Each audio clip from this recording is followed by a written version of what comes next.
solo tu kulila masang ingilosi la impilwenya hay malume kukulo sayo so hard way hard way hard way hard way hard way hard way hard way so hard way hard way hard way hard way hard way hard way hard way hard way yo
So good morning, everybody, once again.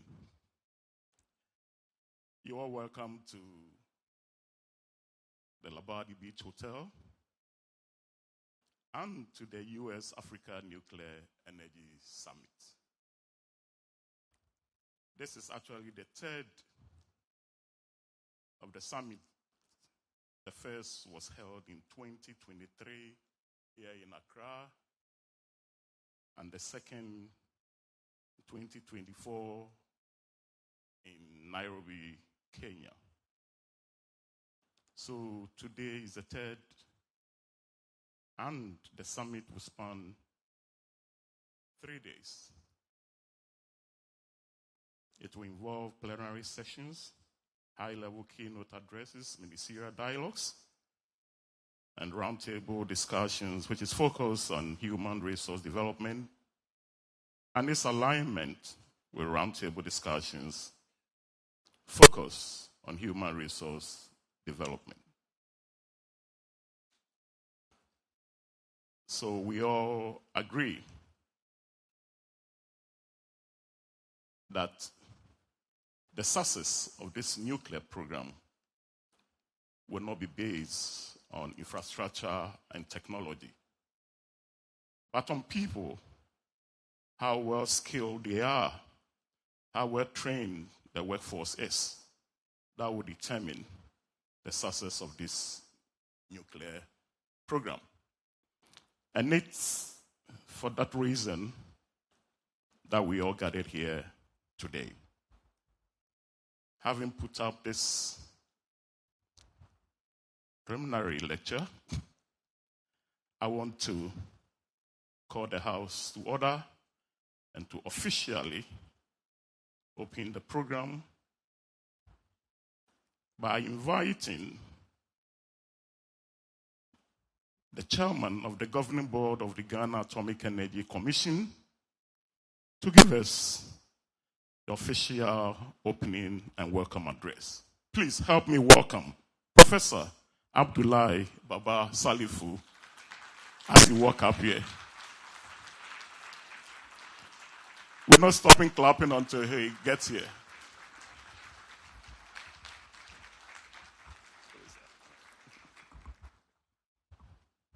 I don't know whether my voice is deeper than yours, but whatever it is.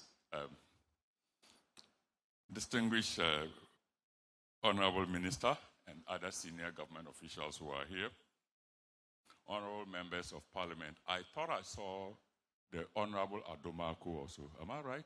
Exactly. Yeah, I saw you somewhere. Welcome, sir.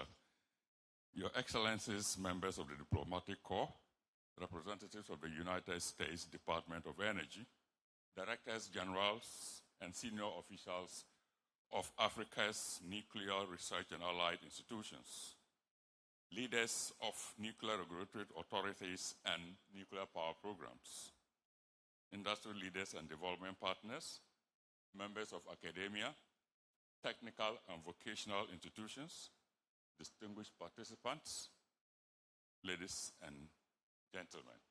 Good morning.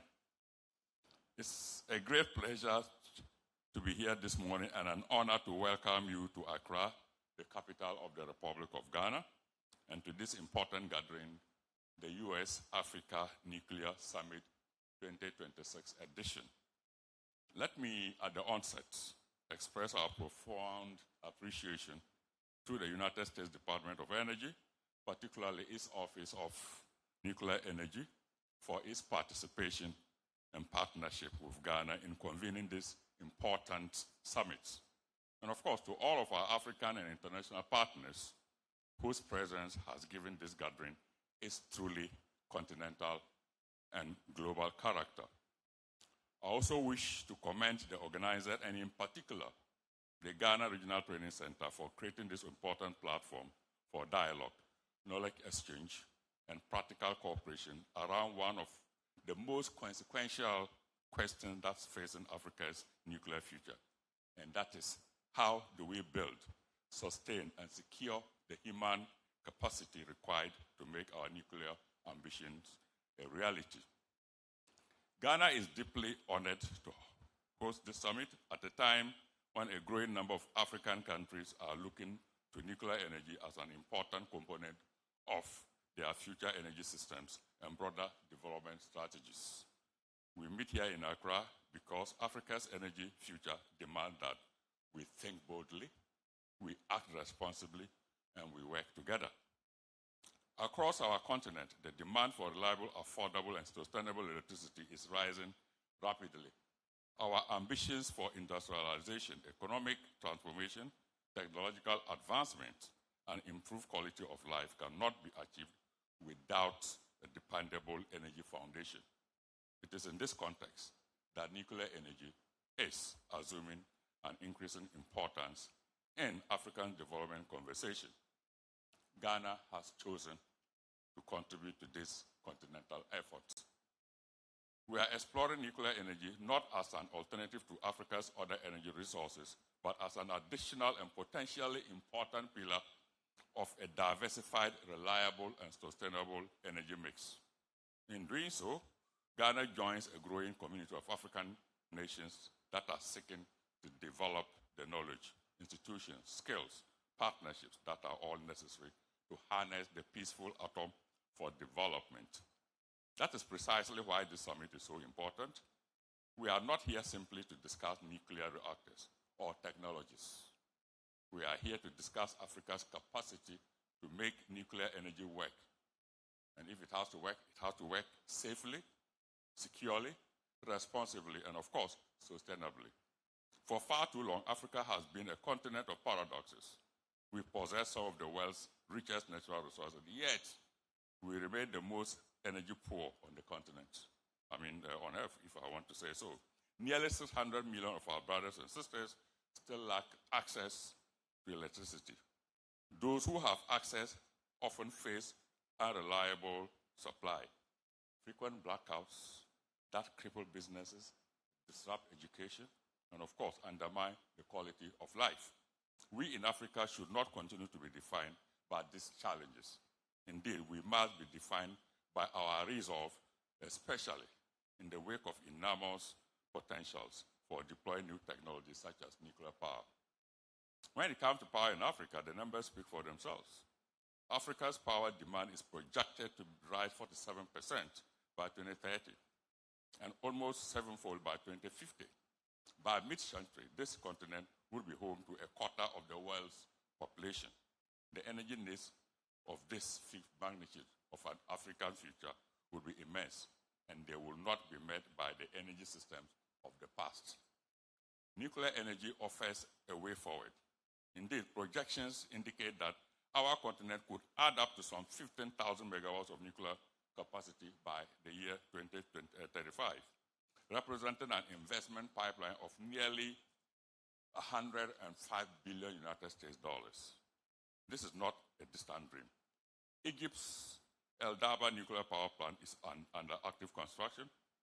South Africa has a mandate for some 5,200 megawatts of new capacity.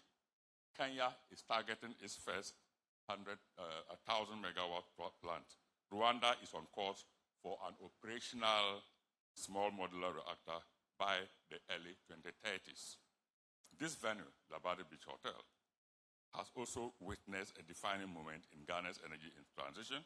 In May this year, at the Africa Energy Technology Conference that was held here, our Chief of Staff announced that government's decision to integrate 1,000 megawatts of nuclear power in Ghana's energy mix by 2030 is on course. That announcement has reaffirmed the country's commitment to nuclear energy as a strategic pillar for enhancing energy security.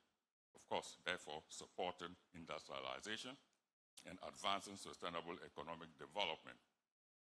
In Ghana, we are steadily progressing towards completion of phase 2 of our nuclear power program under the IAEA milestones approach. We are no longer merely talking about nuclear power.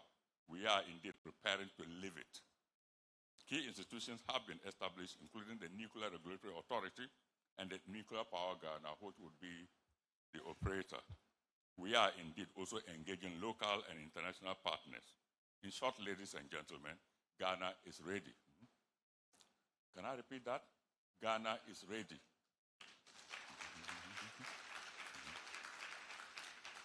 Ghana has deliberately positioned itself as a regional hub for nuclear workforce development. In 2023, the U.S. Department of Energy and the Ghana Atomic Energy Commission established Africa's first regional energy training center, which has since delivered specialized training in integrated energy systems, energy modeling, leadership, stakeholder engagement, and project management for participants from Ghana and across Africa.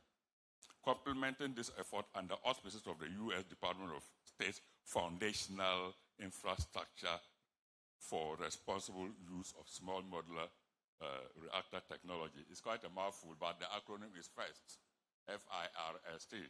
Yeah, so the first program in Ghana, in fact, under that auspices, Ghana commissioned Africa's first new-scale full-scope energy exploration center and launched an internationally accredited welding instructor certification program in partnership with the Design and Technology Institute.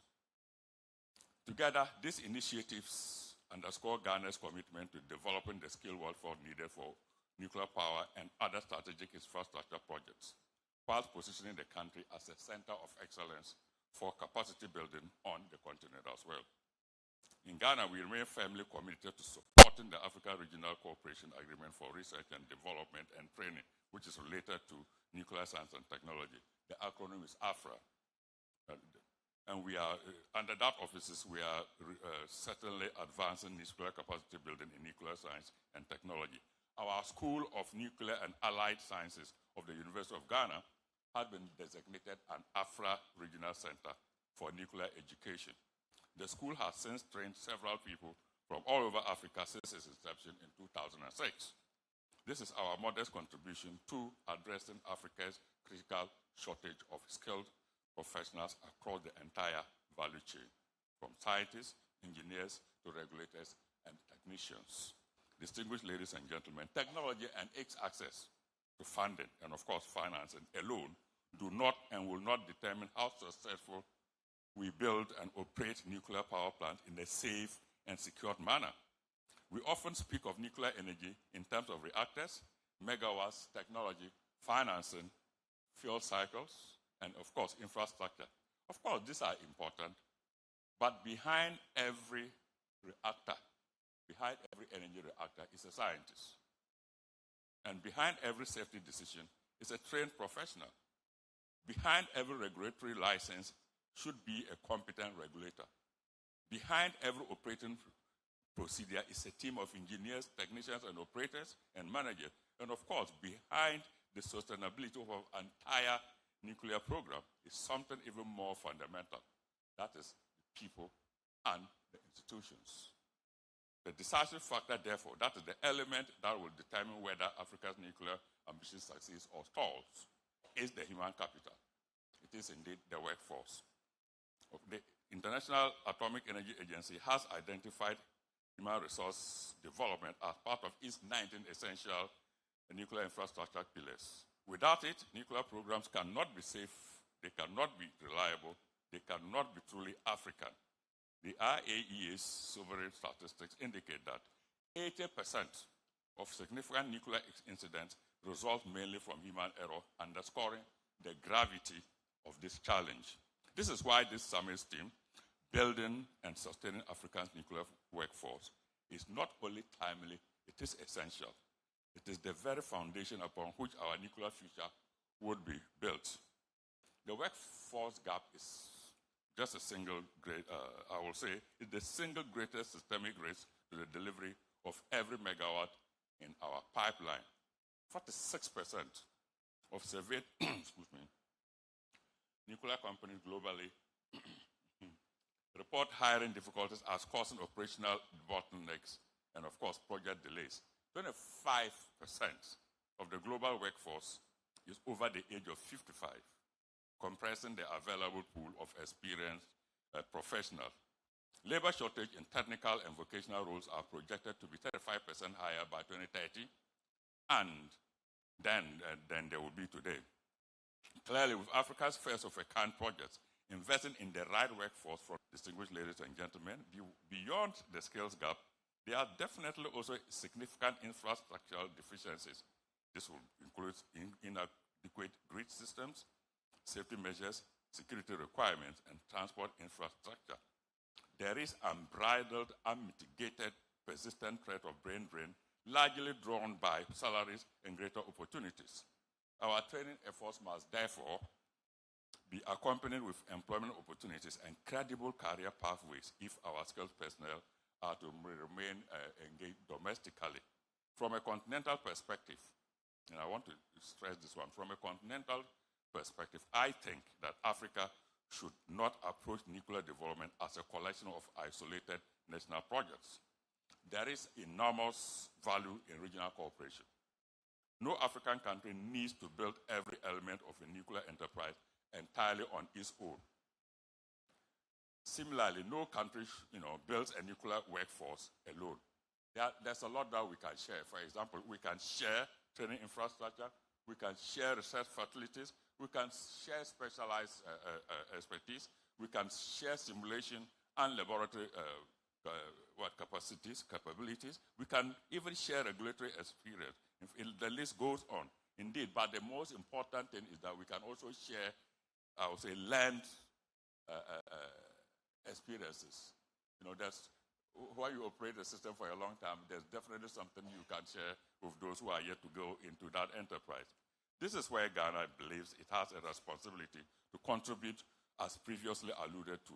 Our regional training center and our wider institutional infrastructure provide platforms through which Ghana can support the development of nuclear human capacity, not only for Ghana, but of course for the rest of Africa. It is my candid opinion that we must increasingly think in terms of an African nuclear workforce ecosystem, one in which skills, knowledge, experience, and expertise can move across borders whilst remaining rooted in strong national institutions. This is how I believe we can build a continental resilience for the deployment and use of nuclear energy. Africa possesses the resource that no continent can match. It's people. It's people. You know why? Because by 2050, half of Africa's population will be under 25. And I'm just wondering, just get out and it's all young boys or young women all over the place. But that is the reality that is coming. So by 2050, half of our population in Africa is going to be 25 years old. And this, for me, is not a challenge to Africa. It must be an opportunity that we need to seize. So Africa's youth are our greatest asset in building a nuclear workforce. They will be adaptable, eager to learn, and ready to embrace the challenges of a new industry.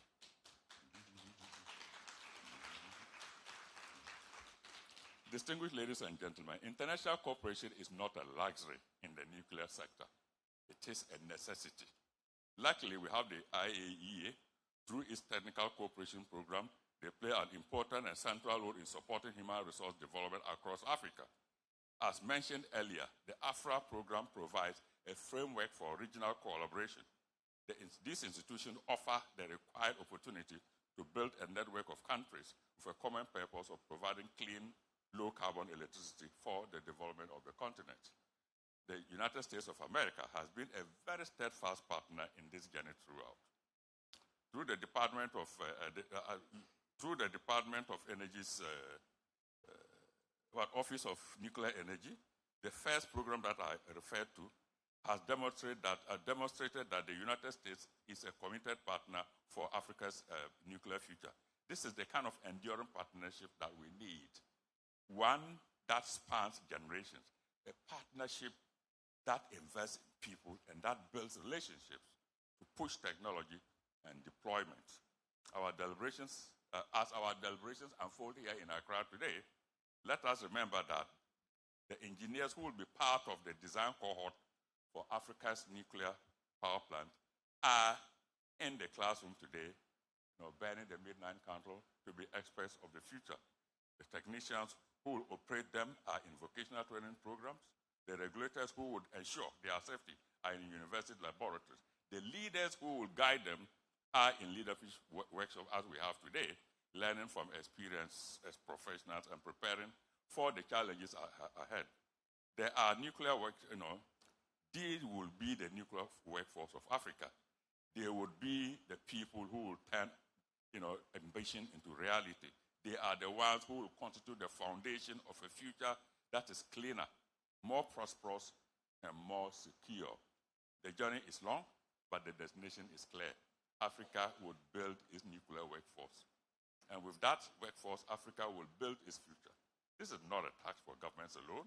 It is a task for educators, industry leaders, international organizations, and of course, the young people across the continent. It is a task that everyone who believes in Africa can and must own its own nuclear future. Distinguished ladies and gentlemen, as I wind towards ending this welcome, let me avail once more to the theme of this summit and to state categorically that Africa's nuclear ambition will ultimately be judged not merely by how many reactors we build, but by whether we develop the human and institutional capacity to operate them safely, securely, efficiently, and sustainably over generations. Together, we will build a workforce that will power Africa's future. I thank each and every one of you, distinguished delegates from across Africa and around the world, for being here. I thank you for bringing your expertise, your passion, and your hope. And therefore, in the spirit of a shared ambition, shared responsibility, and shared African progress, I warmly welcome you to Accra, Ghana, and to the U.S. Africa Energy Summit 2026 edition. And of course, welcome to the future that we are building together. God bless my homeland, Ghana. God bless the continent of Africa, and God bless the U.S.-Africa partnership. Thank you very much.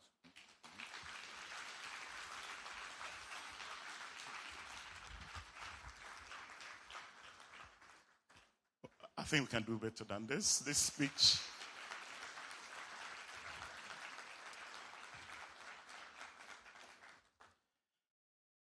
is more than a welcome address.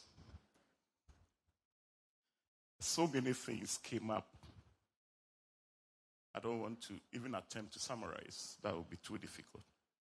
But some few things came up. The fact that 600 million of Africans lack access to electricity. And this is certainly going to affect or undermine the quality of life. This is something we have to be serious about. Again, you mentioned that Africa is looking up to nuclear power, as the panacea. But then, you caution, we should think boldly, but act responsibly. And the fact that a few years to come, over 70% of Africans will be 25 years. This is huge manpower that can be tapped to our advantage. And finally, what shook me, that Ghana is ready, aren't we? It was in 1964 that the first president of the Republic, Osagyefo, laid the foundation stone for nuclear power. So in other words, we are 60 years behind schedule. But from what Professor Abdoulaye Baba Salifu have told the whole world, Ghana is ready. And indeed, Ghana is ready. Thank you very much, sir, for the welcome address. Next, we'll take the keynote address. And it's going to come from the Principal Deputy Assistant Secretary, Office of Nuclear Energy, U.S. Department of Energy, Dr. Mike Goff, if he's here.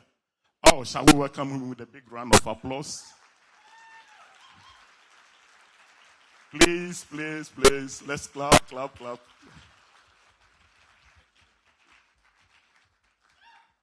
Thank you very much.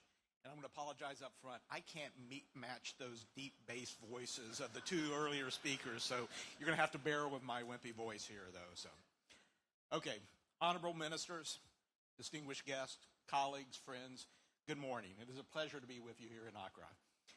I want to thank our host here in Ghana for organizing the 2026 U.S. African Nuclear Energy Summit, or affectionately known by us as USANES. Having the privilege of attending the first two summits, it is wonderful to be back here in Ghana where this journey began and to reconnect with colleagues and friends from across the continent. What is particularly exciting about this third USANES is the momentum we're seeing. Across Africa, countries are taking increasingly concrete steps to explore, develop, and deploy nuclear energy. And as we've already heard this morning, Ghana is ready, and I think a number of other countries within the African continent are ready as well. And across the United States, we are moving with renewed urgency to expand our own nuclear capabilities and strengthen our partnerships across the world. There could not be a more consequential time for this discussion and conversation here. It is an incredibly exciting time to be involved in nuclear energy.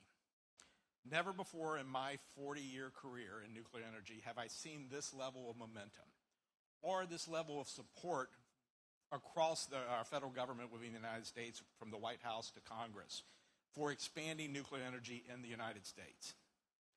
On May 23rd, 2025, President Trump issued 4 executive orders directing the U.S. government and the Department of Energy, from where I come in particular, to take decisive action to unleash American. Just a little over a year, we witnessed an unprecedented transformation in our nation's approach to delivering on nuclear power.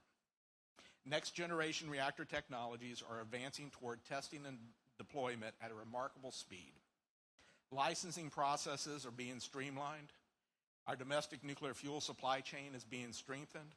Retired nuclear plants are moving toward restart, while utilities are also pursuing opportunities to increase the generation from their existing fleet. America's nuclear energy renaissance is truly underway. And having lived through some of those failed renaissance, I'm really hesitant to talk about a renaissance, but I think we are really moving forward on a renaissance right now. Perhaps nowhere is the new sense of urgency more visible than in the reactor pilot program that we established within the Department of Energy. Under President Trump's executive orders, DOE was directed to leverage its authorities to accelerate the research, development, and testing of advanced reactor technologies, with the ambitious goal of having at least 3 advanced reactors reach criticality by July 4th, 2026, a little over a month ago. I will note, I was very skeptical about could we do that in basically less than a year's time. But the Department of Energy responded by establishing the reactor pilot program to streamline the testing and accelerate deployment of advanced reactor technologies. On August 12th of last year, 11 projects were selected to pilot their designs through this new pathway. I am proud to report that the program delivered. From when the reactors were accepted into that program on August 12th to the first criticality was just 297 days. And I want to stress that. We're talking about the deployment of nuclear in terms of days, not months, not years. We did this in 297 days, took a reactor critical.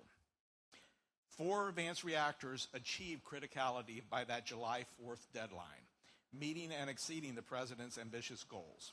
Since then, a 5th reactor has also achieved criticality about a week and a half ago, and we expect a few more as well. These accomplishments demonstrate what is possible when government establishes clear objectives, uses its authorities effectively, and creates conditions for private industry to move quickly and invest with confidence. They demonstrate to me that the preconceived notions on nuclear have changed. Nuclear does not require having long time frames. It does not require huge investments, especially from the government sector. And advanced technologies are ready now, not next decade. Really what we need in order to be able to move forward rapidly on nuclear is an enabling environment. But reaching these criticality goals is not the finish line. Building on the phenomenal success of this pilot program, the Department of Energy, alongside Idaho National Laboratory's National Reactor Innovation Center, has established the Launchpad Initiative. Launchpad provides an enduring pathway for companies to move beyond initial testing and conduct the extended operations and validation needed to advance first-of-a-kind technologies toward commercial deployment. Importantly, this approach will not be limited to just reactors. Launchpad will also support testing and demonstration across the entire nuclear fuel cycle. The objective is straightforward, to move forward promising technologies from concept to demonstration to deployment faster, while generating the technical and operational experience needed to support commercialization at scale. As these technologies mature in the United States, we see tremendous opportunities to work with partners around the world, and especially here in Africa, as countries are considering what nuclear technologies best meet their energy needs. But as was discussed by the earlier speaker, technology alone, however, will not deliver on the nuclear renaissance we envision. We need people. People are really the foundation for moving forward on this. And I'll note in my various trips to Africa, I'm very pleased to see how much there's been a focus on making sure we establish this workforce and has been working on this for several years here now. As we build this momentum to expand our nuclear capacity, we must simultaneously build the workforce capable of designing, constructing, operating, maintaining, and supporting the next generation of nuclear facilities. Consistent with the executive orders our president signed, DOE is advancing efforts to attract, train, and retain the workforce necessary to achieve the administration's energy dominance goals. We've had a long-running program within our office that's called the Nuclear Energy University Program that we've been investing on universities for the last 15 years, and we're happy now that we have invested now a little over $1 billion toward the workforce training. But we have a number of new actions that we're moving forward on as well. One of those is our Department of Energy established the Nuclear Reactor Safety Training and Workforce Development Program, which is expanding access to specialized training, technical expertise, and work-based learning opportunities needed to support the safe and efficient nuclear operations. This program will bolster the American nuclear workforce and support the administration's commitment to accelerating the nuclear renaissance that secures national energy leadership and security. To put this vision into action, the Office of Nuclear Energy recently competitively awarded almost $50 million to 10 university-led projects that will grow nuclear safety training programs across the country and develop new curriculum that can be used nationwide. Another example of some new activities is our National Nuclear Talent Development Program, which serves as NE's, or the Office of Nuclear Energy's primary initiative for developing the nuclear workforce. The program advances the nuclear energy objectives by fostering partnerships among universities, colleges, technical schools, and skilled trade programs. By integrating education, hands-on training, and industry collaboration, it ensures a consistent pipeline of qualified professionals for the nuclear sector, U.S. national laboratories, and government agencies. And again, it's a major focus, probably one of the major changes is we're focusing across the education pipeline. We've focused a lot toward training the university students, but we do realize we need more of the trades and crafts as well to build and operate the plant, so we're expanding the work into those areas as well. Additionally, ongoing efforts to foster collaboration across educational institutions and industry partners, a significant overall federal government coordination initiative has been undertaken this year, including major efforts by the U.S. Department of Labor as well. Having heard all these speeches, now is a call to action. And here I want to invite Dr. Humphrey Ayim-Dake of the Association of Ghana Industries to come and lead us as to this call of action. Please, let's clap for him even as he mounts the podium. Clap, clap, clap, clap, clap.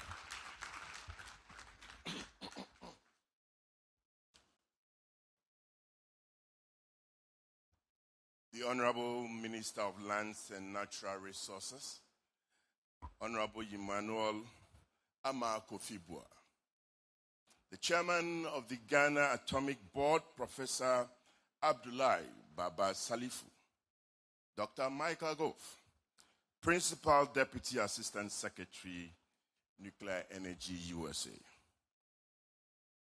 Good morning. On behalf of the National Council of the Association of Ghana Industries, I wish to extend our sincere felicitations and appreciation to the Ghana Atomic Energy Commission and the United States Department of Energy for convening the U.S. Africa Nuclear Energy Summit 2026 here in Accra.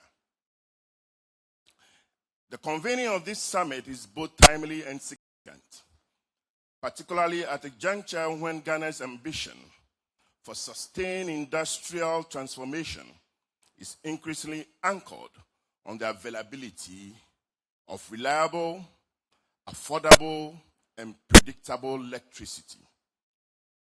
For Ghana, for the Ghanaian industry, energy is far more than a utility input or an operating cost.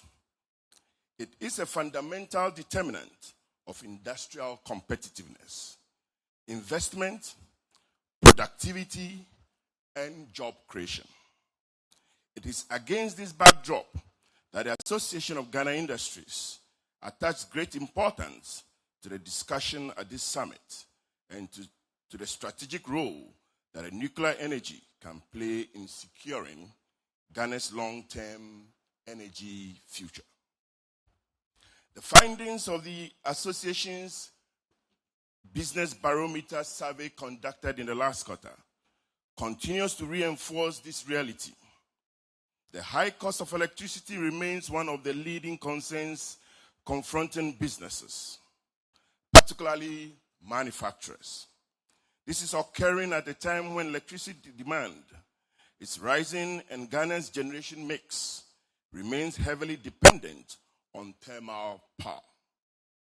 Ghana's 2026 Energy Outlook reports that the peak electricity demand reached 4,283 megawatts in 2025, representing an 8.4% increase over 2024, while thermal generation accounted for approximately 2/3 of electricity generation.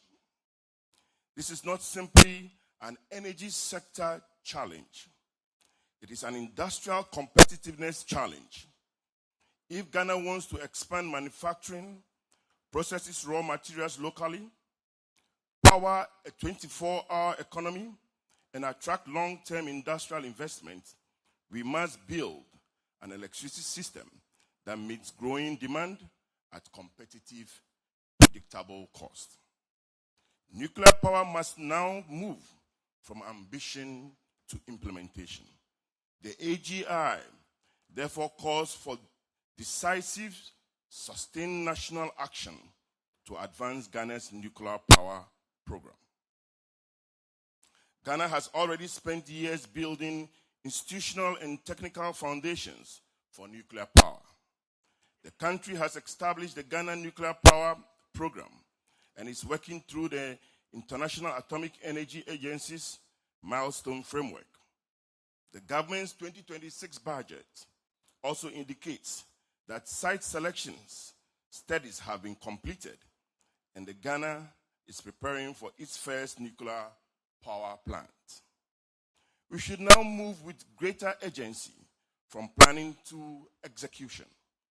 Nuclear power offers Ghana an opportunity to introduce a reliable, high-capacity, low-carbon source of base-load electricity into our generation mix.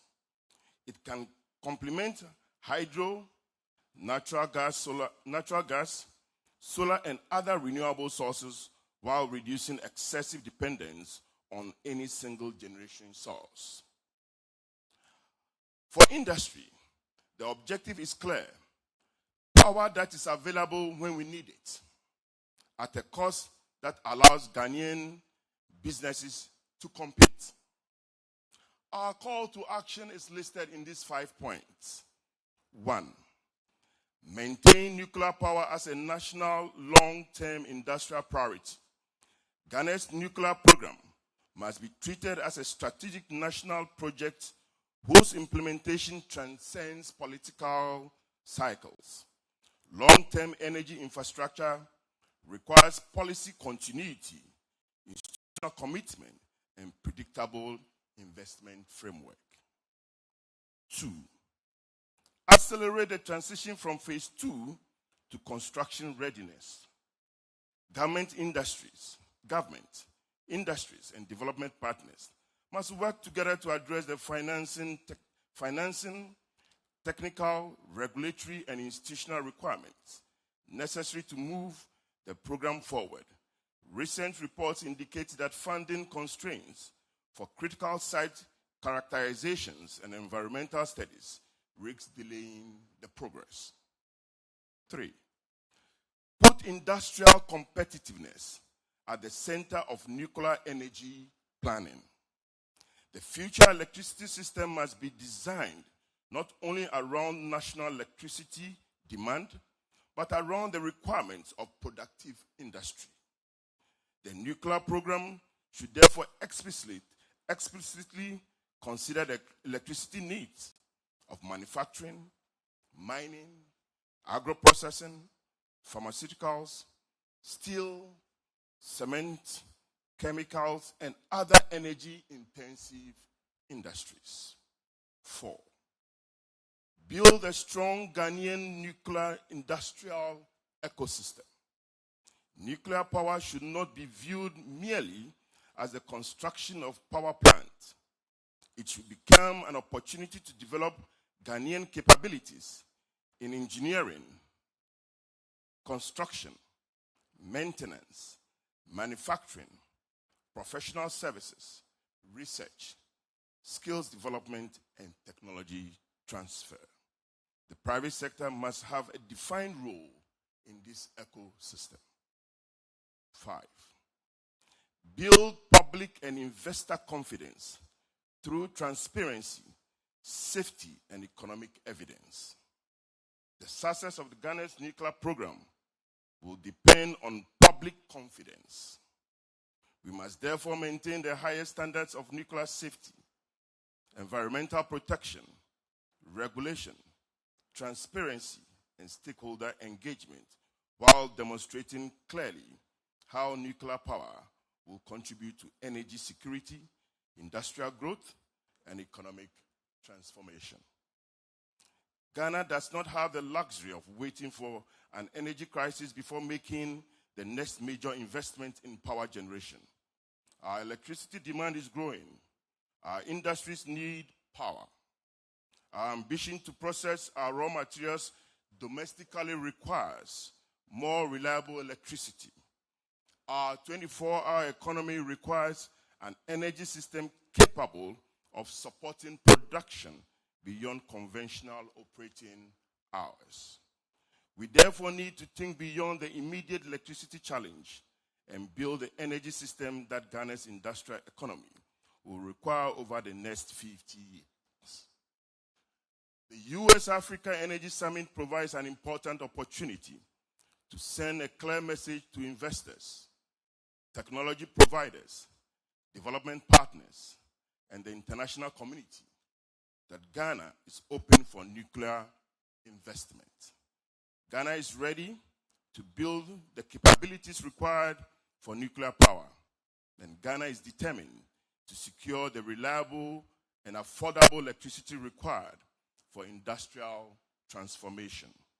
The Association of Ghana Industries therefore calls on government to move decisively with Ghana's nuclear power program while maintaining a diversified energy mix and ensuring that nuclear development is anchored in safety, affordability, sustainability, local participation, and industrial competitiveness.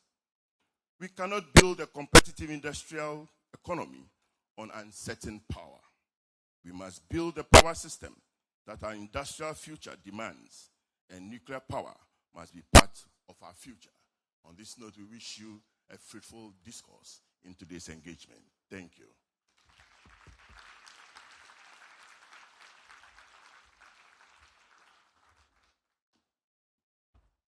Oh, the clapping was short, isn't it?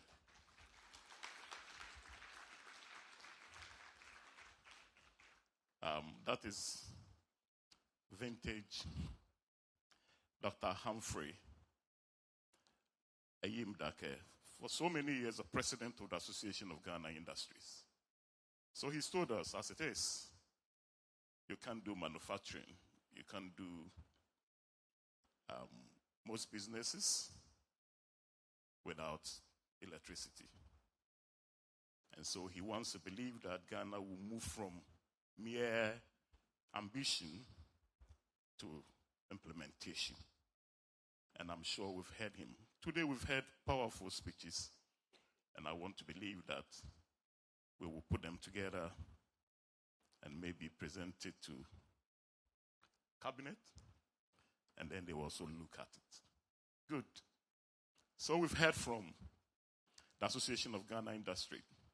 Now we want to hear from the Trade Union Congress of Ghana. And the Secretary General is here, Mr. Joshua Ansah. Oh, shall we welcome him with a big round of applause? Yes.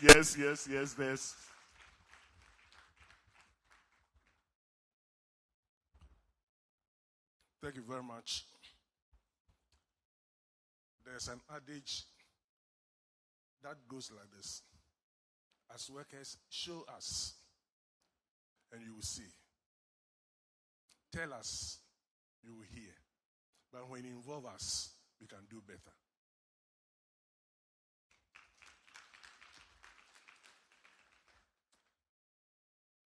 Distinguished Chairperson, Honorable Ministers, Your Excellencies, esteemed delegates, industry leaders, colleagues from the Trade Union Congress Ghana, invited guests, ladies and gentlemen.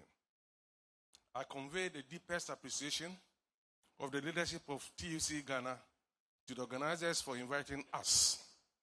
It is a privilege for us to make a call to action at this important summit on the theme, Building and Sustaining Africa's Nuclear Workforce, a subject that sits at the heart of Ghana's long-term energy security, industrial and human capital development agenda.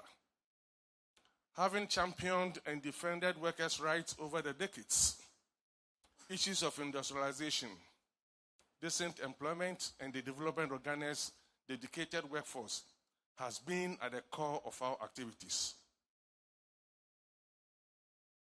Without any form of industrialization, we are likely to miss our developmental objectives. However, the energy needed to power our industrialization is either lacking or costly and not reliable.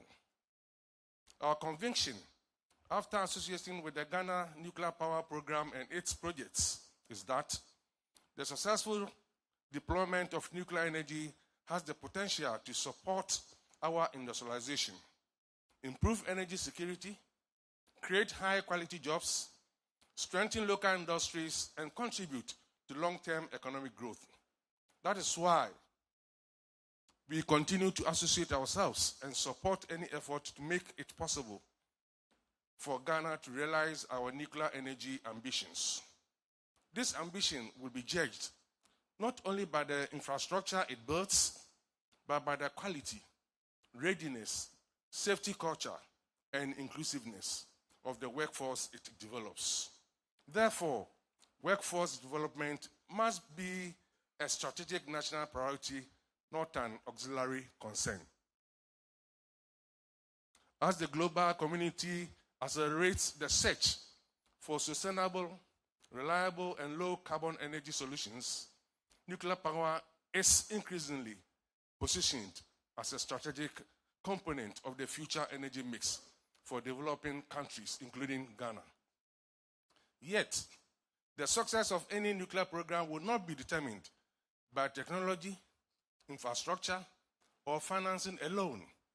It will be ultimately depend on people, the competence they bring, the safety culture they uphold, and the confidence they inspire in society. Globally, the nuclear industry depends on a highly skilled and multidisciplinary workforce. Building and sustaining that workforce requires deliberate long-term national investment, and from our perspective, 3 priorities are essential. First, a well-coordinated and continuous skills development is needed. we must position and resource the Ghana Nuclear Power Program Organization as a central platform for coordinated education, skills development, and institutional alignment. It must also be adequately resourced and empowered to coordinate government, ministries, educational institutions, industry, and labor in strengthening STEM education, technical and vocational training, research, and professional development. Second is an inclusive access to opportunity. We must create a deliberate pathway for future talent, ensuring that awareness, education, and opportunity are converted into a sustainable pipeline of skilled professionals, and it must also address barriers for opportunity. The third is to ensure sustained public confidence through social dialogue and partnership. And we must build public confidence through sustained stakeholder engagement and social partnership. A competent nuclear workforce can only thrive within an informed society that understands the program, trusts in institutions, and sees its own role in the national energy transition. Ladies and gentlemen, TUC Ghana is a strategic partner in Ghana's nuclear future. We are committed to working with government, Nuclear Power Ghana, and the Nuclear Power Institute to promote a progressive labor partnership built on social dialogue, trust, capacity building, and shared responsibility. In this regard, we will support efforts to identify and develop the skills required for Ghana's emerging nuclear industry. We will advocate for decent work, fair labor standards, and safe working conditions across the nuclear value chain. We will collaborate with NPG and NPI to promote workforce development programs, apprenticeships, internships, and continuous professional training opportunities for Ghanaian workers. We will encourage greater participation of young people and women in nuclear-related careers to ensure diversity and inclusion in the sector. We will promote a strong culture of occupational health, safety, security, and environmental responsibility consistent with international nuclear standards. And you will facilitate constructive social dialogue between government, employers, workers, and communities to ensure transparency and public confidence in Ghana's nuclear program. You will support research, knowledge sharing, and labor education initiatives that prepare workers for the technological changes associated with the nuclear industry. Through these commitments, we intend to help build a nuclear workforce that is technically competent, socially protected, safety conscious, and anchored in the highest standards of professionalism. In conclusion, the future of nuclear power in Ghana will depend on our ability to attract, train, retrain, and empower the next generation of professionals. This will require sustained investment in education, strong industry academic partnerships, inclusive opportunities for young people and women, and constructive engagement with workers and communities. Building a nuclear workforce begins in schools, in communities, and through deliberate and sustained national investment in human capital. Let us remember that reactors may generate electricity, but it is people who generate progress. TUC Ghana therefore pledges its full support to building a nuclear workforce that is competent, skilled, inclusive, safety conscious, and future ready. Together, we can ensure that Ghana's nuclear program becomes a model for workforce excellence in Africa and beyond. Thank you very much for your attention.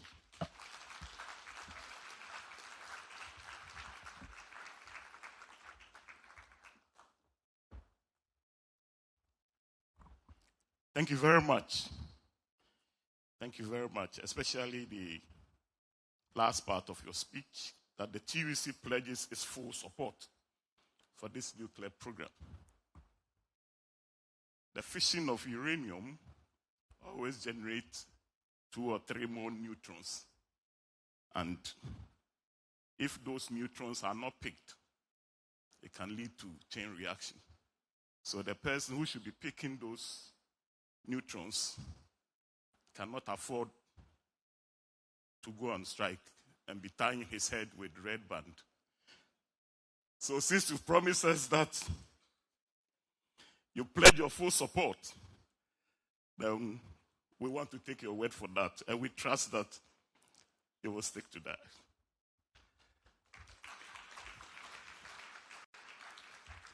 Thank you. Thank you for clapping for the TUC. My attention is that the QR code for the agenda has been coming up, so you can always check it. And that there's an updated agenda on the website for this summit. We also want to acknowledge the presence of the Minister of Energy and Green Transition, Honorable John Abdullahi Jinapor is here with us. Shall we see you, sir? Oh, can you see him? Yes. You did not see him. Sir, they did not see you. There you have him. We also want to acknowledge the Minister of Energy in charge of natural resources, the Republic of Djibouti, Honorable Dr. Jamal Mohammed Hassan is also here. Can we see you, sir? Okay, now we can see you. So this is the moment we have been waiting for. The presidential address. Address coming from the president for this summit. The president himself is not here, but he has removed his shoes for the Minister of Lands and Natural Resources of Ghana in the person of Honorable Emmanuel Ama Kofi Boa. Please. Thank you very much. Thank you. Honorable Ministers, senior government officials from Ghana and across Africa, Your Excellencies, members of the diplomatic corps, I note the Minister of Energy from Djibouti, and I note our Energy Minister. And when you see Ghana's Energy Minister and his predecessor, the former Energy Minister, in the same room on one topic, then it's a very serious topic. Captains of industry, members of academia and the scientific community, reps of civil society, distinguished ladies and gentlemen. I bring you warm greetings from His Excellency President John Dramani Mahama, who have very much wanted to be here for a very important national assignment as well. He extends his akwaba to all of you to Ghana. This is our honor and privilege to welcome you to the Accra for the U.S. Africa Energy Summit, the Nuclear Energy Summit, under the important theme Building and Sustaining Africa's Nuclear Workforce. Ghana is pleased to host this gathering at an important moment for our continent. Africans' demand for energy is growing. Our population is young. Our cities are expanding. Our industries require reliable power. And that has all been stated this morning. New technologies are also changing the global economy. And the question before us is no longer whether Africa will participate in this changing world. The question is whether we will participate principally as a consumer of technologies developed elsewhere, or whether we will build the knowledge, institutions, and people required to become producers, innovators, and owners in our own right. For Ghana, that question is not new. As has variously been stated, more than 6 decades ago, our founding president, Dr. Kwame Nkrumah, understood that our political independence will remain incomplete without scientific and technological capacity. His ambition went far beyond the construction of a reactor. Nkrumah understood that the true strength of a nation will ultimately rest in the knowledge and capabilities of his people. the scientists, the engineers, the technicians, the researchers. That ambition or that vision was interrupted but did not die. In 2012, during his first term in office, His Excellency President John Mahama directed the reactivation of Ghana's nuclear power program, supported by the institutional reforms that eventually led to the passage of the Nuclear Regulatory Authority Act 2015, Act 895. Successive governments have contributed to this national journey, and today Ghana has moved beyond aspiration. We are preparing, and so when we state that Ghana is ready, I'm here to emphasize we are truly ready. We are ready. Ghana has formally entered. Oh, I think you can clap. And Ghana has formally entered phase 2 of the International Atomic Energy Agency's milestone approach for developing nuclear power infrastructure. Detailed site studies, institutional strengthening, stakeholder engagement, and engagement with technology vendors are all far advanced. But distinguished ladies and gentlemen, the theme of this summit asks us to consider something even more fundamental. Who will build Africa's nuclear future? A nuclear program is not simply a reactor, it is the people. The International Atomic Energy Agency recognizes human resource development as one of the 19 infrastructure issues essential to a successful nuclear power program. That tells us something very important. Human capacity in itself is infrastructure. We therefore cannot build a physical infrastructure today and hope to find the people tomorrow. We must build both now. And Africa has an extraordinary advantage, as has been stated earlier. By 2050, Africa will remain home to one of the youngest populations in the world. Within that generation are the scientists, engineers, technicians, regulators, researchers, and entrepreneurs who can build and sustain Africa's nuclear future. Our responsibility is to make sure that their talent has somewhere to go. We must strengthen science, technology, engineering, and mathematics education. We must strengthen our universities and research institutions. And we must invest in postgraduate studies. It will also require highly trained technicians, electricians, welders, instrumentation specialists, construction professionals, safety specialists, cybersecurity professionals, and many related disciplines. A skilled technician must therefore be recognized as an essential participant in Africa's technological future. But there's another African talent pool that must deliberately bring into this conversation. And that's our diaspora.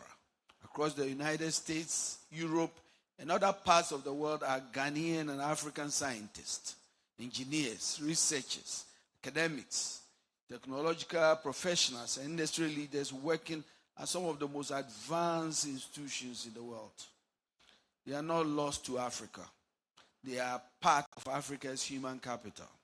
The question is whether we have created the structures through which their knowledge can flow back into our universities, institutions, industries, and our young people.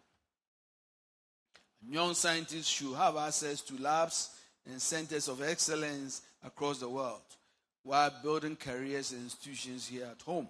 We must therefore move from simply discussing brain drain to deliberately building circulation of knowledge, expertise, and opportunities between Africa and its diaspora.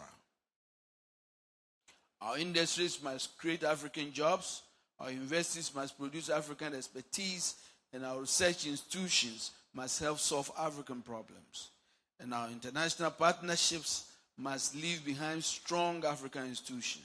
This is not an argument against international partnerships. It is precisely why partnerships like this, the one we are celebrating today, matters. The partnership between the United States and Africa should increasingly be measured not only by what is built in Africa, but also by what Africa becomes capable of building for itself. Technology transfer must be accompanied by, must create careers, and cooperation must strengthen institutions.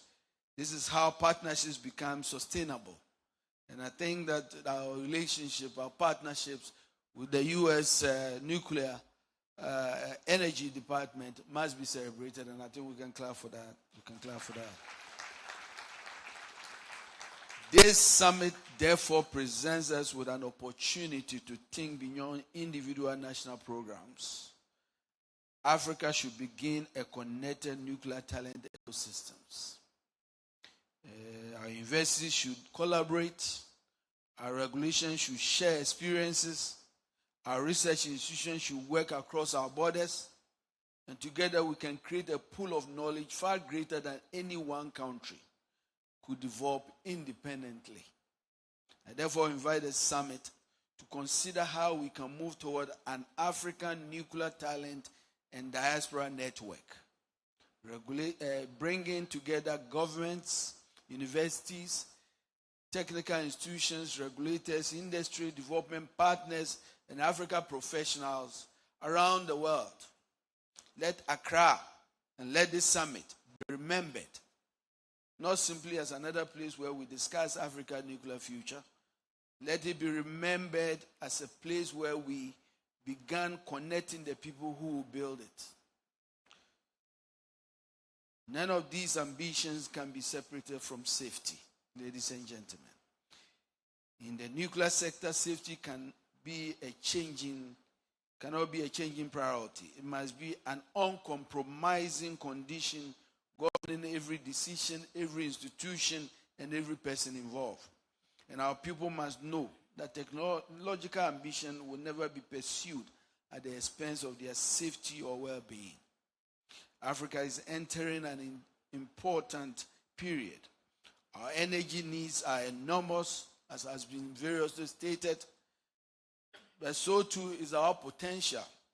The decisions we make today will determine whether the next generation inherits another industry in which Africa participates in the margins, or an industry in which Africans possess the knowledge, skills, and institutions to lead.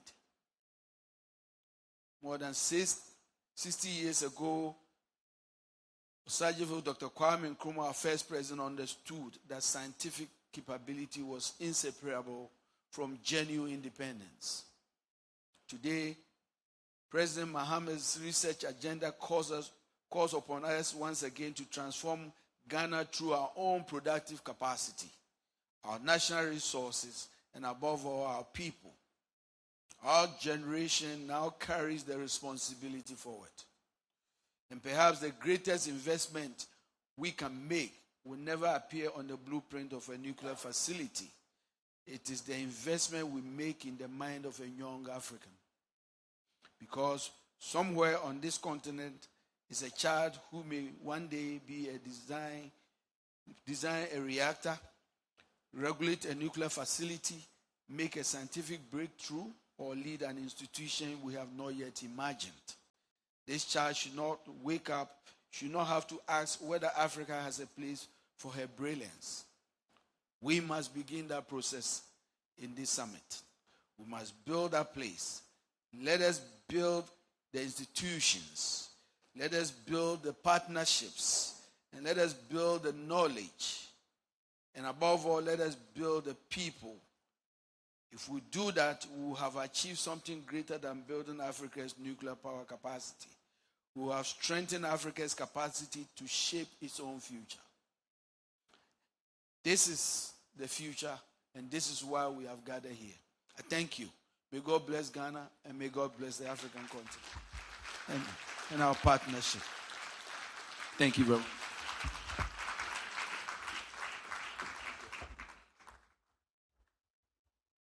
You're not going to stop clapping now, are you?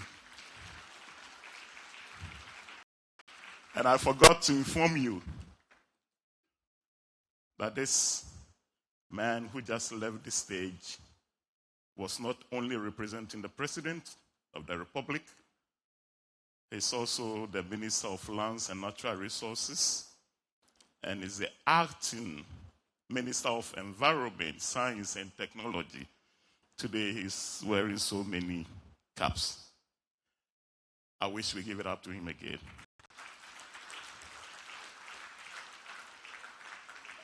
And for him to confirm that we are truly ready, then indeed we are truly ready. He said that we are in phase 2 of the nuclear power program. And if he says so, he must say it is true. But he thinks that our meeting here in Accra should be a point where we can bring all professionals who matter in this nuclear business in Africa. We should come together and move this nuclear power forward. And it was a powerful speech. We thank you very much, sir. I'm talking about the Ministry of Environment, Science and Technology. I want to acknowledge the Chief Director of the Ministry of Environment, Science and Technology, Madam.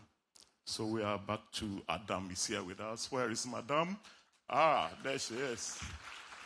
Please, let's give it up for her. At this point, we're going to take official group photograph. Remember, this is a very strong period where we are going to start nuclear something. So make sure you feature in such a group photograph. I want to invite Madam Alicia, if you're here, to help me conduct this group photograph. Thank you. Shall we give it up for her? Thank you.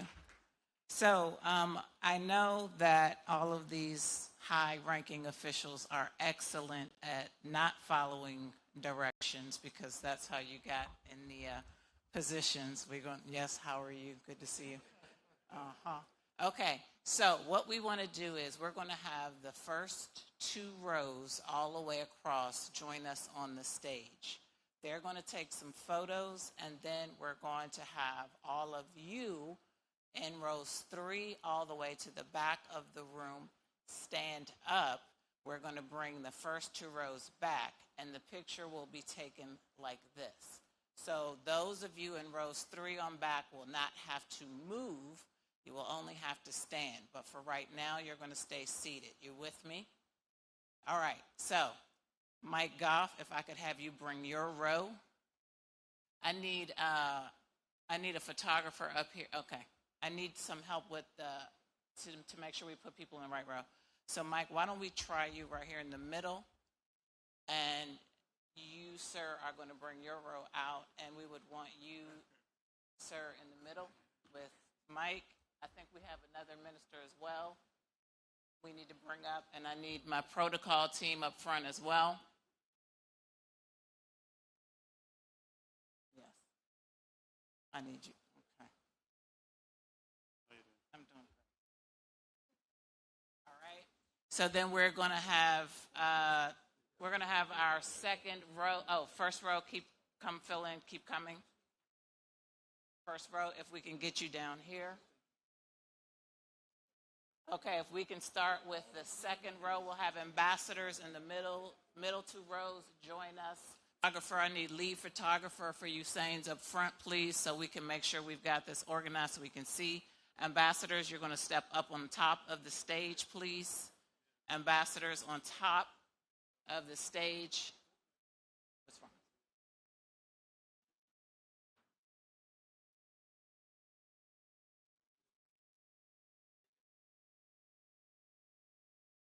So you want to make sure that your head is between somebody so we can see you. Okay. We have the Usain's team, please fill in on each side.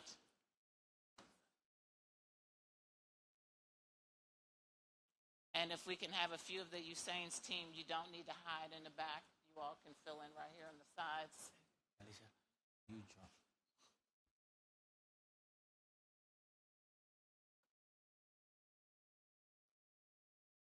Okay, do we have everybody? All right, look at that. Give them a round of applause, will you?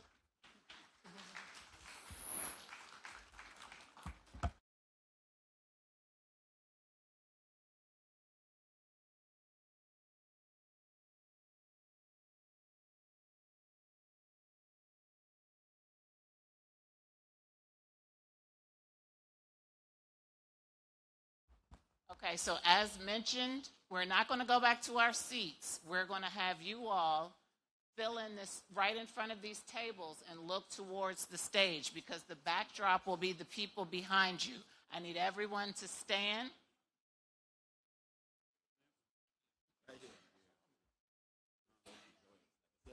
Yeah, right, yeah. Everyone stand.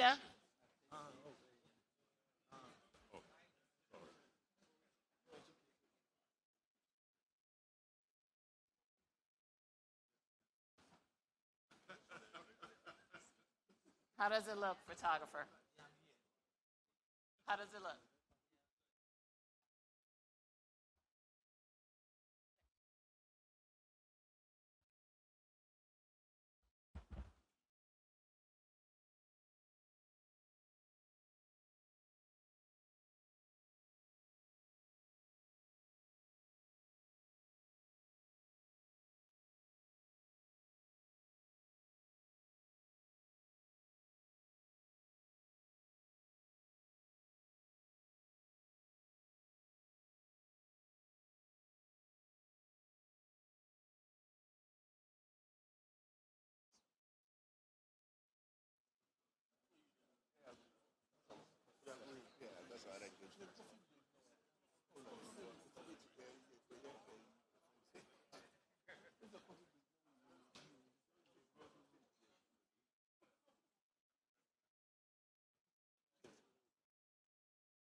Okay, so if we can resume your seat,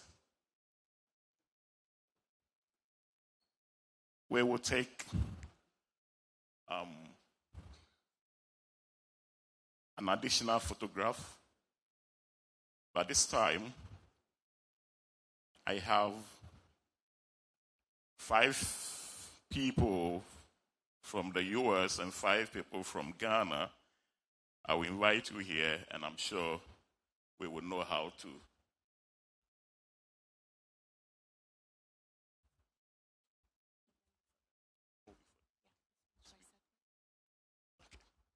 All right, so I'm told before this photograph, we have the speech face. Yes. Okay, yes. U.S. Ghana Civil Nuclear Energy Corporation is coming from the Office of the Nuclear Energy Safety and Security, Bureau of Arms Control and Non-Proliferation, U.S. Department. The person to do this is Sete Maddox. If you're here, let's hear your speech. Yes, please. Let's give it up to him.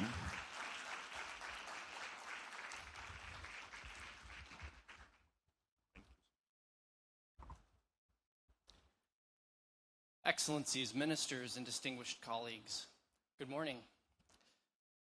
On behalf of the United States and the U.S. Department of State, I want to thank the government of Ghana for its leadership in hosting this important meeting and for your hospitality in welcoming us to beautiful Accra this week. To all the distinguished ministers, ambassadors, and private sector leaders, representatives of international and non-governmental organizations, and experts in attendance from across Africa and the United States, thank you for joining us at this pivotal moment in Africa's energy future. We are all here because we have a shared vision for the future, that the continent's next chapter of growth, its industrialization, its digital economy, its ability to power hospitals, schools, farms, and factories reliably and affordably, will be written in part by the choices we make together today about energy. And we're here because the United States wants to be Africa's partner of choice in writing that chapter. grounded in the highest standards of nuclear safety, security, and nonproliferation, and in the shared economic prosperity that responsible nuclear cooperation makes possible. Under President Trump, in addition to all the exciting domestic developments that were described earlier by Dr. Goff, the United States is expanding and deepening our civil nuclear cooperation partnerships globally, including by negotiating new peaceful nuclear cooperation agreements, which we refer to in the United States as 123 agreements, aimed at opening additional markets for American companies to export the safest, most advanced nuclear technology in the world to responsible partners globally. The President's national security strategy specifically calls for the development of such U.S.-backed energy projects in Africa. Importantly, what we're doing here in Accra this week is not a single event. It's a continuation of many years of work together. The United States' engagement with Africa on energy is a steady progression of work and relationships built over years of engagement. Over recent decades, we've worked diligently with African partners through investments in grid infrastructure, in a broad range of energy partnerships, and now in pursuing civil nuclear cooperation. Each step has been part of the same trajectory, working alongside African partners to move from energy scarcity to energy security, and from dependence to sovereignty. Nuclear energy is the next logical step on that continuum. When a nation decides to pursue nuclear energy, it's making one of the most consequential infrastructure decisions in its history, one that will shape its energy mix, its industrial base, and its energy security for decades to come. As countries undertake that journey, we believe they can have no better partner than the United States. A partnership with the United States brings 70 years of civil nuclear leadership and the deepest bench of regulatory, engineering, and operational expertise in the world. It means genuine technology transfer, workforce development, and capacity building. We don't simply sell equipment, we help nations build the regulatory institutions, the trained workforce, and the safeguards, safety, and security architecture to sustain a nuclear energy program for generations. Cooperation with the United States means real economic opportunity, opening the door to long-term engagement with U.S. industry, vendors, technology providers, and financial institutions that can bring billions of dollars in investments and thousands of high-skilled jobs. And it means a commitment to strong international standards. When you build your civil nuclear program with the United States, you build it within the world's most credible non-proliferation framework, one that protects your program's international legitimacy, builds public confidence, and ensures your people's safety. That's because safety, security, and nonproliferation are not obstacles to economic opportunity. They are the very things that make it possible. Which brings me to why we are gathered here in Accra today. There's not a more fitting place to discuss U.S.-Africa nuclear energy cooperation than in Ghana, at a summit dedicated to Africa's nuclear energy future and hosted by a nation that has been a steady, serious, and forward-looking partner in this work. Allow me to share a short recap of the journey the United States and Ghana have been on together over the past few years in the civil nuclear realm. 3 years ago, the United States and Ghana hosted the first U.S.-Africa Nuclear Energy Summit right here in Accra. 2 years ago in Nairobi at the second summit, the United States and Ghana announced the signing of a commercial agreement between Nuclear Power Ghana and Regnum Technology Group, the U.S. developer for a small modular reactor project using NuScale power technology. Last year in Accra, the NuScale Energy Exploration Center, an SMR control room simulator, was inaugurated as part of the U.S. Foundational Infrastructure for Responsible Use of Small Modular Reactor Technology, or FIRST program. I had the pleasure of visiting that simulator earlier this year and seeing firsthand the many ways it's already being used to advance workforce development in Ghana and in the continent more broadly. The U.S. and Ghana have been partnering through the FIRST program since 2022.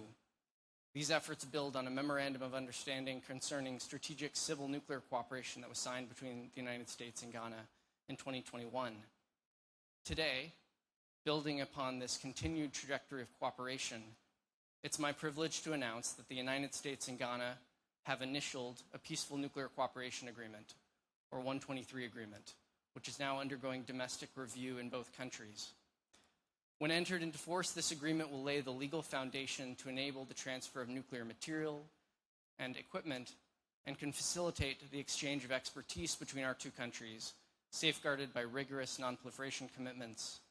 This agreement will open the door for U.S. industry to compete for opportunities to partner with Ghana to advance its civil nuclear program, bringing capital and opportunity to both nations. It reaffirms once again that when African nations look for a partner in this space, one that combines uncompromising safety and security standards with real economic opportunity, the United States will answer the call. Ghana has approached this negotiation process, as it has with its nuclear energy program more broadly, with a seriousness of purpose, a clear-eyed commitment to energy diversification, a disciplined regulatory build-out, and a vision for what nuclear power can mean for a growing, industrializing economy. Putting the right foundation in place in any sector is essential, as is maintaining a conducive environment over the long term. In the nuclear sector, this is absolutely essential. And this agreement is the product of a lot of hard work by the Ghanaian and U.S. negotiating teams. As someone involved in those negotiations, I'd like to personally thank our Ghanaian counterparts for all of their efforts to get us to this point. Going forward, we're committed to working together to complete the necessary steps prior to signing and bringing this agreement into force. Of course, Ghana's achievement in this regard does not stand alone. It's part of a broader pattern the United States has been making with, or pursuing with a number of partners across the continent and globally. Just to highlight another quick example, in March of this year, the United States announced the launch of negotiations for a peaceful nuclear cooperation agreement with Kenya, recognizing Kenya's ambitions in the nuclear energy space and its potential to become a regional leader in nuclear power in East Africa. Different nations at different points on the same continuum, each choosing to build their nuclear future in partnership with the United States, and each standing to benefit economically from doing so safely and securely. This is not a coincidence, it's a trend, and one that we intend to continue. During this conference, I and my U.S. counterparts look forward to productive discussions with partners from across Africa to build on this momentum. These conversations will help strengthen existing cooperation and identify new opportunities to advance responsible nuclear energy deployments in Africa. Before concluding, I want to thank again the Ghanaian government and my Department of Energy colleagues for convening this important meeting, and all of you for being here today. Thank you.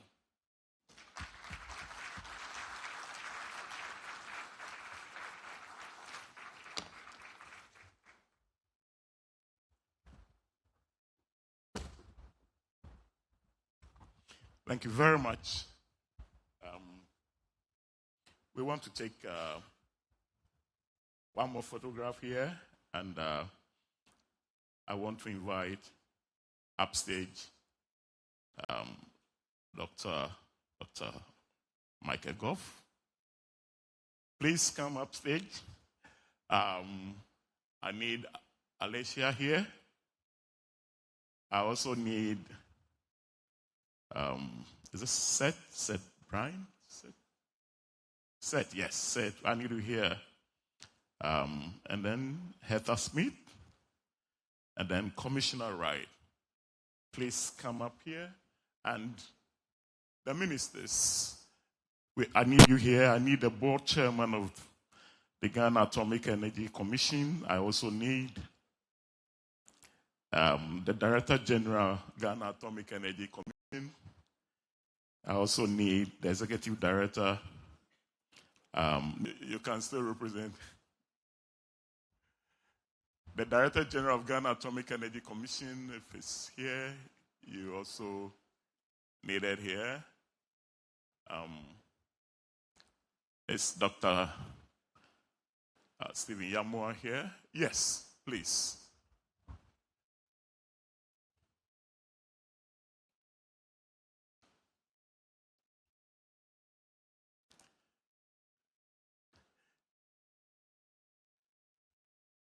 Yes, Alicia, you have to join them.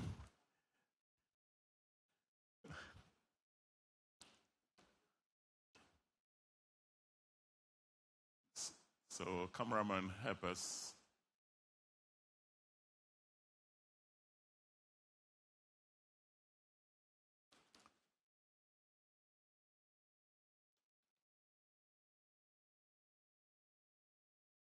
Thank you. Thank you very much. Now, I have a very good news for you. Well, one good news, one bad news. The good news is that it's now time for coffee break. And the bad news is that instead of 30 minutes, you will have 20 minutes. Once you're done with the coffee break, you come back to the same seat. Once you're done with the coffee break, you come back to the same seat, and then we continue. So your 20 minutes begins now. You can have the coffee break. Thank you very much.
Let's get in.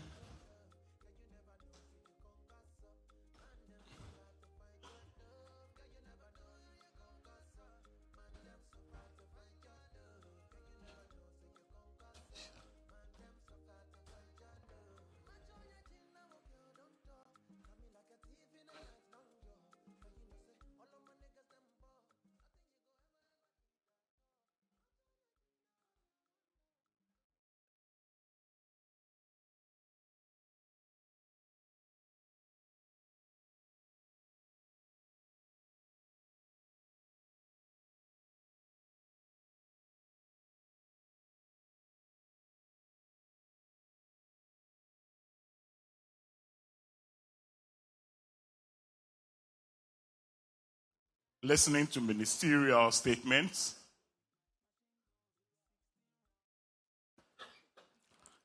And the first person to give us the ministerial statement will be the Minister of Energy in charge of natural resources, the Republic of Djibouti. Okay. In the person of Honorable Dr. Jamal Mohammed Hassan. Please, shall we welcome Honorable Dr. Jamal Mohammed Hassan. Yes. We are clapping till he gets here.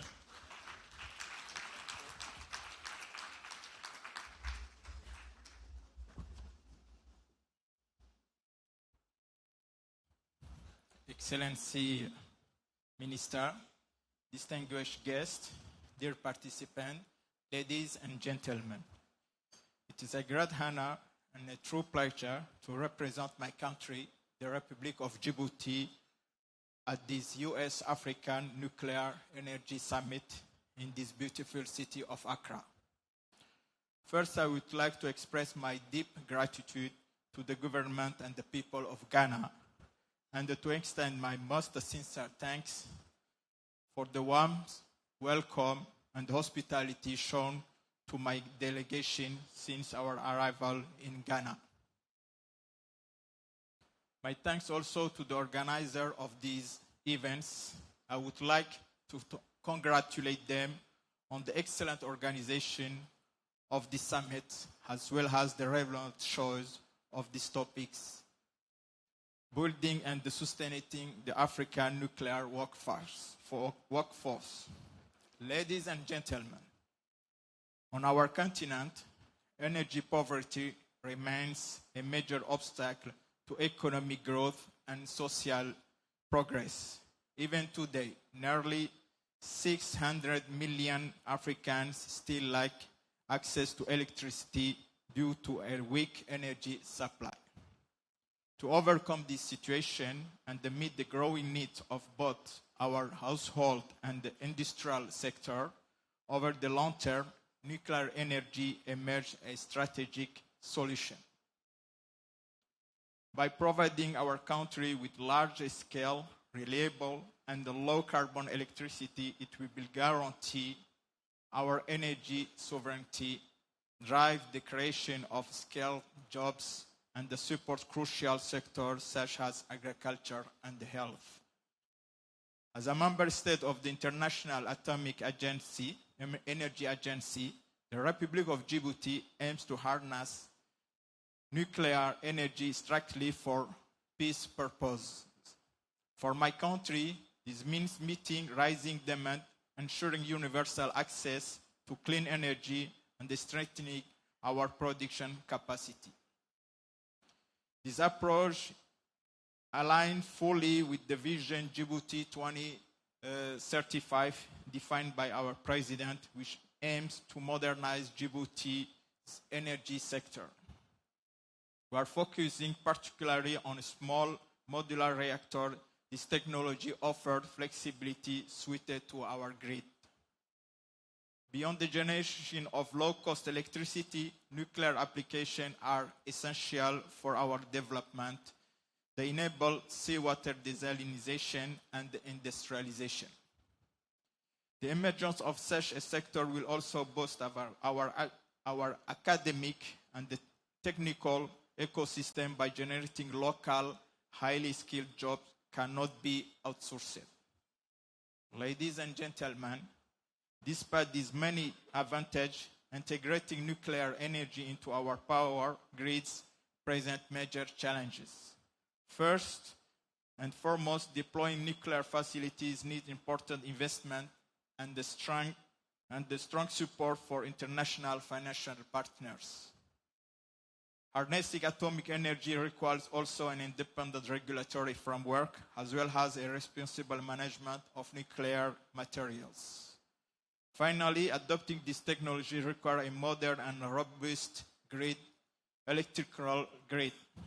In this context, beyond developing a strong culture of safety and security, nuclear industry needs high-level technical expertise.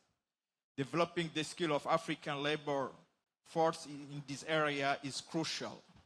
Training our youth requires long-term commitment and strong academic programs. Therefore, offering master-level training on nuclear energy development in African universities holds a crucial importance. Without vital investment in human capital, the keystone of this industry, we compromise our nuclear ambitions. Ultimately, investing in our workforce today remains the sole guarantee of sovereignty and security of Africa's nuclear sector. Ladies and gentlemen, the time has come for Africa to seize the opportunity offered by civil power, nuclear power, to turn this ambition into reality.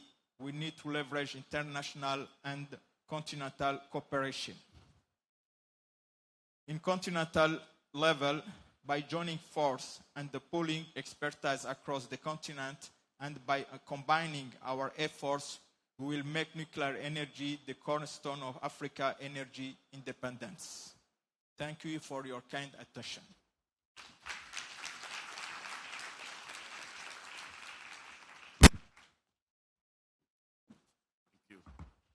Thank you very much, Honorable Dr. Jamal Mohammed Hassan. You couldn't have said it any stronger when you said that for nuclear power program, we need an independent regulator. And we should have a strong culture of safety and security. That's a strong statement, and I want to believe that we will abide by that. Next, to give us the ministerial statement will be the High Commissioner of the Republic of Mozambique to the Republic of Ghana, in the person of His Excellency, Ambassador Fortunato Abrino. If you're here, yes, there he is. Shall we give him a big round of applause?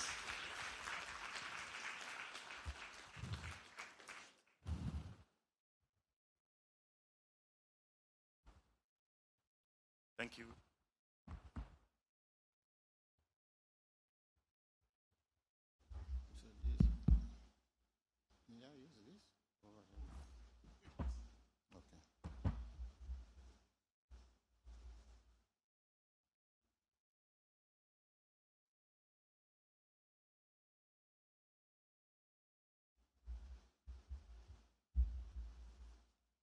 Good morning to everybody.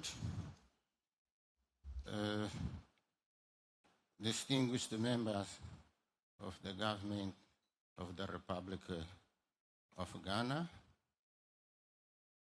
distinguished members of the diplomatic corps, distinguished representative of African governments, the United States of America, the International Atomic Energy Agency, financial institution, the scientific community, industry, and youth, ladies and gentlemen.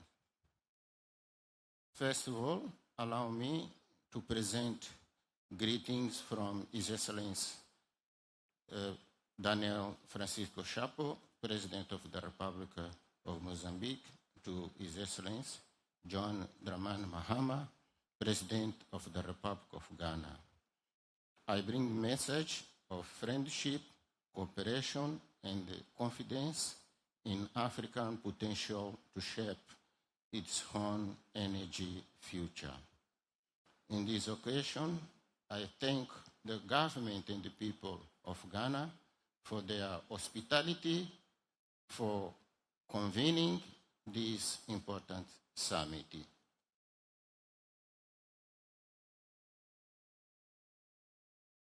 I also would like to acknowledge the contribution of the United States of America, the International Atomic Agency, and all the partners involved in the organization of this summit. This summit places human capital at the heart of the discussions. Before any technology can be considered, there is a fundamental responsibility to prepare people, strengthen institutions, and build a robust safety culture. A nuclear power program does not begin with the construction of power plant. It is begin with an informed decision, a credible regulator, qualified professional, accountable institution, and the confidence of citizens. Mozambique has reached a decisive stage in its development. We aim to expand access to energy, sustain industrialization, add value to our resources, create employment, and strengthen the resilience of our economy. To this end, we will continue to develop a diversified energy mix, responsibly harnessing our hydropower potential, natural gas, solar, and wind energy, as well as other technological solutions that prove safe, competitive, and suited our national needs. In this context, we are following with interest advances in nuclear science and industry, including small modular reactors. We recognize their potential to provide firm, low-carbon power, support industrial process, and complement variable and renewable energy sources.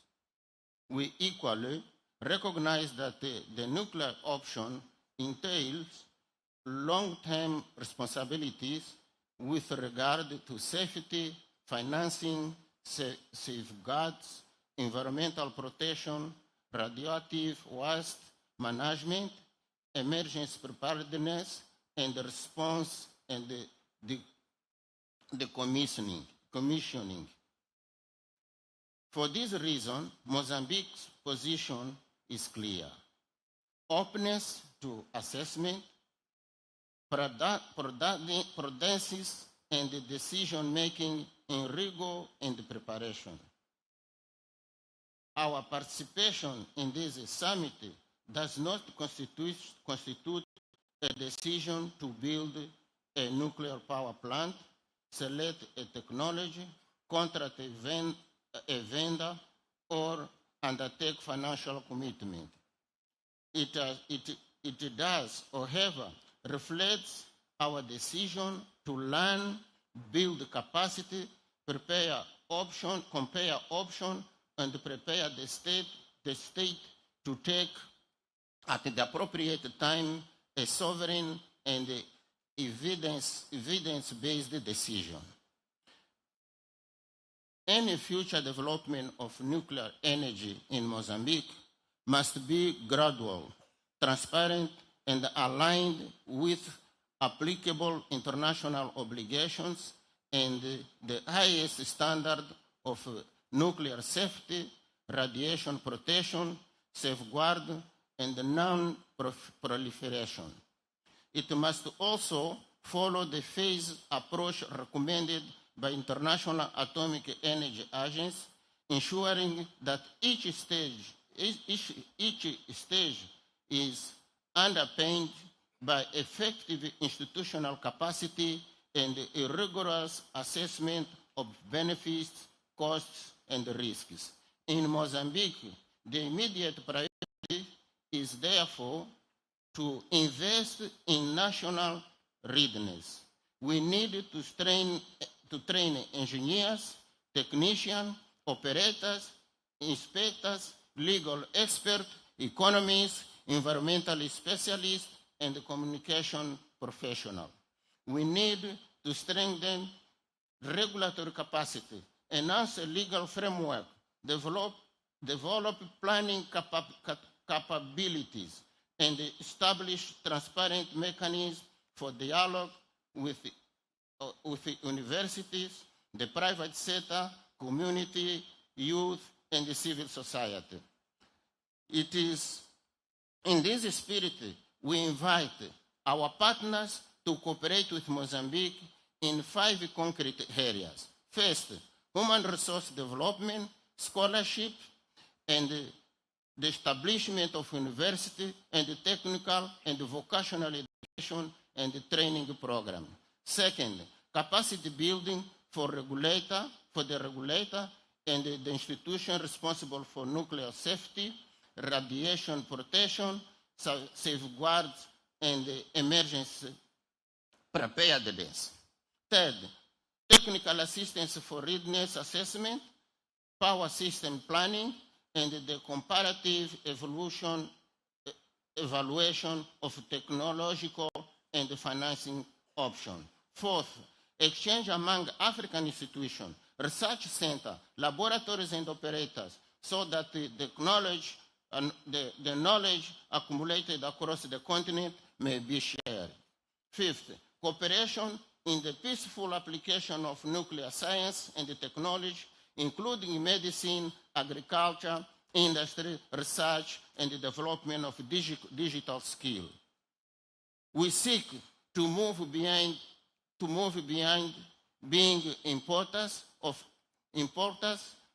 technology and instead training scientists, engineers, regulators, leaders capable of assessing, adapting, operating, and overseeing those technologies.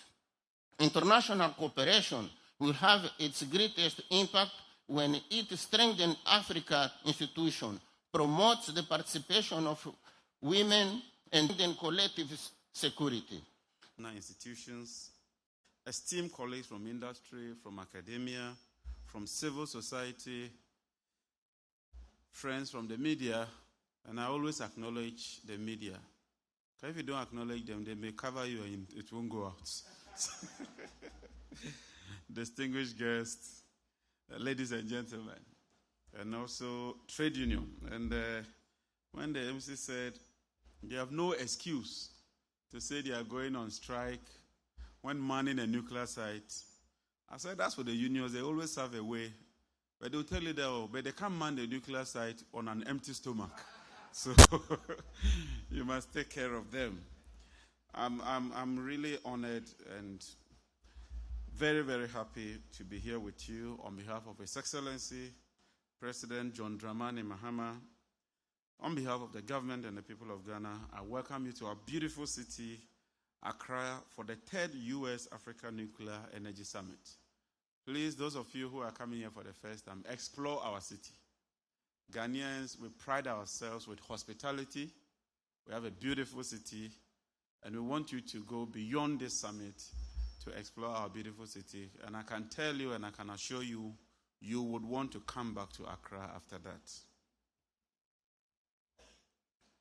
And we are deeply honored to host this very important gathering, particularly at this time, when Africa's energy requires bold thinking, strong partnership, and sustained investment in human capital. Ghana is indeed proud to be hosting this gathering under the theme Building and Sustaining Africa's Nuclear Workforce, which resonates with particular significance for my ministry and for our nation. This theme certainly speaks directly to the foundation of any successful nuclear power program. Ladies and gentlemen, technology, financing, and regulation are cardinal and essential. But no nuclear program can succeed or be sustained without skilled, motivated, and continuously developed human capital. Nuclear energy is a highly specialized undertaking, and its success depends fundamentally on the people who design it, construct it, operate, regulate, and maintain that facility. Africa's energy future, therefore, depends on our ability to educate, train, retain, and empower a new generation of nuclear professionals, including engineers, operators, regulators, technicians, welders, project managers, and leaders. And when I say leaders, I'm talking of us, the politicians. We also need to be trained to appreciate the importance of nuclear power and how to manage it. The conversation we begin here in Accra will help shape the future across our continent. And for those of you who've been in the energy sector, no country, based on my research so far, has industrialized without what we call cheap base load power. You require a certain base load power in order to leapfrog or industrialize. And usually, countries will either depend on hydro, depend on coal, or depend on nuclear to provide them with that cheap base load power. If you take Ghana's trajectory, we started with our famous Akosombo Dam, which generated more than 1,000 megawatts. At that time, the country's peak demand was 300 megawatts. And so we had a redundancy of about 700 megawatts. And so Ghana had a very, very cheap power relative to our neighbors. And we're even exporting some to Togo, exporting some to Cote d'Ivoire, exporting some to Benin. Fast forward, Ghana's peak demand today is about 4,500 megawatts. And we've virtually exhausted all our hydro capacity. So today we have an installed capacity of a little over 5,000 megawatts. And most of it now is coming from thermal power. And you know the cost of thermal power. So it's making our energy cost a bit more higher than before. And so the time has come for us to explore other alternatives. And that is why I find this conference very, very, very important and critical. We are determined to diversify our energy mix, and nuclear will play a cardinal point when it comes to our energy mix, so that we can have affordable, reliable power to boost industrialization and also grow our economy. Ladies and gentlemen, like I said, since the days of Dr. Kwame Nkrumah, our nation has aspired to harness the power of the atom for peaceful development. Despite decades of effort, this vision is yet to be realized. Ghana continues to pursue a balanced, resilient, and sustainable energy mix that supports industrialization, expands access, and contributes to our climate commitment. And that is why His Excellency the President decided that he would change the mandate of my ministry from Ministry of Energy to that of Energy and Green Transition, so that whilst we pursue our energy mix, we also think of the environment, so that we think of providing energy in a sustainable manner. And in that regard, nuclear energy forms a critical pillar of this strategy. It offers reliable, firm, and low-carbon electricity needed to power industry, create jobs, and underpin long-term economic transformation. Our plan for nuclear power is succinctly captured in our energy transition framework, which spans all the way to the year 2070 and represents the most ambitious energy transformation in our nation's history. It provides a long-term vision for the strengthening of our energy security through a carefully diversified energy mix that includes natural gas serving as the anchor for fuel for our thermal plants, renewable energy, which we are progressing aggressively, and nuclear energy, so that we can have an energy mix that anchors the foundation of our generation. As Minister for Energy and Green Transition, I have a responsibility. And my responsibility is to champion and accelerate the realization of Ghana's transition objective, with nuclear power playing an important role as a source of clean, reliable, and affordable power within our energy mix. This will support the broader economic transformation agenda, including our flagship program, the 24-Hour Economic Initiative of His Excellency President John Dramani Mahama. Nuclear power offers a unique combination of reliable, around-the-clock and low-carbon electricity. It can provide the firm power required to support Ghana's ambition to become an energy hub in West Africa. And already Ghana is exporting power to Burkina Faso, we're exporting power to Benin, we're exporting power to Togo, we are exporting power to Cote d'Ivoire, and we are working to export power to Nigeria. And so clearly, this falls in line with our vision, and we believe that if we're able to achieve this, Ghana can become an energy hub for the whole of the West African sub-region, and our commitment is to ensure that we achieve this objective within the shortest possible time. We remain firmly committed to advancing our nuclear power program in accordance with the highest international standards of safety, taking security and non-proliferation as a cardinal point. And so I want to re-emphasize that our vision is to ensure that we promote nuclear for peaceful purposes and none other. Through Nuclear Power Ghana, the Ghana Atomic Energy Commission, and the Nuclear Regulatory Authority, we are systematically progressing through the IAEA's milestone approach with the objective of integrating nuclear capacity into Ghana's electricity generation mix in the coming years. And we look forward to working with all the stakeholders. One thing I realize in Ghana is anytime you mention nuclear, it sends some panic waves across society. But evidence has shown that nuclear can be safe, it can be used productively, and if we put in place the right framework, we can deploy nuclear technology and there will be no fear at all. So we need to also beef up the communication, step up the communication, and engage with all the stakeholders so that we'll carry the people along and they will appreciate what we are doing. Ladies and gentlemen, the partnership between Ghana and the United States in the energy sector, and particularly in civil nuclear energy, stands as a model of constructive, practical, and result-oriented cooperation. Our collaboration rests on a strong foundation, including the 2021 Memorandum of Understanding on Strategic Civil Nuclear Cooperation. In recent years, this partnership has delivered tangible results that directly supports the theme of this summit. And I have a list of those tangible results. I'm sure we'll make that available to you.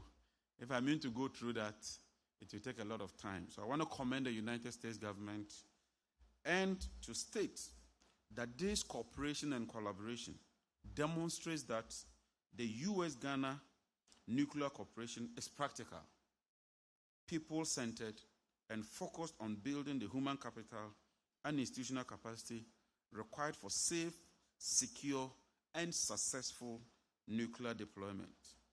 It is in the spirit of this deepening cooperation that Ghana and the United States continue to make significant progress towards concluding the 123 agreement. I note that we're virtually done with everything. We have initialed it, and we are waiting for the U.S. to approve their side. Our side, we're also working aggressively. Once we get the regulatory approvals, we'll sign that agreement and bring it into formal working. And I hope that with that agreement, we can even deepen the work that we are doing. As we deliberate over the next 3 days, I urge all participants to focus on practical and actionable pathways, including strengthening integration, education, technical and vocational training, building operational readiness and regulatory competence, securing sustainable financing for human capital and infrastructure development. And that is one of the key areas that I would encourage that we focus. How do we unlock the needed capital, the needed financing? Because Africa accounts for just about 4% of electricity consumption across the globe. About 1 billion people do not have access to clean cooking. And so if we want to deploy nuclear technology, the key question is, how do we secure the financing? And I think that if we can deliberate on that and come up with policies and strategies to unlock the financing, it will really, really help us. We must also empower the next generation of nuclear leaders and advocates. And more importantly, integrate emerging technologies, including artificial intelligence, into the workforce strategies that we pursue. We must also recognize that building Africa's nuclear workforce is not the responsibility of government alone. We would play our parts, we'll do whatever we can, but we require strong partnership among other governments, academia, technical institutions, regulators, industry, development partners, and international organizations if we are to achieve this objective. The nuclear future of Africa will not be built by technology alone. It will be built with Africans and with our human capital, and with our knowledge and with our skills, institutions and leadership needed to deploy the technology safely, securely, and responsibly. Let me use this opportunity to thank the U.S. Department of Energy, the Ghana Atomic Energy Commission, the Regional Energy Training Center, and all partners who have made this summit possible.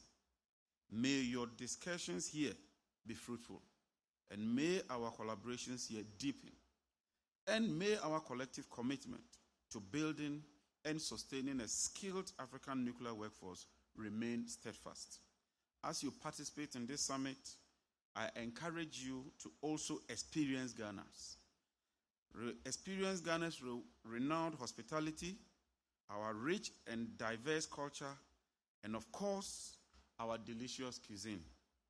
On that note, I wish you a very, very fruitful program, a very, very fruitful summit. Has begun to explore the potential contribution of nuclear energy to our future energy mix. Reliable and affordable electricity is essential to manufacturing, agro-processing, digital infrastructure, mining, healthcare, and other sectors. We therefore see nuclear as one option worthy of rigorous investigation, alongside renewable energy, energy storage, regional electricity trade, and other clean energy technologies.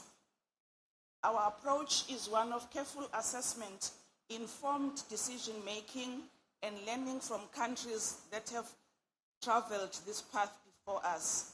For example, Ghana.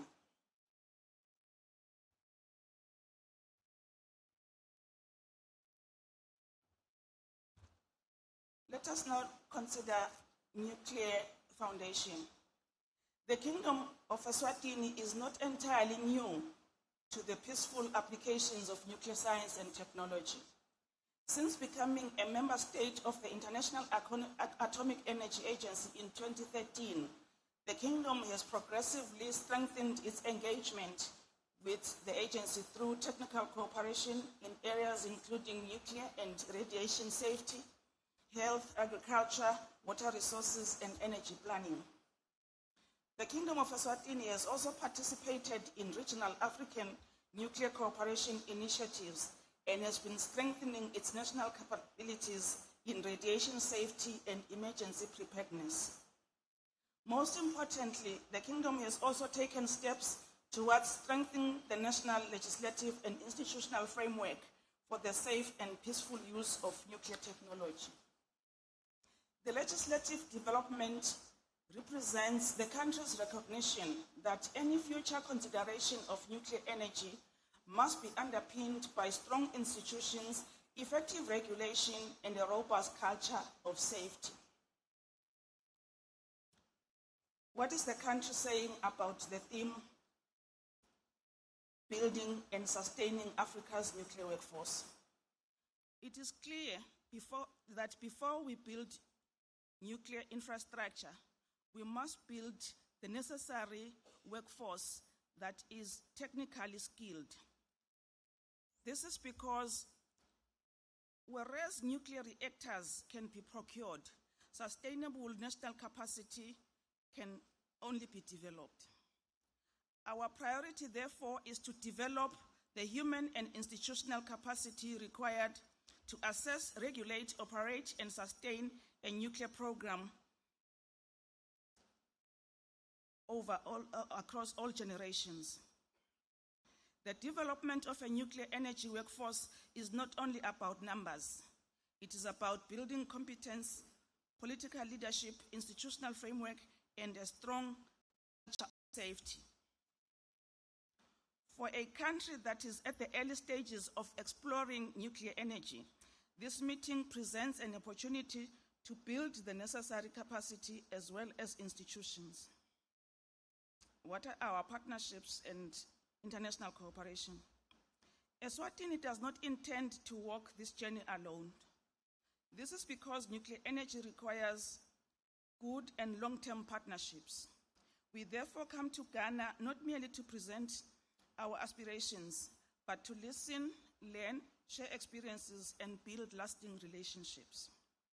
We recognize the important role of the International Atomic Energy Agency, regional institutions, development partners, and countries that are ahead in terms of nuclear technology, academic institutions, and the private sector in supporting such countries as the Kingdom of Eswatini to develop the knowledge and capacity that is necessary to make informed decisions. We particularly welcome opportunities for training, exchange of information, technical cooperation, strengthening of institutions, and the development of our young professionals. What does Eswatini bring to this conversation? Distinguished delegates, the Kingdom of Eswatini comes to this conversation with several important foundations, which are political commitment to energy security, connectivity to the Southern African power pool, growing renewable energy ambitions, a developing technical workforce, stable institutions, and an emerging legislative and regulatory foundation for the safe and peaceful use of nuclear technology. These foundations will provide Eswatini with an opportunity to develop nuclear energy deliberately, responsibly, and correctly from the beginning. In closing, Your Excellencies, Honorable Ministers, distinguished delegates, the Kingdom of Eswatini comes to Ghana with humility about the scale of the journey before us, but with confidence in our long-term ambitions. We recognize that a successful nuclear program begins long before the first reactor.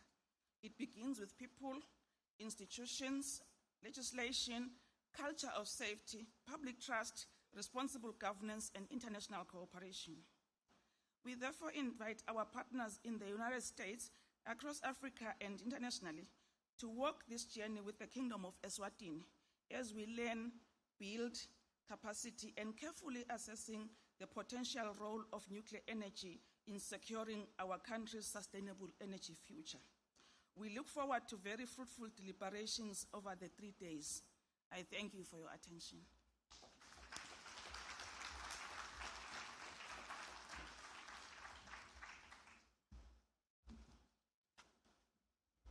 For the presentation, you told us that you're here to listen and to share ideas. You came on the table with a strong government commitment and stable institutions. You have regulators and stuff like that that could help us enrich this, our nuclear program.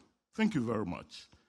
The last of these ministerial messages is going to come from the Director of Energy Transition, Ministry of Energy and Petroleum, Republic of Senegal. The person to do that will be Mrs.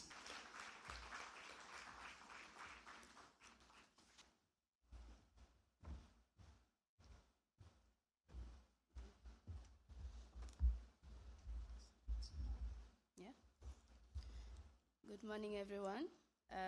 So my name is Yaye Catherine Diop.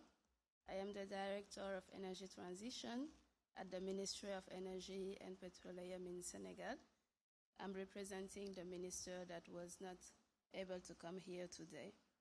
So I will give his speech. Dear Excellencies, Honorable Ministers, distinguished delegates, ladies and gentlemen, in the name of the Honorable Elhaj Abdourahmane Diouf, Minister of Energy and Petroleum in Senegal, I will begin by warmly thanking the Republic of Ghana for inviting us to this important US-Africa Nuclear Energy Summit 2026 and for providing a platform to discuss Africa's energy future and the role that nuclear energy can play. For Senegal, the energy question is fundamentally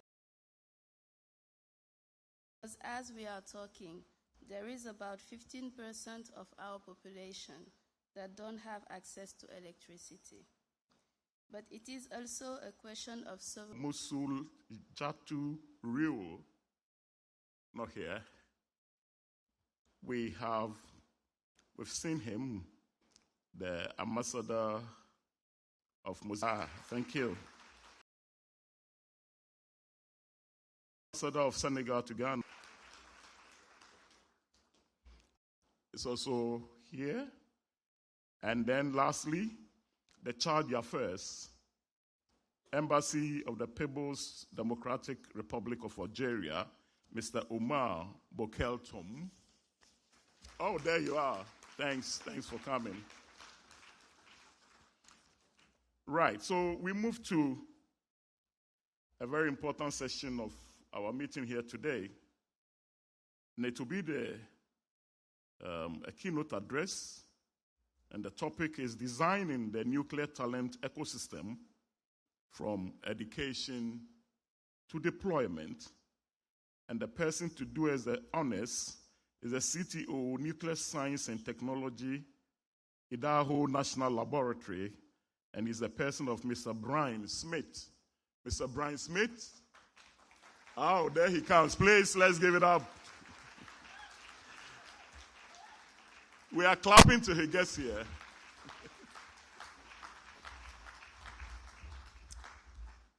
Well, thank you.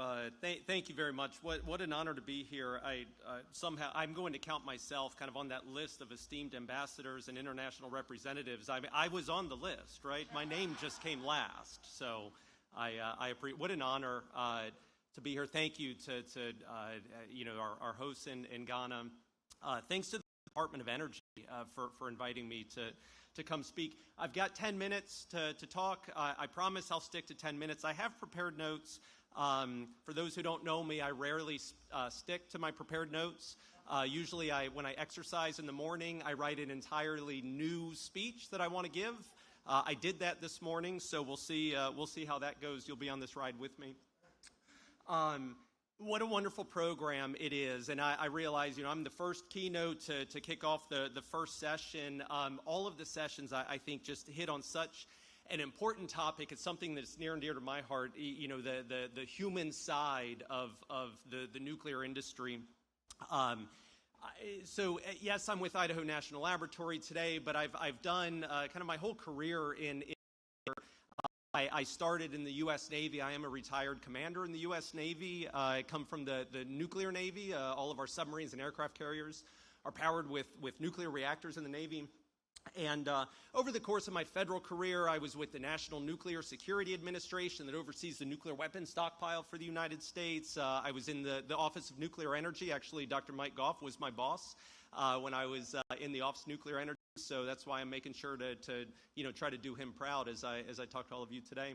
I was also in the United States Congress. I was part of the staff in the United States Congress and House of Representatives with the role of overseeing all nuclear activities for the U.S. government, which was a really good time. And now with Idaho National Laboratory, one of the 17 national laboratories that we have in the United States, but INL is the lead lab for nuclear energy research, development, and demonstration. Lots of exciting things happening there. A lot of the things that Dr. Goff talked about, these criticality new reactors that have turned on this year in very short order from, kind of getting the signal from the administration last year to go make these new advanced reactors go critical. We at INL kind of provided that underpinning research and development, in a lot of cases, the physical space where these reactor developers could set up, build their reactor, and turn it on. So it's a very exciting time to be at INL. What I think, my remarks here, what I might be able to lean into a bit in the short time I've got with you is some of the ways that the United States kind of has gotten this wrong over the course of 70 years.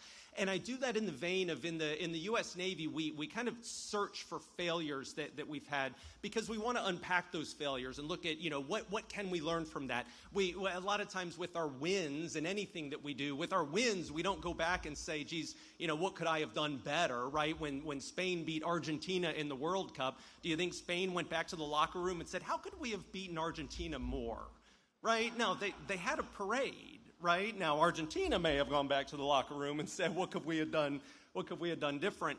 But that's the thing. Let's celebrate our failures. I do that in my household. I've got 2 teenage daughters, which is why I have so much gray hair down here and not much on top. They're a handful.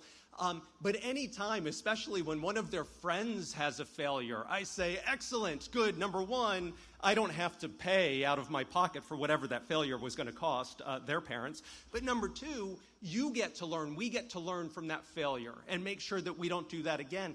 There's an opportunity when you collaborate with the United States like this, in forums like this, we can unpack, what have we done wrong over the last 70 years in terms of human capital management, capacity building? What can you learn from that as you grow your industry? And I think that's very, very important.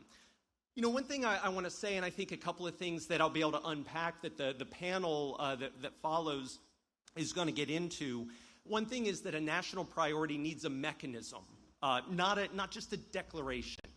Right, so what does the mechanism look like? I think for 40 years in the United States, we kind of treated workforce as a downstream consequence of deployment, rather than looking at it as something that, we're going to need 5, 10, 15 years of lead time to develop the workforce that we're going to need. We're kind of working through that right now. We look at the workforce as a constraining factor in the United States for achieving all of our great ambitions for widespread nuclear deployments.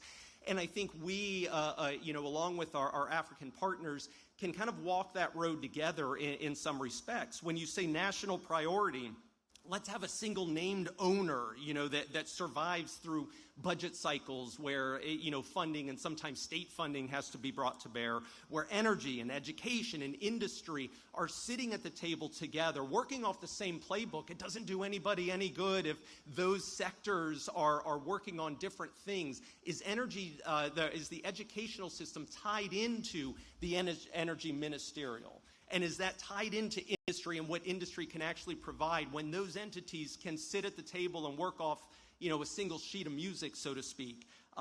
There you can create something meaningful. Another lesson, and I think this is going to be a good part of the panel here, don't build supply without a demand signal. Right, in the U.S. in the 1990s, the nuclear engineering programs enrollment plummeted. And I think students were reading the signals right. That was kind of a reflection of what the U.S. commercial nuclear industry was working on. But the challenge is when you're trying to bring people into that educational ecosystem, but on the other side of the door there's not really an industry to get into. Now, I was working on that in my days of the nuclear Navy, where I was actually building 2 reactors per year. We have a pretty robust submarine shipbuilding program in the United States. So I had to go to colleges and universities and convince people to get into that business, the building nuclear business. And they'd say, well, yeah, but you're not really building nuclear power plants in the U.S., right? And I say, oh, well, let me talk to you about the nuclear Navy, right? And so that's kind of a challenge now in the U.S. Yes, we need people to continue building our submarines like we have always been doing, but we also need to grow this workforce that can come in and build this commercial nuclear capacity that we're working on in the U.S. That is a challenge. At Idaho National Laboratory, we have things like paid internships, where we can put real mentors with students working on real projects. That really has been very, very fruitful for us. Postdoc appointments, joint appointments between universities and the laboratory. That's all been very successful for us. Another lesson, and I think, again, this will come out on the panel, is don't just build the apex of the pyramid of people that you need to deliver. Build the entire pyramid. And by that I mean, a lot of people say, oh, so and maybe a student says, I think I want to get into nuclear, and someone may say, okay, well then you need to find a nuclear engineering program. Guess what? You don't. So I'm the Chief Technology Officer for the Idaho National Laboratory Nuclear Science and Technology Directorate. Right? What do you think my undergraduate degree is in? Let's get a guess. It's hard for me to hear from all the shouts coming up, but I'll give you the answer. Physicist, that is good, it's close. Chemistry, also close. I'll tell you, it's anthropology. Right, I didn't hear that. And now everybody laughed at me. No, I know you're laughing in good humor, and I appreciate the applause. That's exactly right, anthropology. That was my undergraduate degree. Somehow I got into the nuclear profession. And what I tell you is that any student who's bright and motivated can become a nuclear professional. And guess what? We need all of them. That pyramid encompasses everybody. Everyone in this room, I bet you not everyone in this room is a nuclear engineer, but everyone in this room is a nuclear ambassador because you're attending this summit, you're having these conversations, you're involved in this dialogue. And that's critically important, and we need all of you. And I encourage you to get that message out when you go back to your universities, your places of employment. Let's all push out that ambassador message that I think is so important. Let's see, I'm going to skip this section. See, I rewrote all of this. This is fun. And I think another lesson, and again, something that's going to come out on the panel, turning dialogue into implementation. How do you do that? And I think Alicia Duncan is so good. Every time I see Alicia speak to a large crowd, one of her key messages is always, let's talk about how to move into action. How to move into action. So that doesn't mean an MOU that promises that there's going to be, more collaboration. It means concrete things. We're not going to strengthen cooperation. We're going to sign a credential recognition arrangement, or we're going to create a program that will produce 30 certified welders. These are the pieces of action, and many small pieces of action can come together and actually create and grow and sustain a nuclear ecosystem. And I think that's what it means to turn dialogue into implementation. So I guess with that, I just want to close by saying, nuclear, it's not a prestige project. It is, and this was mentioned earlier on the stage, in fact, I think a couple of times, it's firm, dispatchable power that lets an economy industrialize. Mining and minerals processing, manufacturing, water treatment, increasingly data center infrastructure. These are all opportunities.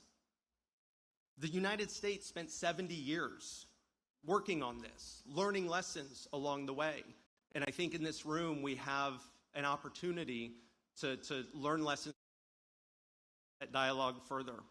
So with that, they're cutting my microphone. That means I'm out of time. I look forward to the next panel. I look forward to the next couple of days. Thank you very much.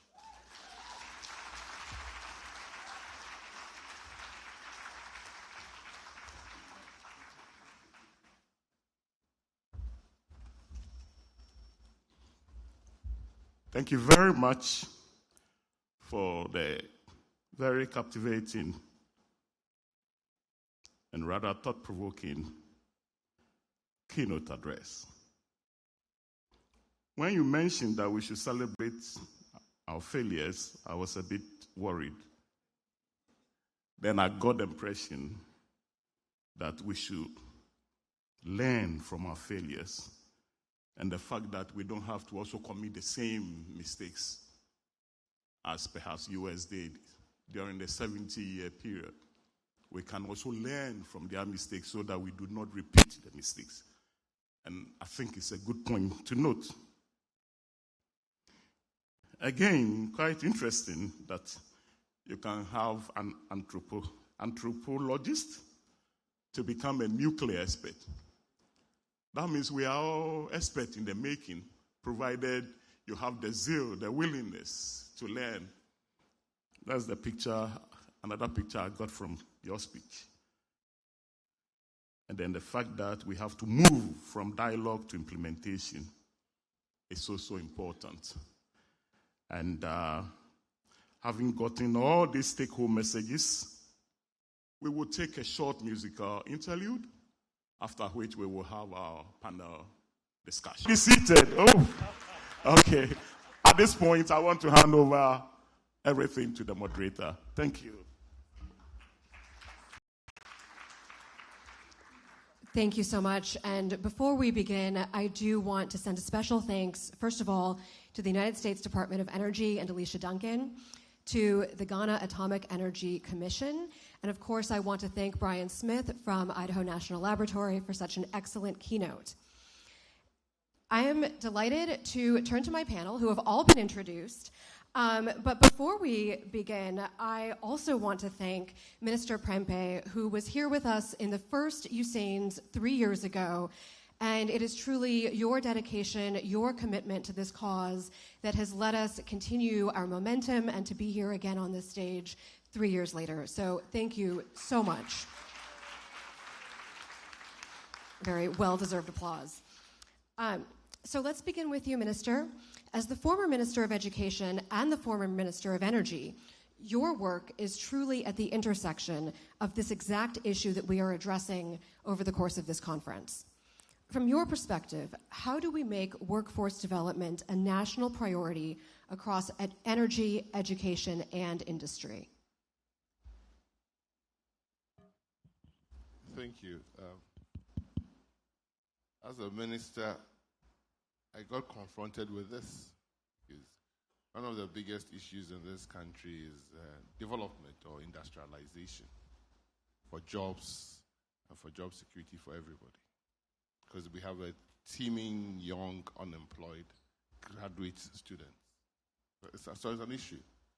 So the first thing you have to understand is that nothing moves without planning. So there are national development plans. And in the national development plan, you have to ensure that education, skill training, STEM education is prioritized. Then you move from the national development plan to the sector policies. So one of the big issues I had was that in technical and vocational education and training, it was scattered over 18 or 16 ministries. Every ministry was doing its own bit. We thought them a good idea, so we brought it all together under the Ministry of Education, standardized the curricula to a more modern curricula before we started even investing in the infrastructure to do with it. One of the very big things I realized immediately was that we had now found oil in Ghana, but most of the people who were employed in that oil industry were not Ghanaians. So it is not easy saying that industry should train. Because when you put a $1 billion oil rig in your seas and you have a strategy, you have no time for apprentices who will come and probably wreck everything. So there has to be a collaboration between government, industry, academia to ensure that your educational system is producing graduates that will be fit for employment. And also the numbers you are training should be well planned. Because if you go and train like it happened, you go and train 1,000 people in Aberdeen in the oil industry. and there are no 1,000 jobs. When they come, what do? They leave. Or whether the jobs are even appropriate for the market available. So it's a big thing. Then in this human capital development, it has to be done with a holistic view. It has to be well costed. It has to be cross-ministerial, cross-agency. Ideally, there has to be a center focus where it is coordinating and making sure that everything is done. And what I realized that if you don't learn to measure, you don't get what you want. So before you learn to measure, you have to know what you want, and then you measure transparently so that you know that you have to train 1,000 technicians. So one work I did as Minister of Education with the Ministry of Energy before I got there was with the Petroleum Commission. And we didn't have welders. It was interesting. We didn't have welders to do undersea welding. So we had to set up a whole institute of welding for the first time in the country and partner and collaborate with the Americans and the Canadians to make it sure that it's international standard with some Canadian institutions to start a welding system in this country to make sure that we have the number of welders we needed even for the petroleum industry. So it has to be a collaborative effort, the workforce planning. The Ministry of Education and Skills Training has to be part. The national development plans have to be part. A well-costed, and then the budget to ensure that it happens. The budget should move across political cycles. It has to be probably medium to long-term interest. And in the nuclear industry, it has to be really, really, really long-term because you have an industry that once you set it up, 60, 80 years, it's going to be running. So you have to have a pipeline of people coming through, getting into jobs that they appreciate, that is well remunerated, so that you don't lose the skilled people as you are training them. So you have to really understand the whole from a bird's eye view of the whole thing so that you don't do patchy things. So that is how we started, and the lessons will be learned, but that's how we started from the Ministry of Education and ended up in Energy. And it was very, very interesting when I got there. But really, it has to do with a lot of thinking, a lot of planning, a lot of money, well positioned to make sure that everything happens. Thank you so much. And I think that the lessons learned that you're sharing with us right now are actually so universal. Because as you're speaking, I'm thinking about how in the United States we deal with this as well, that the budgets have to go far beyond the political cycles. The coordination across industry and across education is so important, and across all the different departments. And the last thing that I want to pick up on that you said is this balance between making sure that we're training the right number of students and matching that to training the right number of jobs that are waiting for students on the other side of graduation. So Dr. Kaufman, I want to go to you and stay on that theme. You are the founding head of the Department of Biomedical Engineering at the University of Ghana, and you are now the Dean of the School of Engineering Sciences. What are some lessons learned that you can share with us in setting up these new departments and new programs and ensuring that student enrollment and that balance between the enrollment on the one hand and the jobs waiting on the other hand? Thank you very much. I want to say thank you to the keynote and then also to the former minister for their submissions, because I very much agree with both of them in what needs to be done. First thing is for us to define, planning is extremely important, to define the kind of products that we, capabilities of our output, then we can put in structures to make sure that we deliver on people that are actually employable at the end of the process. Yes, so that is extremely important. That's the first thing. Next thing is with something like the nuclear programs, when they start learning about the sciences, the language, everything, we need to have examples for the young people to want to get into this. So we start tracks for biomedical engineering. We have had to go way, bringing professionals in there to make sure that there is still, interest, sustained interest, and that what we are doing actually makes an impact in the type of products that we get. By the time we do all of this, when we have a graduate that is meant for the nuclear industry, they understand, they know what is required of them, and they are able to deliver because they are not that isolated from what they were trained to do. So all these things help. And another thing I would like to say is to have a clear pathway for each professional group. What is a path to progression? What does it look like as a career? If you start at this level, how do you transition through that to get to the highest level? What are the possibilities? Sometimes our young people are not aware of this, and if they are not aware of this, they don't see it as an attractive career to follow because they don't see the end result. So we need to be very clear, very purposeful in getting our young people into these professional opportunities that we see but may not be so obvious to them.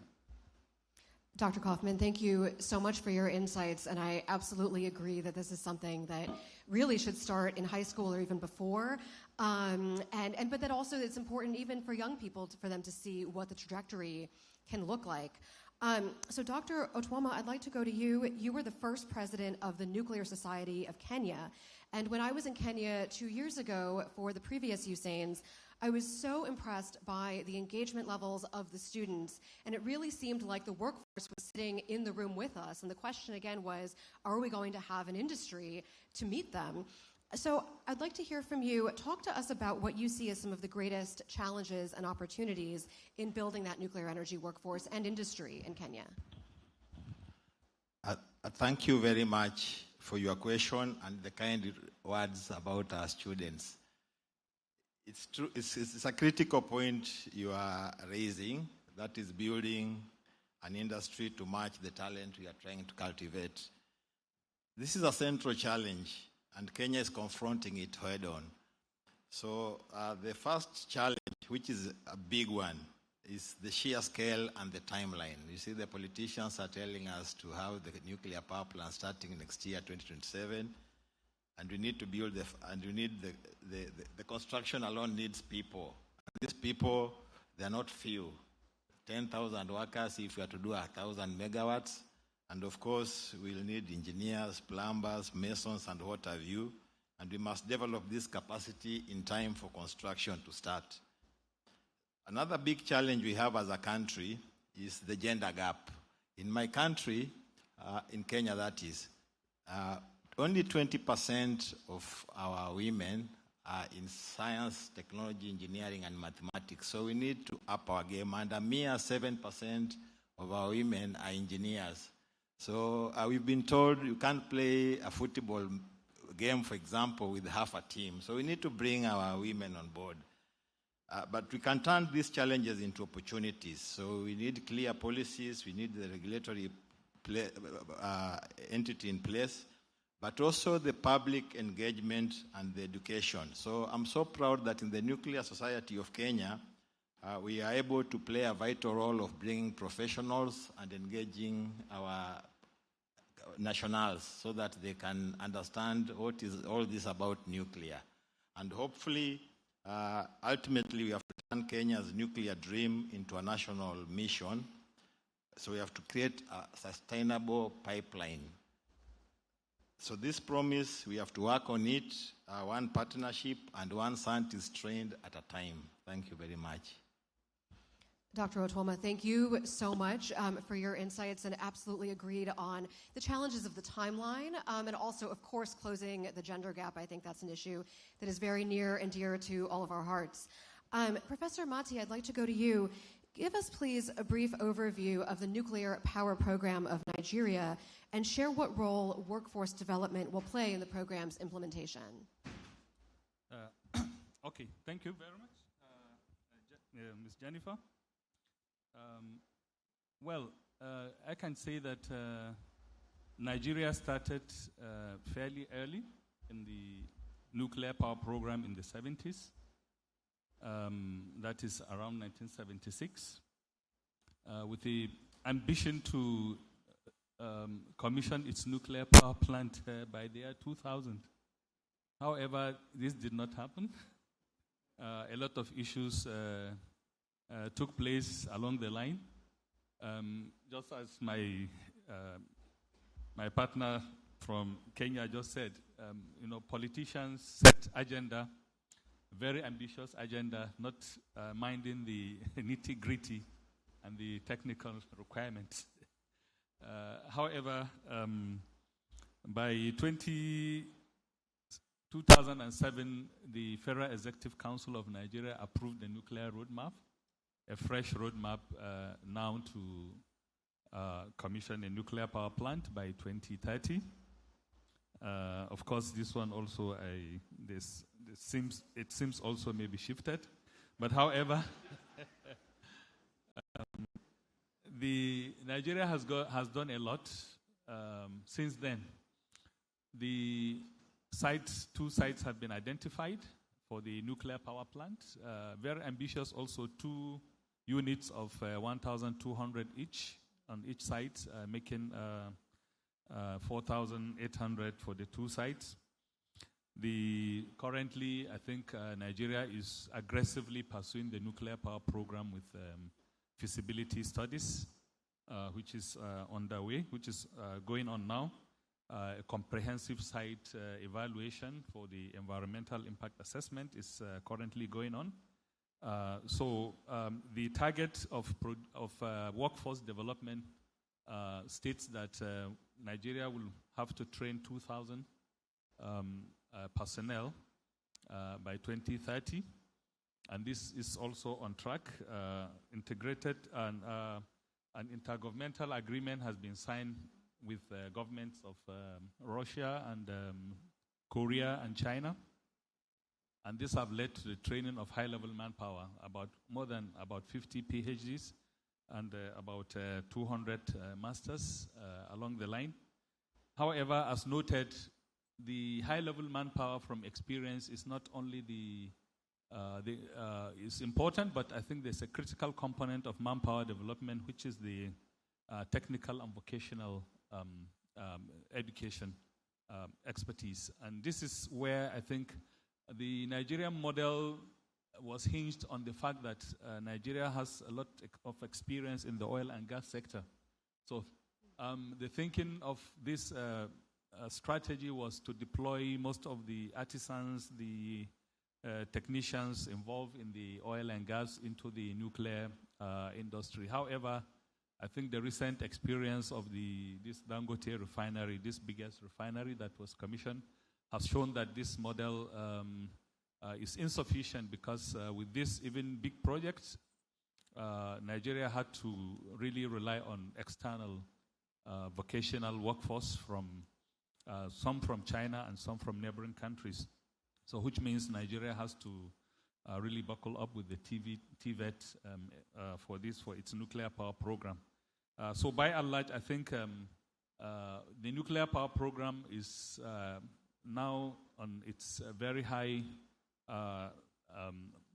momentum, and also the capacity building issues are also taken very seriously, particularly with the experience of this refinery issue, of which we know the power plant requirement is much more than that of the refinery. So hoping that Nigeria will catch up. Thank you very much.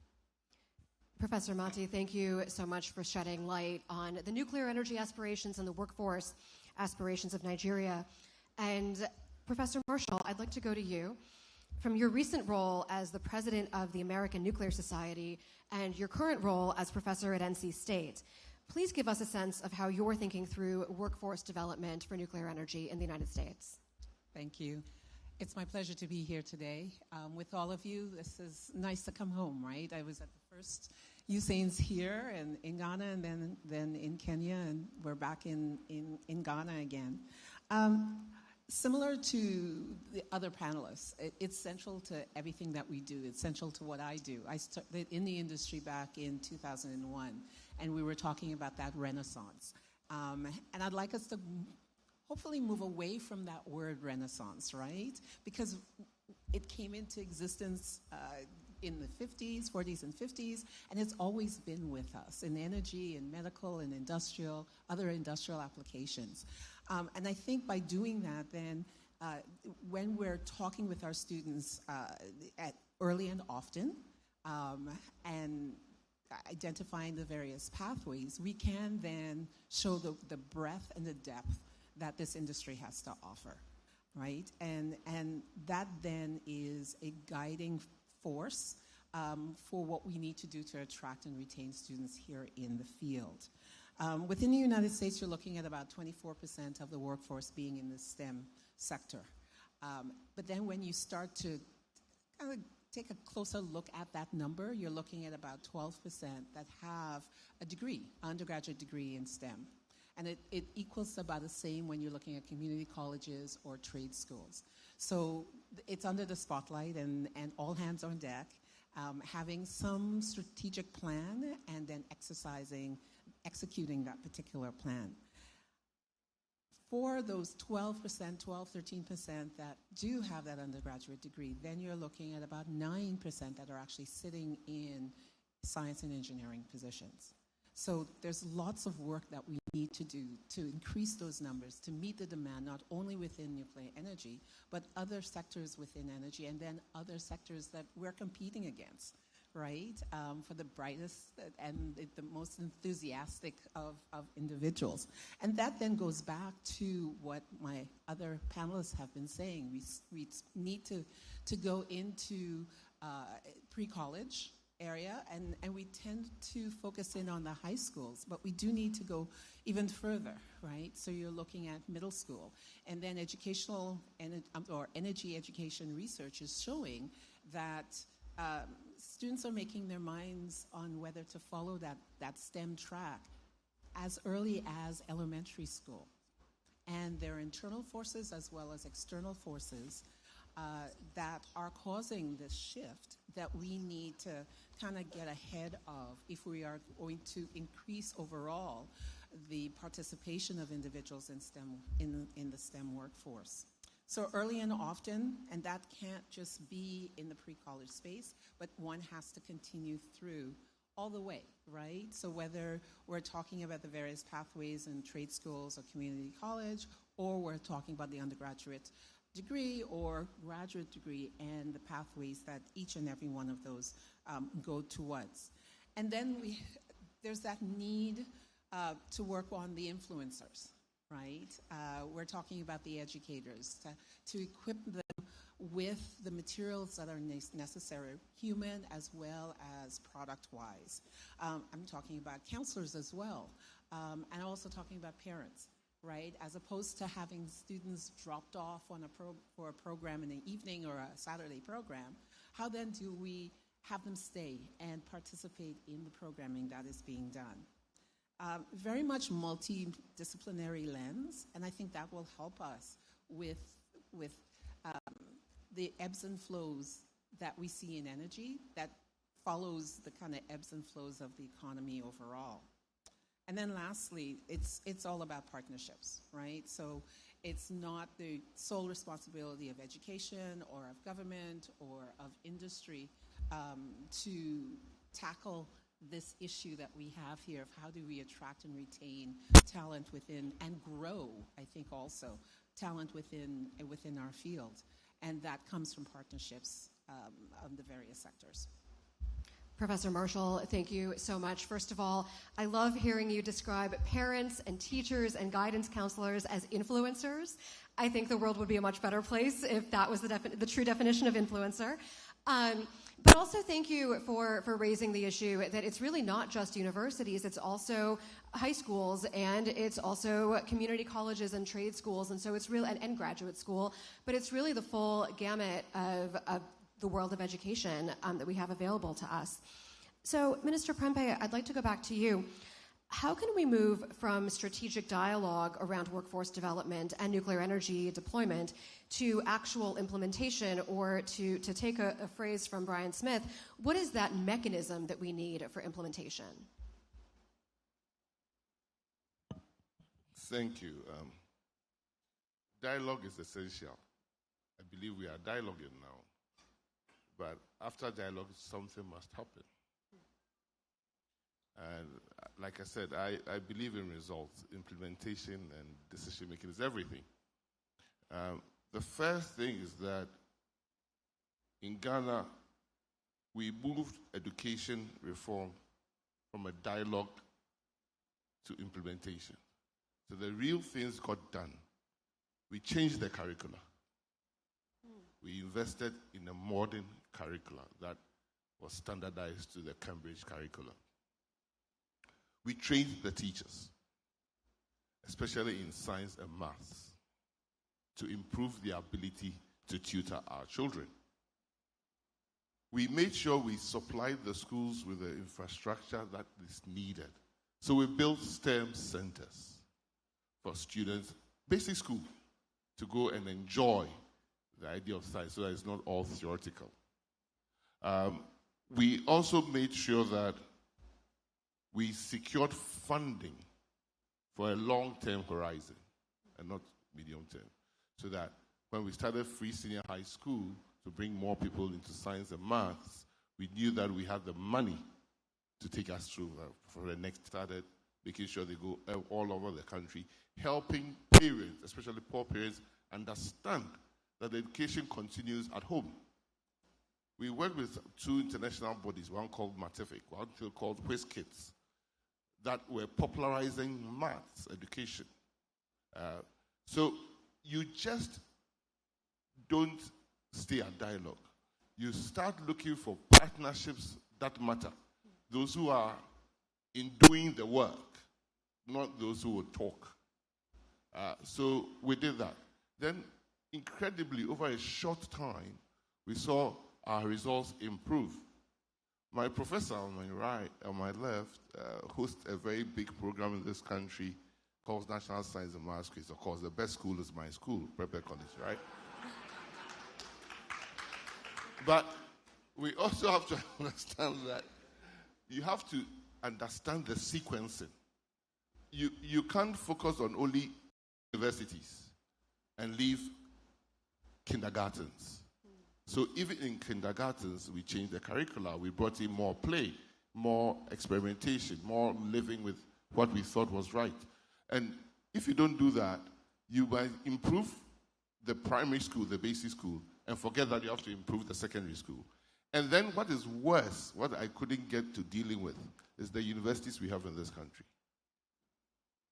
They are all public universities. About 80% of the graduates go through public universities. And when the universities were set up in this country, they were set up for specific things so that they can specialize and they can grow big. But now every university is doing everything, and they are all running to the same government with no money. So you have about 6 or 7 public universities. Everybody wants to do medicine. Now there's a glut of doctors. They cannot even get hospitals. That is, thinking about the whole pipeline. When you train doctor, you can't stay in the classroom. You have to work in the hospital. So if you don't have enough hospitals to accommodate the doctors, you have a problem. They will leave. When you don't have enough nurses to staff the hospitals, there's going to be a problem. Even though you are turning out about 20,000 nurses a year or 30,000 nurses a year, you cannot absorb even 5,000 nurses a year. You cannot absorb even 2,000 doctors a year. So you need to be very, very, I don't know the word, but you need to think through it very, very, very, very well. This planning, human resource planning, from the basic school to the university. Because if those behind realize that those ahead of us cannot get places, they will not go there again. If those in the places cannot find avenues of promotion or into leadership position, it's that they don't enthuse others to come into the sector. So you need a whole pipeline that is well thought through, that if now we have trained nurses in this country, by the UN standards 1 to 500, we are way gone past that. But we are still training. So we are not nimble enough at the tertiary institutions to realize that, look, let's focus more on STEM. Let's focus more, not to say anthropology doesn't matter. My father did anthropology, but, but you have to know your workforce, how many anthropologists you're going to employ over the next 10 years, compared to how many technicians you cannot, not even the engineers. So you have to, and then the partnerships to help build. But so generally, I want to say that you have to treat workforce development with the same rigor you apply to technology absorption and transfer and planning, so that a lot of thought has to go through when you talk about STEM. Which areas of STEM do we even need people, so that you don't bring up people who don't get anywhere to live? Because now issue in this country, you hear from professors, we are training the students, the industry saying, oh, the students don't come, we cannot employ them, and there's a mismatch. And both must be thought about and planned religiously and measured ruthlessly to be able to get us to where we want to get to. Thank you. Thank you so much, Minister, for those insights. And I think absolutely, when we talk about the mechanisms for implementation, I think the curriculum and the partnerships and really looking at it holistically, as you've said, is just so, so crucial. Dr. Kaufman, I'd like to go back to you. When we talk about these scalable approaches to workforce development, it seems like the conversation is rooted in the university system. So how can we build that pipeline or even that strategic dialogue between the universities and then also between the industry, and so we don't have that mismatch that the minister was talking about? Yes, thank you very much.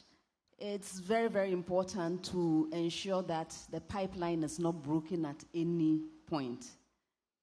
Industry has to recognize that they are the main beneficiary of this effort. And so industry has to do more. I'm talking within the context of Ghana, where young people come to university and they are kind of left to the people in the universities to do what they want with them.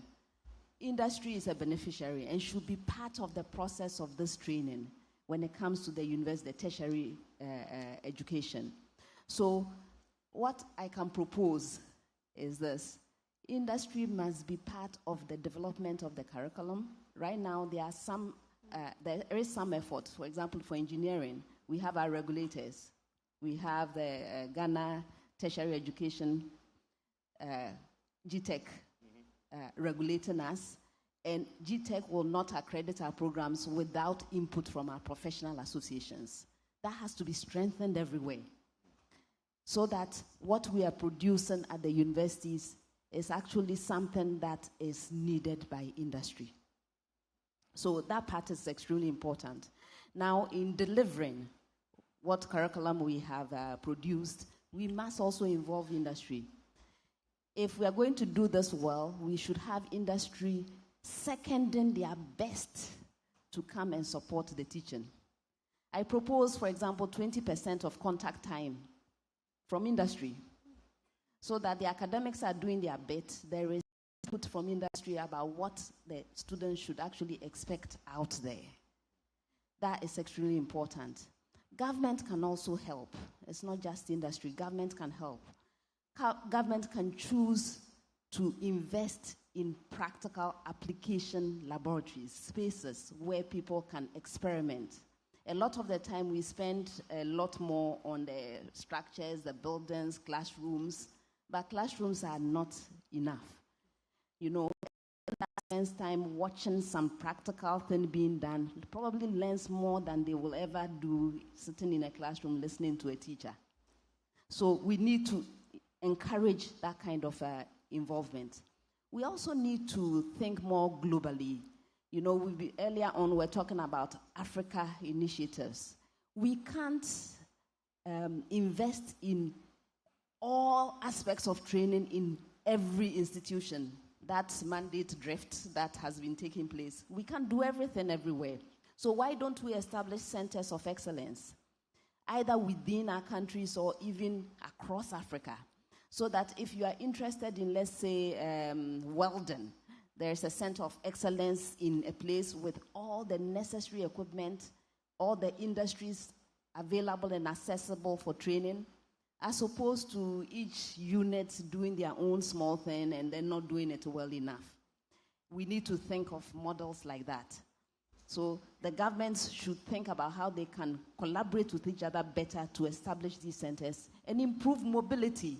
It doesn't help to have these centers in different places which are not accessible to our people. So there's a lot that we can do, and our students are actually waiting for us to do some of these things and make them aware of the opportunities that are out there. Thank you so much, Dr. Kaufman, and love the idea of these centers for excellence. And also really love that you brought up the notion of what government can do, because it's really this nexus between government and universities or education, rather, and industry. Dr. Otuoma, I'd like to go back to you. I'd like to ask you to talk a little bit about how we strengthen regulatory capacity and the role of workforce development in the regulatory space. So building a robust regulatory workforce is a foundational step for Kenya's nuclear ambitions. The strategy isn't just about training individuals, but about creating self-sustaining system of expertise that can operate with independence and authority. So to achieve this, I think there are three interconnected pillars I would like to talk about: specialized education, then developing local trainers, and thirdly, deepening our regional collaboration. So on advanced specialized training, because like in Kenya, we started with the Radiation Protection Board. Now we have a Nuclear Regulatory Authority. So Radiation Protection Board only needed people who understood safety. But now with the Nuclear Regulatory Authority, in addition to safety, we have to add in safeguards and security. So we need to train such people because we didn't have them before, and they are going to regulate nuclear material. If they don't know issues about non-proliferation, the safety of nuclear materials, safety alone is not enough. And then the second pillar is building, true capacity actually is not just about knowledge, but the ability to pass it on. So we need to ensure that the program's long-term sustainability reduces reliance on external experts. So we need to train the trainers. And then the third pillar is we need a strong regional and international collaboration. If I may just talk of two examples of regional cooperation, Ghana has assisted us start a postgraduate educational training in radiation protection in conjunction with the International Atomic Energy Agency. So Ghana hosts the training 6 months in 1 year, Kenya hosts it in another year, 6 months for African countries. Then the second leveraging of an international partnership is the United States. Our regulatory authority, we rely a lot on the national, I think in the States you call it Nuclear Regulatory Commission. So those people who have retired from that entity, they normally come to Kenya. It's both a holiday for them, and also we tap on their knowledge because they've had the experience of regulating nuclear.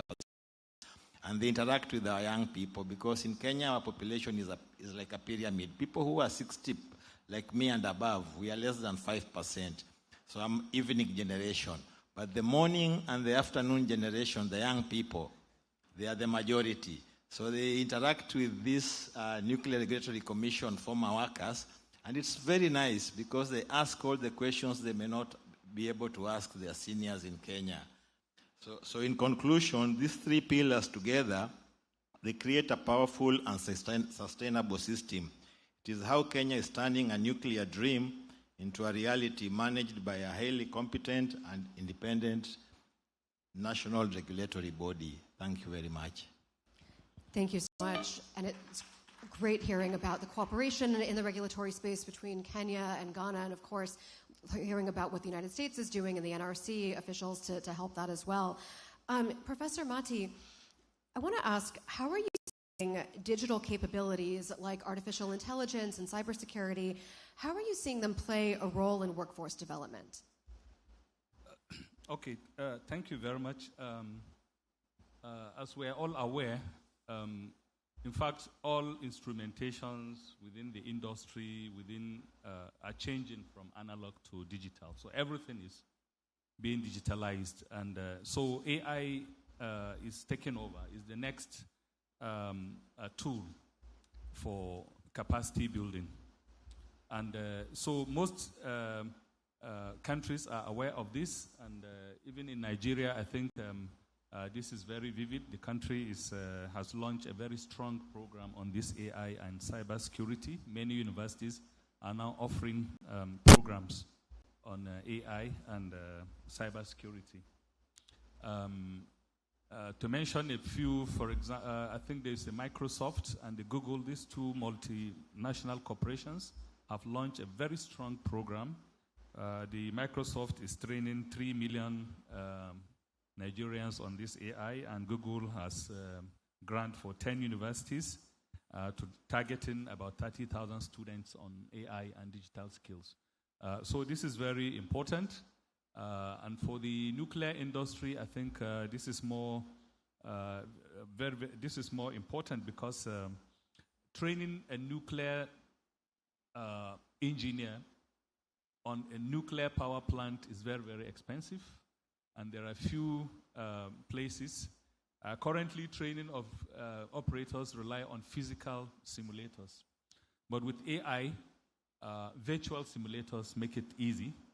So now with virtual simulators, it makes the training faster and also cheaper, so that you don't have to build a very physical simulator. And also, it serves as support system, the AI, for both maintenance and predictive maintenance, because AI using the data can predict, for example, when a fault is expected, and therefore it can enable maintenance very easy. So training of maintenance technicians and maintenance engineers using the support system. I think in Nigeria, our research reactor, we are trying to build a support system for the reactor operators and also for the maintenance, so that we can use it to train subsequent operators for the reactor. And once these AI systems have been developed, I think it makes training much easy. And also we know mostly in Africa, for example, the grid is not stable for the nuclear uptake of nuclear power. And this is a very serious challenge. And we've seen that one of the ways to avoid this is to have smart grids. And these smart grids, of course, will require AI. And this AI knowledge is one of the ingredients that will be very, very necessary. And so this is very important. And also for regulatory control. AI will play an important role. You made mention of regulators, NRC of the US, and I think other regulatory agencies also are now looking into AI. A lot of thousands and thousands of documents are being generated by producers, by power plants. And to review this document, I know, for example, even for a simple research reactor, it takes the regulatory authority about 6 months to review our safety analysis report. Because it contains thousands and thousands of reports, the operating limits and conditions, all this, and which has to be reviewed. For a nuclear power plant, it takes like between 1 to 2 years just for the regulators to review and issue license. And with AI now, it's making it very fast, because AI can go through the document as fast as possible and pinpoint areas. And so this has the tendency of reducing the regulatory period and make it very, very apt for the nuclear industry to adopt. And many countries are doing so. And also we in Nigeria, we are in the course of applying it. Thank you very much. Thank you so much, and I think that's a great preview as well of the conversation we'll be having on Friday, where we'll take a more in-depth look at AI. And Professor Marshall, you are a member of the Council of Advisors of the OECD's Nuclear Energy Agency. How are you helping our international partners think through workforce development? Very carefully. It is understanding each one of our geographical locations and the dynamics that exist therein, and sharing kind of your lessons learned, best practices, and some of the challenges. And we're realizing that those challenges are the same, just in different parts of the world, at its essence, right? And we've all been tackling these particular issues in different ways and in similar ways. So can we then pool resources and then build on each other's strengths to kind of have a better coverage of what is needed within the field? So there are a number of different working groups, I should say, and each one is tackling an aspect that we are all confronting. So we'll have one that is focusing on nuclear and society, that public perception, that public interface. We have another that's looking at the curriculum and learning mechanisms, right, under nuclear science and education. There are others that are looking at the back end of the fuel cycle. We have others that are looking at advanced technologies. And then there's one that I'm leading that's looking specifically at building a pipeline, and I'm about to change that from a pipeline of nuclear professionals to pathways for nuclear professionals. And then focusing in on what is not necessarily being covered by other working groups or other organizations to which we are all members of. And in particular, we are looking at educators, right, and making sure that they are supported, they have the resources that are necessary. That then can be tweaked for particular regions because you want to have more of a linkage, cultural linkage for that particular nation, even within a particular nation for that particular community. So that's what we've decided to focus in on, right? So getting the collective minds together and then identifying, well, where are it's not being covered quite as effectively as needed, and then focusing in on that. And we decided when you think about educators and you think about their impact is generational. There's a multiplier effect. When you think of the career of an educator, you're looking at 30, 40 years. How many students have passed through that particular educator? And I think it's very important, too, that it's not only that we are bringing curriculum to the educator, but then it's a collaboration that's going on. They have expertise of in the classroom setting, and then we have some of the technical know-how or the technical information that we would like to impart. So it's really a collaboration and putting those two things together. And that takes time, right? When I think about us thinking through which area we wanted to work on, and then getting to know each other and getting to know each other's educational system, and what does the nuclear landscape look like in any given country. And then thinking about it, why should we have other nations that may be new and emerging start from scratch, right? So what does that clearinghouse nuclear hub, what does it look like? And it has to be multimodal, it has to be multidisciplinary, it has to take into consideration not only a horizontal entry point, but also a vertical integration of our systems, so that then we are attracting the educators that have the passion already for being in the classroom, and now integrating nuclear science and technology therein. And I just wanted to end by saying, too, that it is, we focus in on formal education, but informal education also has a place at this table and has a great impact. And that's where I'm going to come back to the influencers of the parents. You see them sometimes stay in the back, right, just checking out what's going on in this particular Saturday programming. And they are then absorbing some of the information and being more at ease with what we are then doing with their pride and joy, right? They want the best for their students, and we are now imparting to them that that's what we want for them as well.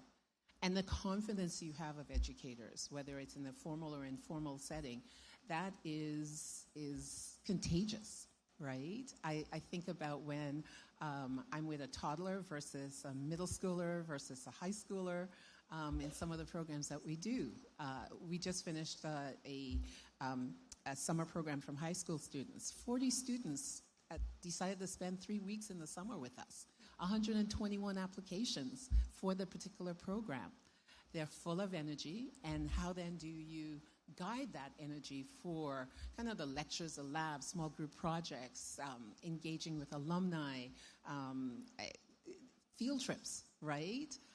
And then I'm hearing from their parents, because they're calling home and they're all excited. And then their parents are then, well, there's something here, right? They allowed their child to come and spend this time with us, and they're realizing that what the industry has to offer, and that it is a community, it is an enterprise, right? That, and we're just as enthusiastic about what we're doing. So for me, these are some of the things that we do at the international level, the national level, and then also within the state and at one institution, and how we are then contributing to kind of the next generation and all the enthusiasm that they will have, and all of the influencers, and trying to assist in developing product, and then the more important thing in keeping that excitement and drive of our students as they go through a program that I would say is challenging, right? When you think about what we do within nuclear science and technology. But that's what they're looking for, and therefore we're trying to support, the educators and influences and other stakeholders in this process. Professor Marshall, thank you so much, and I really love your emphasis on formal and also informal education, and I think also your point about international civil nuclear cooperation and cultural understanding and workforce development and education. All of those things take time, and so we should be eager, but we should also be patient at the same time. So with that, unfortunately, we are out of time for this panel, and we are going to have lunch and return at 2:15, but please join me in thanking our panelists.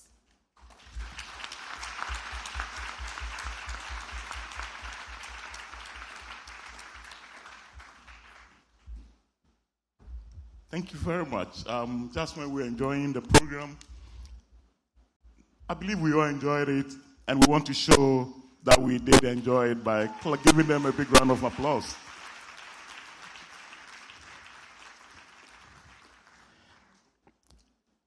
I will want to introduce the Minister for Education, Republic of Ghana, Honorable Haruna Idris, who is here with us.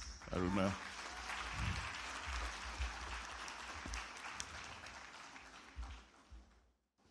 Haruna, when you were not here, Napo said that his school, Prempeh College, is the best school in Ghana. So we may have to solve this problem very soon. Sadly, we will not have the questions and answers. We seem to be running out a bit late. But I want to believe that when you meet them, you can ask them some of the questions that you very much wanted to ask. For instance, I want to find out from the man from Zaria, Nigeria. They started the nuclear program in 1976. And yet, they seem to have a lot of power challenges. When I meet him, I'll ask him. Lunch is ready. Lunch will be served at the terrace. But you may have to go there with your name tag because it will be inspected. Those of us on the panel and the ambassadors and their reps and all those on the reserve seat, you may have to stay behind. You have the lunch with the Minister for Education, so you'll be guided to where you go. But for now, we are breaking for lunch, and then we are coming back to this place at exactly 2:30. Thank you very much. See you. All those on the reserve seats, please stay behind. The rest.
we're going to be having a panel discussion again this afternoon.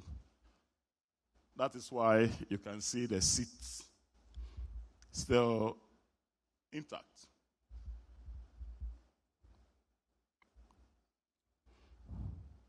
Our panelists will be talking about operationalizing technical and vocational systems for strategic national infrastructure development, including nuclear power programs in Africa. This is what we'll be talking about this afternoon.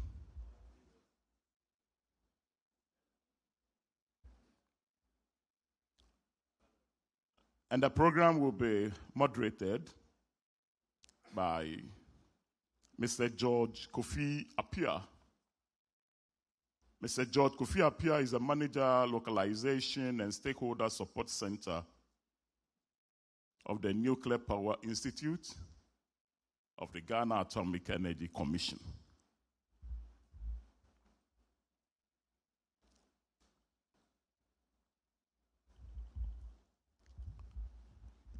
So if Mr. Kofi is here.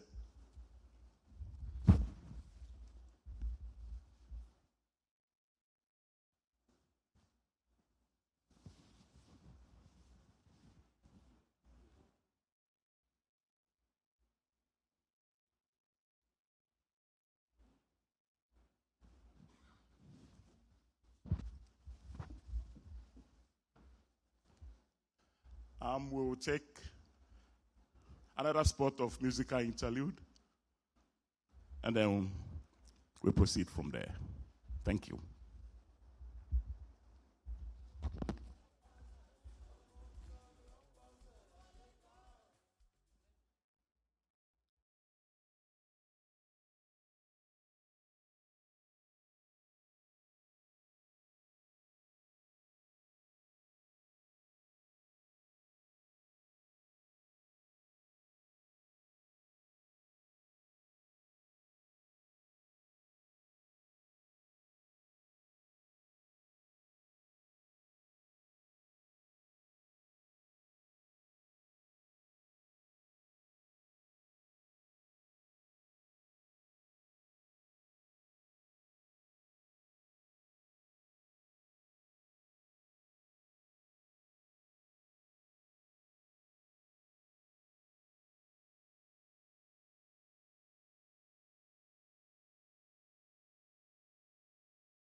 program is going to be another panel discussion. And the topic is operationalizing technical and vocational systems for strategic national infrastructure development, including nuclear power programs in Africa. Our moderator for today, this particular program happens to be the manager, localization, and stakeholder support center of the Nuclear Power Institute of the Ghana Atomic Energy Commission. He's in the person of Mr. George Kofi Appiah. If Mr. George Kofi Appiah, yes, let's welcome him with a round of applause. He'll be moderating this panel discussion. Now the panelists. I have here Engineer Dr. Eric Kofi Adjuro. He's the Director General, Ghana TVET Service. Engineer Doctor, if he's here, yeah, there he comes. Director General of the Ghana TVET Service. Next person to join them happens to be the founder and president, Design and Technology Institute of Ghana, Ms. Constance Swanika. Ms. Constance Swanika joins us. And next is the president and CEO, Hobart Institute of Welding Technology, United States, Mr. Charles Carpenter.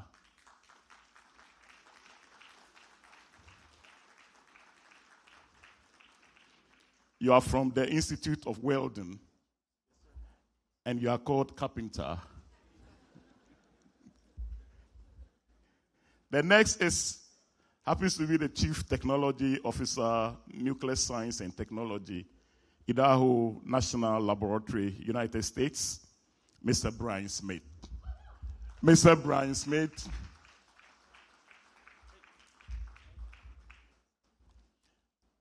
And the last member of the panel happens to be the Director, Technical and Vocational Skills Training Department, Industrial Training Fund, Nigeria, Miss Nancy Ekung. Oh, okay, there she comes. So I hand over to the moderator, who will then take over from me. Thank you. Thank you very much. All right, good afternoon, everyone, and welcome back from lunch. Welcome to this very important conversation on operationalizing technical vocational systems for a strategic national development or strategic national infrastructure development, including nuclear power programs. Yes, so let me take this opportunity to thank the organizers because this is one of my favorite topics, and so thank you for putting me in charge of this. Yes, so technical and vocational education and training definitely has not received the attention and the recognition that it deserves. And in Africa, many people still regard this as a second path or a second choice educational pathway. Our conversation this afternoon focuses on how we are going to change this narrative and to position TVET to become the engine for national development or industrialization and to play a key role in strategic national development. I expect this conversation to be practical, forward-looking, and engaging. And so I'll encourage our panelists to be very candid in sharing their successes and lessons learned. And to you, our audience, I invite you to reflect on the insights that we'll get from this conversation and see how we can translate them into concrete actions across our respective countries and organizations. And so with this, let me welcome you to this conversation. And as esteemed panelists have already been introduced, I'll go straight to the conversation. So let me say I'm very honored to have this conversation, and I'm sure we're going to have a good time. So let me begin with you, Mrs. Ekon. How did we get here? In your view, what has caused this? We are looking at technical and vocational education as a second choice educational pathway. What has caused this in your view? Well, in my view, the major issue is that we look at finances, but then I believe that it is not just finances. There is more to it, and that is the issue of government commitment to technical education and then training itself. Now, if you look at the situation in Nigeria, you have the polytechnics, you have the universities. And then you have a situation where the universities are supposed to start from level 8 and then get to directorship position. However, the polytechnics, graduates from the polytechnics can only get to level 14, except if they are able to get additional qualification. This is quite, demoralizing for that set of people. And then you look at it again. You have all these artisans that has gotten so much knowledge, skill that they use. And by the way, these artisans form the greater part of the working populace as far as technical skills are concerned. But they are just stuck right there. There is no pathway for them to, improve on their lot in life. You will agree with me that no parent will want the child to be stagnated. Everybody wants to move in the line of, social status. But when you have to remain at a stagnated point, nobody wants that. So I believe that is one of the issues that has made the technical education in Nigeria not to have the recognition it's supposed to have. Then you look at finances, like I said, it's also a very big one. But tied to this issue of finances is the fact that accountability is a problem. Yes, we agree that so much is not given to, so much attention is not given to finances as far as technical education is concerned. But look at it the other way around. Every year budget is made. Every year you have equipment brought in. In most cases, the instructors or the teachers do not even have the wherewithal to man this equipment and use it to the betterment of the schools. We have, a platform in the ITF, Technical Skills Development Program, anchored by the employers and ITF. And some time ago, equipment were given to institutions. And after about 10 years or thereabout, we had to go back to the institutions to check what they've done with these instruments or this equipment. And to our greatest surprise, most of those instruments were not there. Some were just in their cartons and were not used. So what are we talking about? We are talking about a situation that the instructors do not know how to use this equipment. And then sometimes they are being pilfered. So it's really a problem. So we need to have that issue of accountability. We need to have government commitment. And then there should be role definition. Strict and clear role definition. Let everybody know what he's supposed to be doing. So that if you are into informal technical education, you know that that is where you are. If you are in the formal sector, you know that where you are. But then we thank God, recently the government of Nigeria has also made it very clear that the ITF, that's the Industrial Training Fund, which is the foremost human resource development organization in Nigeria, is in charge of the informal sector, while the NBTE, that's the Nigerian Board for Technical Education, is in charge of the formal sector.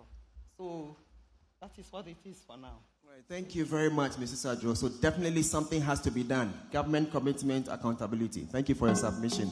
Dr. Adjo, you want to add something to this?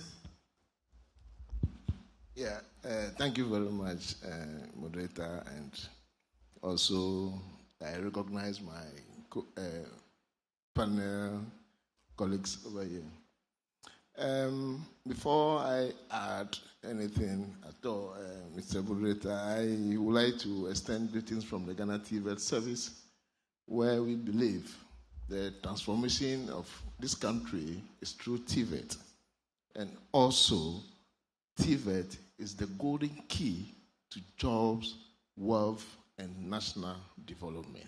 That is why I associate very much with the theme we are discussing this afternoon. The situation of TVET, or perception of TVET, is not new to all of us, even including government policy makers. But it has come to a point where it is so natural. That is why I commend this forum. The organizers of this forum had to be commended highly for bringing some of this discussion to the public space so that we are able to give some form of education to the policy makers that there is the need now for us to think seriously about where we want to drive our various countries, and then also the continental level. This discussion, we need it. TVET, it is not new to us. TVET, particularly in Ghana, has been there for many years. All of us go to the mechanical shop to fix our cars. We all go to a seamstress or a tailor to fix our clothes. If not for TVET, all of us, I don't know how we would have been looking like today, sitting here, so beautifully dressed up. It is TVET. If not for TVET, the tables we are sitting on, the chairs we are sitting on, all these cameramen taking the views from here to the outside world wouldn't have happened. That is the relevance of TVET. When you go home and you enter your room, you switch on your power, you go to the kitchen, you fix some food to eat. Everything you do, your life revolves around TVET. So why are we forgetting that the very thing that gives us existence should be forgotten? Never. So what do we do? In Ghana, in 2020, when government realized that the whole world, everybody started talking about youth unemployment. Young people are not getting jobs to do.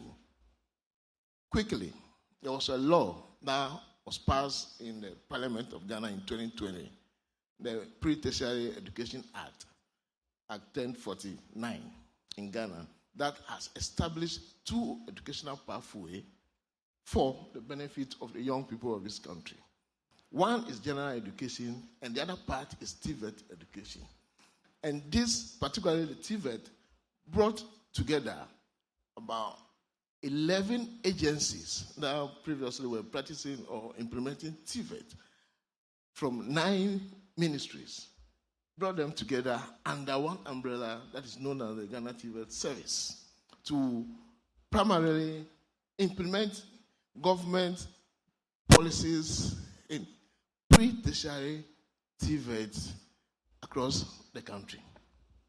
So there is a legal framework for the establishment of TVET in Ghana. That is where I see it, supervise almost all the 261 TVET institutions we have in Ghana today. There is a lot we can talk about the benefits to TVET. So this conversation must be situated in such a way that we are able to get the dividend, the key benefits that we are able to run away with. The thing is, are we going to do this conference and then we are not able to pinpoint any project that this project is bringing to us? And government of Ghana, led by His Excellency, the President of the Republic, it's through the Minister of Education, are implementing a lot of reforms in the TVET space.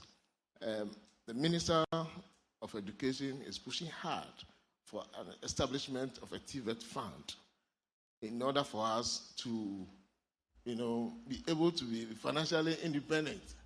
Like she said, in Nigeria, everybody talk about accountability, but it is all about establishing a proper framework where TVET can run on. Thank you very much. Okay, thank you very much. So let me do a quick follow-up, and then we'll continue. So let me come back to you again. We used to have polytechnics in this country, and then at a point, we decided to upgrade them to the level of technical universities. I saw that as a very great opportunity to entrench or deepen technical and vocational education. From where you sit, you see this to have happened, or is it a case that we elevated them to the university status and then we introduced conventional academic programs to dilute the technical and vocational education and training? Right. Thank you very much. I, as a practitioner, TVET practitioner, see this. I have two opinions. One opinion is, yes, it's good for us to have a center of excellence where we can sharpen up our skills and develop some other, opportunities that you may need. The second aspect is, what I have known in Ghana is that when you hold a university degree, you always want to don your tie. You don't go and lay blocks. So, the base, when you look at it in a triangular form, the base, it's where we have both informal and formal TVET practice.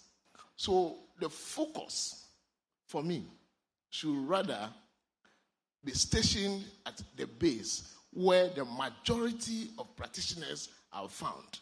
And then, after a practice, at a point where you need some upskilling in your practice, or there's a new technology somewhere that you have found that is probably it's available at the technical university level, then you have the opportunity to go there, sharpen your skills, improve upon what you have, and also the new technologies, and come back and then continue with your practice. Recently, I was talking to one of the vice chancellors from the technical universities, and I told him, please, you are mimicking the traditional universities in terms of the kind of promotion you are engaging in. Why do you go to a technical university and your promotion is about publishing academic papers? What for? How helpful is that going to be to all of us? I want to see things tangible. I want to touch things. I want to feel things. I want to say that, see, at the technical university level, this is the product we are developing, maybe for national development, for national something. But for me, it is not sufficient to just change technical institutes or polytechnics into university status, and then they go and submit academic papers and become professors in what? Academic years. So that is where I sit, and that is the view I have, and I'm very... these are very strong views, and I am standing by them at any time. I discuss it openly, and to be honest with you, that is the only way we can do something for this country. Thank you. All right. Thank you very much. Thank you. Something definitely has to be done, and I agree with all of you. So something has to be done seriously with TVET. Ms. Monica, you founded the Design and Technology Institute. I have visited about 5 of your campuses, including the new one at Brekuso. And anyone who has visited any of your campuses will agree with me that you, at a point in your life, believe that something serious has to be done about TVET. Where from this motivation? How did it start, and what have you achieved so far? Thank you very much, and good afternoon.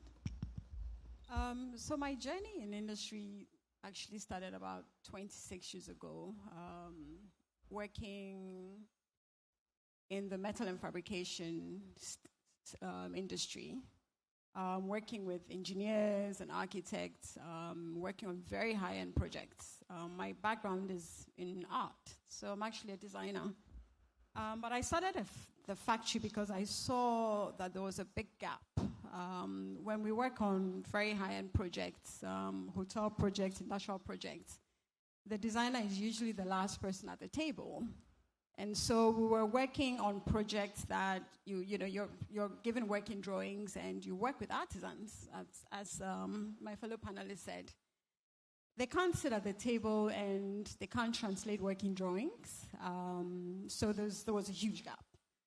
Now, when we get onto these projects, usually the artisans or the workers we're working with all come from outside Ghana, because we're chasing quality and we're chasing precision. And one of the key things that all our colleagues started complaining about was the mismatch and the standards at which we were looking to work at.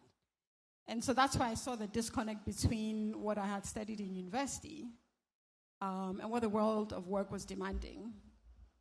Mind you, when I was in university, it wasn't sexy to be an apprentice working for a master craftsman. Usually there were artisans who hadn't gone to university. But I found myself working with artisans on very high-end projects, and there was such a big disconnect. And I started off basically because I needed to retrain and upskill my artisans so that we could take up big projects. And I make reference to even just next door Nigeria. The Dangote, oil refinery, which is one of the the largest oil refinery, they had to import 11,000 welders. And so when we're working on these projects, integrity around assets, standards is non-negotiable because, it's a very highly regulated industry. And I think we're discussing the U.S. African Nuclear Energy Summit. So when you start working on some of these projects, then the issues around standards, regulations is non-negotiable.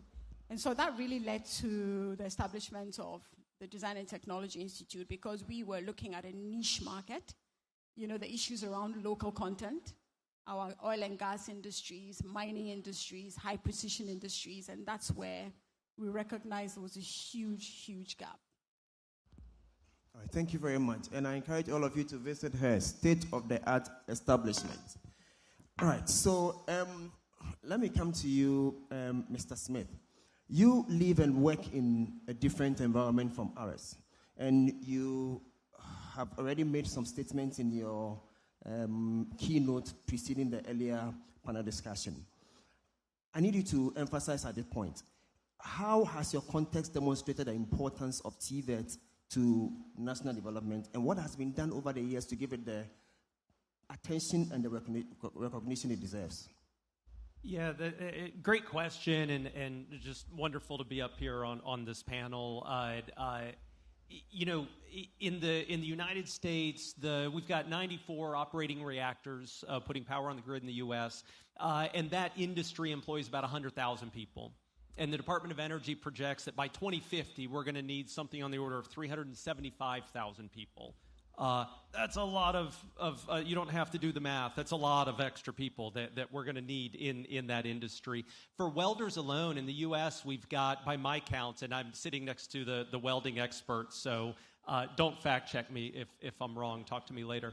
But I think we have in the U.S. something like 67,000 welders, thereabouts. Only less than 10% of them are nuclear certified welders. Now, I don't need all 67,000 to be nuclear welders, but I know I need a lot more than around 5,000, what I've got in the U.S. today, to meet the capacity targets that we've got in the United States. So it's important. And the U.S. has made it now a national priority. One of the, we've mentioned, for those who aren't tracking this, I think came up in the morning session, there were 4 nuclear-themed executive orders that President Trump signed last year. In among them, and also weaving through some other executive orders last year, it makes nuclear careers a national priority. And so that's important. I mean, from the government signaling that, yes, the top of the executive branch says, yes, nuclear careers will be a national priority. Now, one thing I want to bring up on that, and I've got a lot of other stuff that I wrote about. I'll probably ignore. You all know that I don't follow the stuff that I write in advance. I mentioned to you all earlier this morning my Navy nuclear background. We build, a lot of submarines in the U.S. We want to build more per year, but on average, we build 2 to 2.5 submarines per year.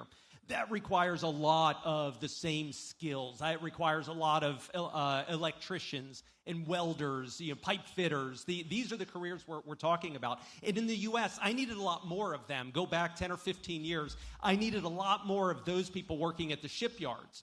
And one thing, I wore the uniform of the U.S. Navy for 21 years, and people always used to thank me for my service. Thank you for your service, Brian. Thank you for your service. And that's always good. And I'm sitting among a prideful people, whether you're from Ghana or other African nations. You're all very proud of your nations, as you should be.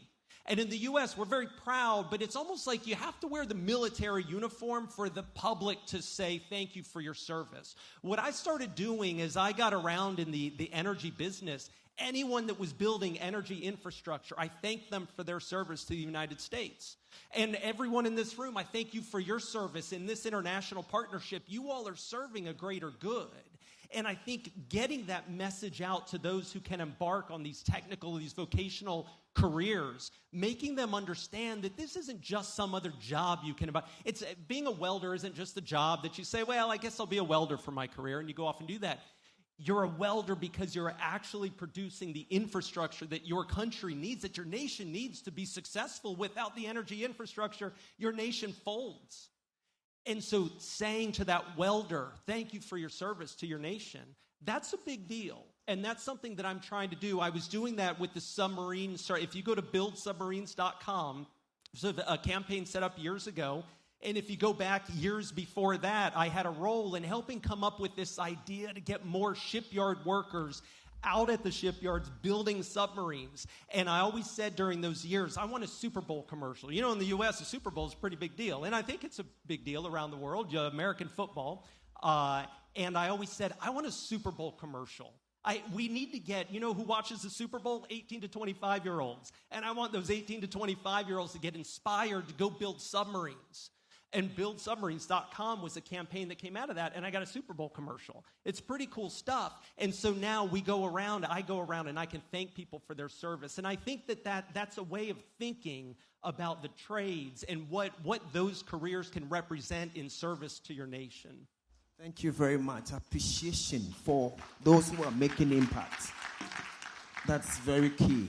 Now, Charles, let me come to you. I know for a fact that you recently partnered the Ghana Atomic Energy Commission, the Design and Technology Institute, and some other institutions to conduct the welding competence and certification assessment in Ghana, right?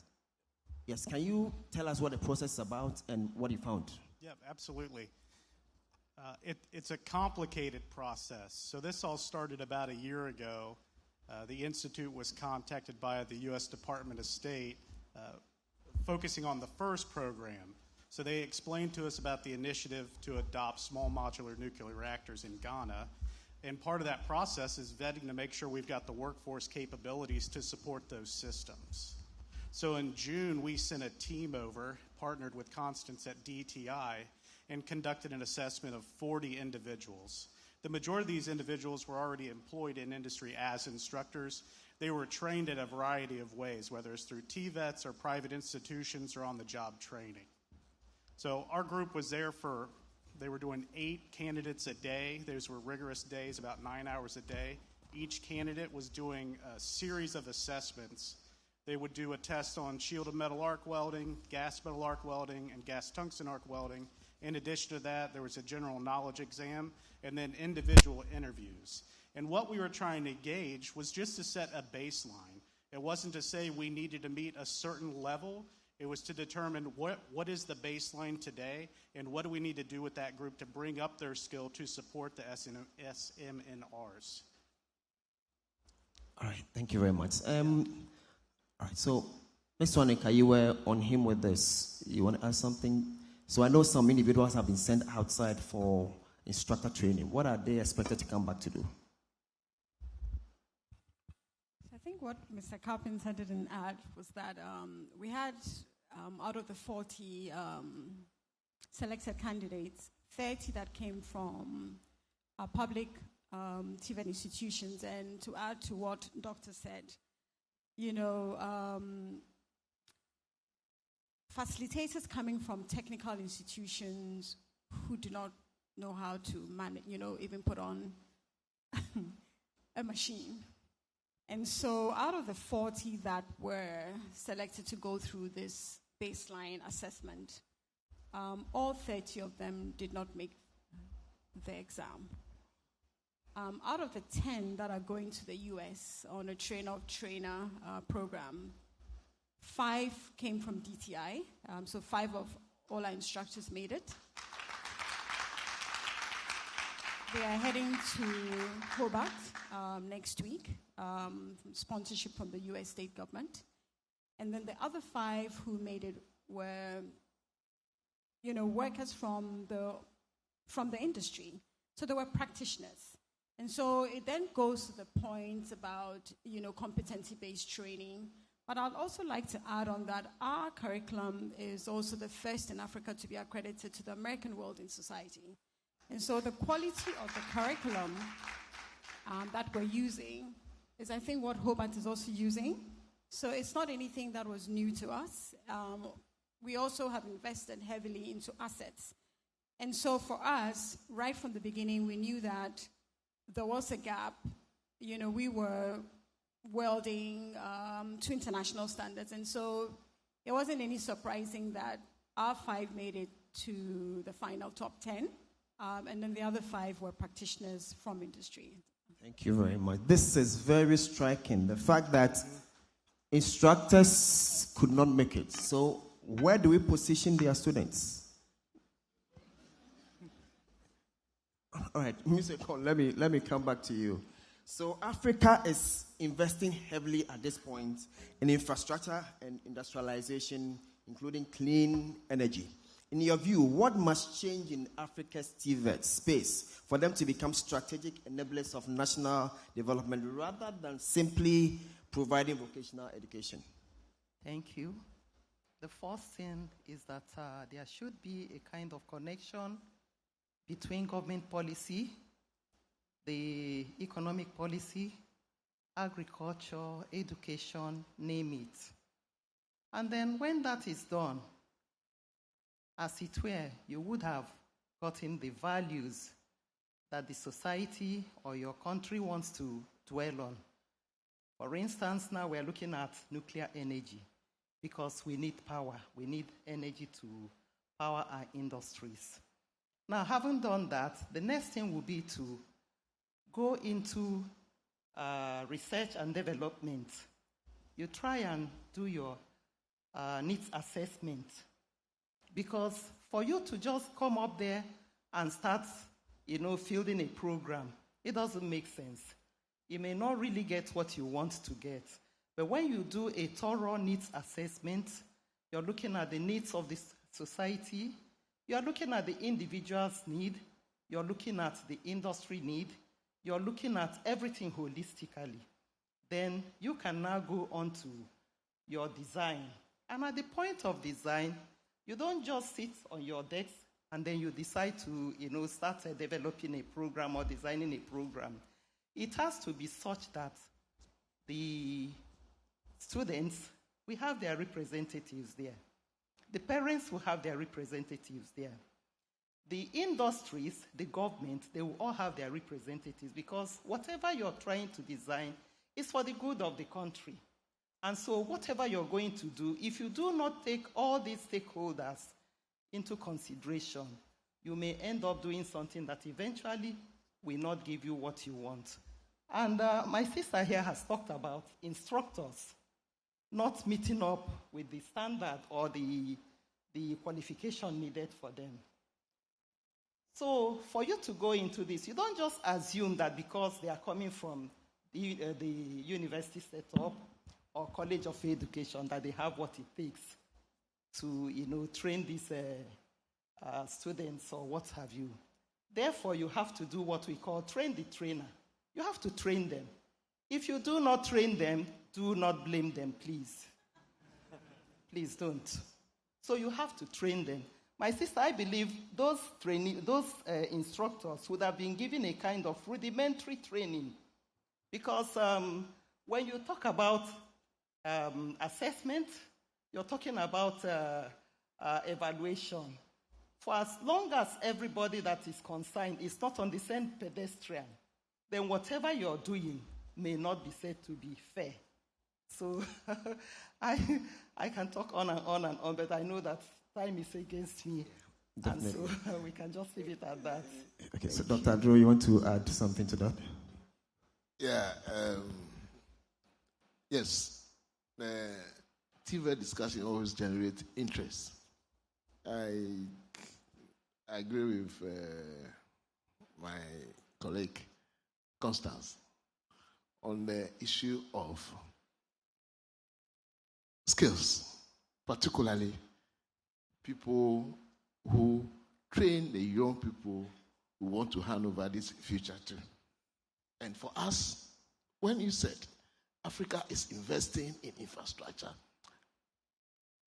is it human infrastructure or road infrastructure or energy infrastructure?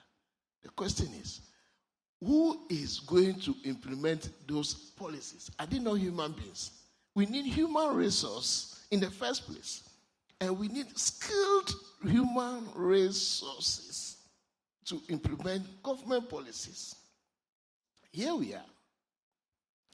Now, although it is a bit late, but it's never too late for us to amend our pathways and improve the future.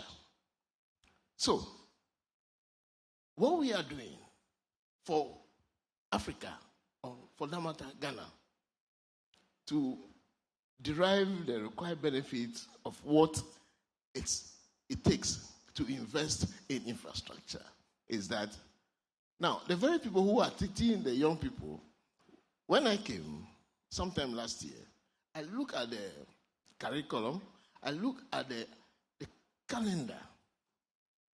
Then I said, this calendar is grammar TVET. It is not the skilled up TVET that the law is asking me to implement. So straight away, what I did was to quickly put a team together to convert the grammar TVET into TVET calendar. Now, for the practice, we are achieving close to about 62% of practice of what we are teaching the young people. Moving forward, the very people who are teaching these young people will have to go on well in industry, workplace experience learning to show to me that I have done enough, therefore, please promote me. Otherwise, you will never be promoted. You will be there. I'll take you out and bring somebody who is able to give back to these young people the skill we need. Second, we are talking about Africa. Recently, I had some engagement with some ministerial delegations from part of Africa, trying to understand what we are doing and how best we are doing. But the conversation has to be the fact that we must begin to look at this from the continental point of view. This is an African forum. We have AU there. There must be a very strong curriculum conversation as how we train people, skilled people in Africa, so that you have one standard for welding in Ghana, one standard for welding in Nigeria, one standard for welding in Kenya, all over Africa. See, you can't stop human beings from traveling. I've said the same thing on a panel discussion in the UK. I told them, you are coming to recruit our people. You go there and tell me they are not fit. But how much investment have you made in their training to make them fit for your industry? If you really want to come and recruit from us, come and invest in it. We'll train them according to the standard. So once we standardize the training curriculum, it is good for all of us. We'll be able to produce up to the standard of DTI. We'll be able to produce up to the standard of nuclear welding and all that. So it is about investing in the human resources, and then that is when we will stop Dangote from bringing expatriates to build his refinery in Nigeria. That is why we will stop bringing expatriate welders to Ghana on a rig, where we are deriving the oil, So that is how it is. So it's about investing in the human resource we have in Ghana. Thank you. All right, thank you very much. I'm sure I'm going to further engage you on how you successfully converted grammar TVET to TVET. Yes, of course, but it's not too late, as you said. Even if it's late, it's better late than never. So this is the time. All hands have to be on deck. So let me come to you next, Ms. Swanika and Brian. So let's government alone cannot do this. Government cannot develop skilled workforce alone. So can you share with us what practical models of collaboration between governments, industry, and training institutions have proven successful, and how can they be scaled across Africa? So I'll throw the question back at you because we work very closely with GAEC. In fact, it's the partnership that we have that also enabled us to be in contact with Hobart. Our mandate as a Pan-African Center of Excellence is really to work very closely with African governments. So right from the beginning, the work that we do with African Union, the MasterCard Foundation, the World Bank, IFC, African Development Bank, is really to be a catalyst for what a good TVET system can look like. And so we are working with the government of Ghana through the National Development Planning Commission. We actually also work very closely with Ghana TVET Service. We work with CTVET. We work with the Petroleum Commission. We work with basically, all agencies that are really looking at the gaps around human capital. And so what we are doing is to really open our doors for collaborations. The partnership that we have with the MasterCard Foundation is to really look at reforms. And so what we are working with currently with the Ministry of Education and CTVET is looking at curriculum reforms. Trainer of trainer is also huge for us. And so once our trainers come back from Hobart, the first thing is to ensure that how do we catalyze that all across our TVET institutions where we see the gaps. And so our mandate is huge. We work very closely with African Union, and the Brekusu campus that you mentioned is really poised to become a leading welding center of excellence. And so we're looking at really an ambitious goal, and we're working steadily towards that as well. Thank you very much. So, Brian, you want to add to this? Sure, I can just quickly. I know, maybe in the interest of time, in the United States, and this kind of harkens back to some of the comments I made earlier in the keynote I gave.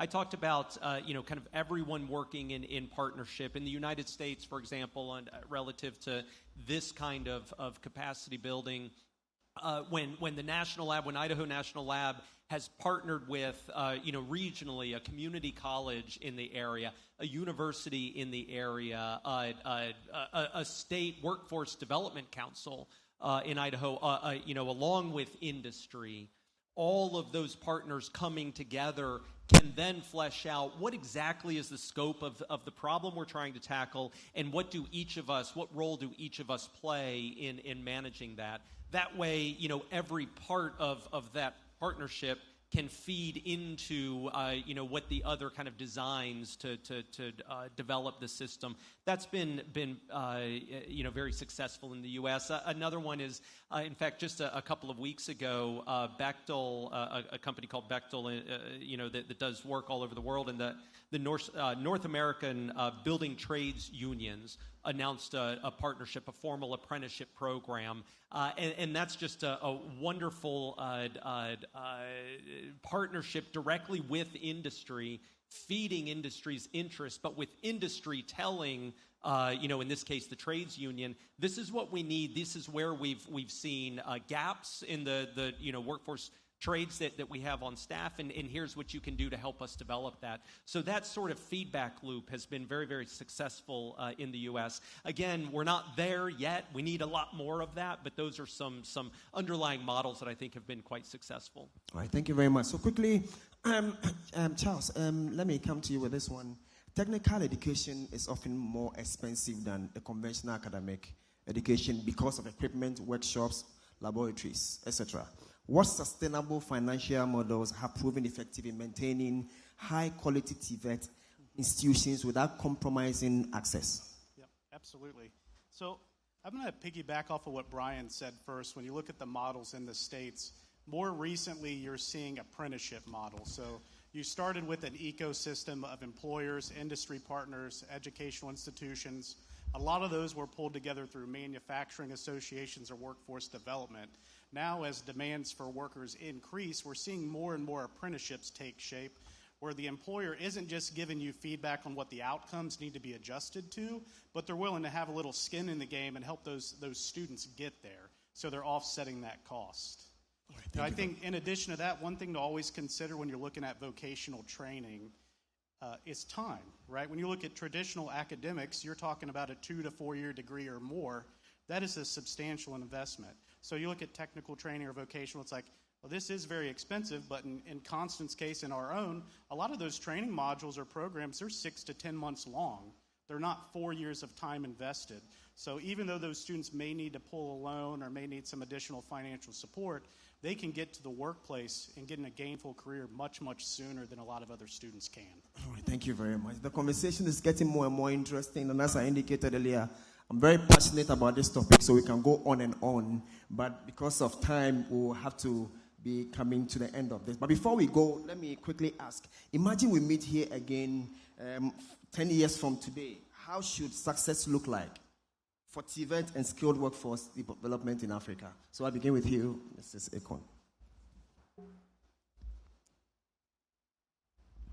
10 years from today, God's willing, if we are alive, I should be looking at a workforce that is, that has gotten a future-proof, a workforce that has artisans that can stand and do jobs that are related to nuclear energy, not just nuclear energy, but other technical and ICT-related activities. Right here in Africa, a workforce that will give us what we need, that at the end of the day, we will not be depending on foreign artisans. And then I'm also looking at a TVET institution where you have hubs. You have maker spaces where the youths can produce projects that are purely indigenous. Projects that will drive the development of Africa to the next level. Thank you. All right, so for the sake of time, we'll take maybe 2 more. So Brian, you want to tell us how success should look like? Sure. What does success look like in 10 years? African welders, African pipe fitters, African electricians, African instrumentation technicians, certified to internationally recognized standards, building projects in Africa first, and teaching those skills around the world. All right, Ms. Onika, last one. So my last one is to move Ghana's capital index that currently sits at 0.45. So your average young person is only productive till the age of 40. How do we move that to 0.80? Sorry, 0.8 to the level of Singapore, and for us to see that we're really producing a human capital that is driving Africa's industrialization, then our work is done. All right, thank you very much. I am definitely enjoying this, and I'm sure you are too, but unfortunately, we'll have to end it here. But before we go, let me say that We have been told how success looks like in 10 years. So what I expect all of us to do now is that let's match our current situation with how success looks like in 10 years. And that's not going to just be matching. We'll have to look at how we'll translate the insights that we have got from this discussion into concrete actions so that in 10 years we can beat our chest to say that, yes, this day was worth it. This conversation was worth it. And USAIN's 2026 was worth it. So thank you very much for your attention and enjoy the rest of your proceedings.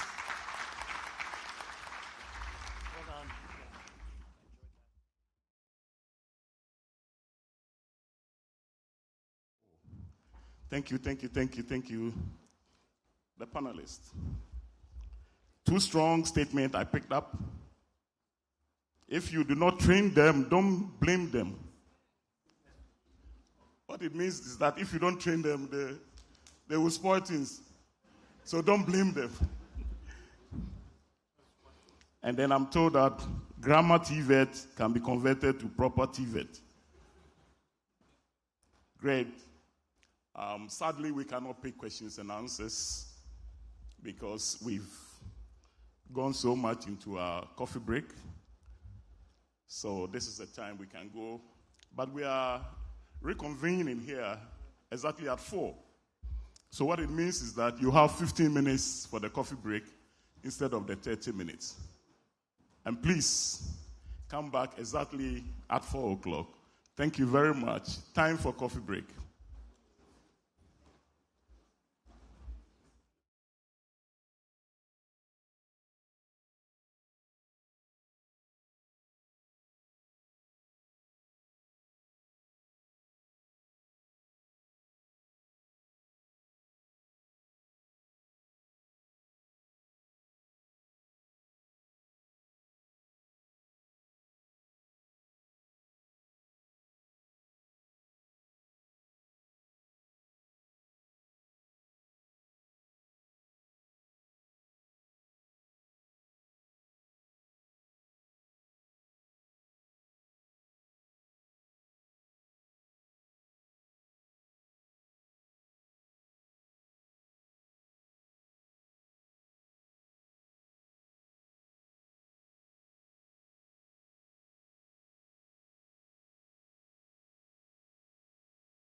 Dike Tony.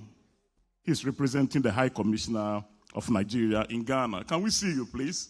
Those at the back can hardly... I almost committed an unpardonable error. And having introduced Minister Councillor Dike Tony, I think we are set to continue with the program. Before we take another panel discussion, we will take yet another keynote address. The address will be on workforce readiness as a precondition for nuclear operations.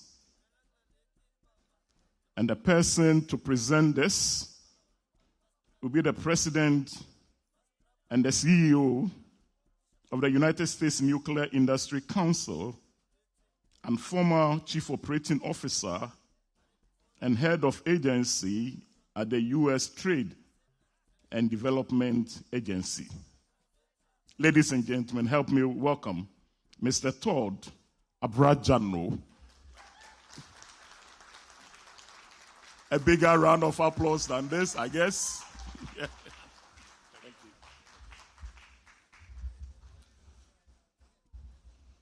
Honorable ministers, government leaders, industry colleagues, distinguished guests, ladies and gentlemen, good afternoon. As the President and CEO of the U.S. Nuclear Industry Council, it is my pleasure to be back here in Ghana. And it is an honor to join you to kick off the final session of the day on operational competence and readiness. From the U.S. perspective, our nuclear industry recognizes what we must all recognize, that a nuclear power program is, ultimately, a human capital program. A country can select an excellent and hopefully a U.S.-based reactor technology.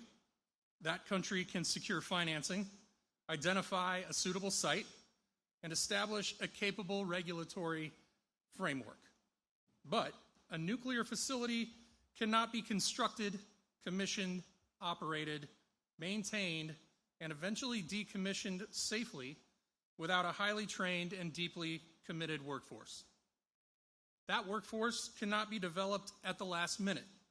It cannot be imported indefinitely. And it cannot be treated as a secondary benefit that will somehow emerge after a reactor contract is signed. Workforce readiness is truly a precondition for nuclear operations. This is especially important in Africa, where nuclear energy has the potential to support industrialization, strengthen energy security, expand access to reliable electricity, enable water desalination, and create opportunities for generations of young people. Africa is not a single market, and there is no single path to nuclear energy. Countries differ in their electrical grids, industrial bases, educational systems, regulatory capabilities, and levels of nuclear experience. Some are considering their first research reactor.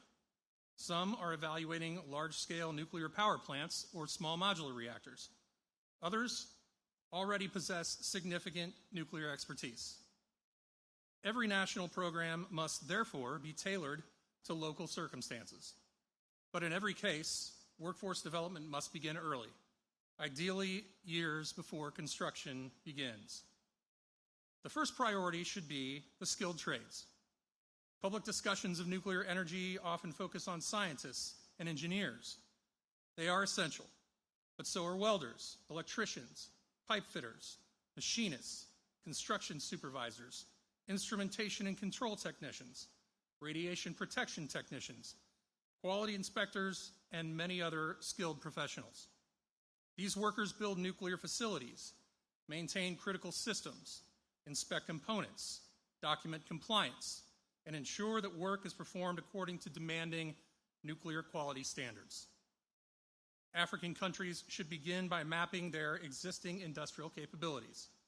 Which companies and technical colleges already train welders, electricians, machinists, and technicians? Which skills meet nuclear requirements today? Where are the gaps? What additional certifications, equipment, instructors, and quality systems will be required? That assessment should lead directly to partnerships among governments, technical colleges, utilities, reactor vendors, construction companies, labor organizations, and local suppliers. Internships and apprenticeships should be central to those partnerships. Young people need more than classroom instruction. They need opportunities to work in power plants, manufacturing facilities, laboratories, construction sites, and other industrial environments. They need supervised experience with real equipment, real procedures, and real safety expectations. Nuclear companies from the United States and other experienced nations can assist by providing train-the-trainer programs, curriculum development, equipment, certification support, and placements at operating facilities. But the objective should not be to create permanent dependence on foreign instructors. It should be to develop African instructors, African certification capacity, and African institutions capable of sustaining the workforce for decades. The second priority is the university pipeline, particularly for engineers.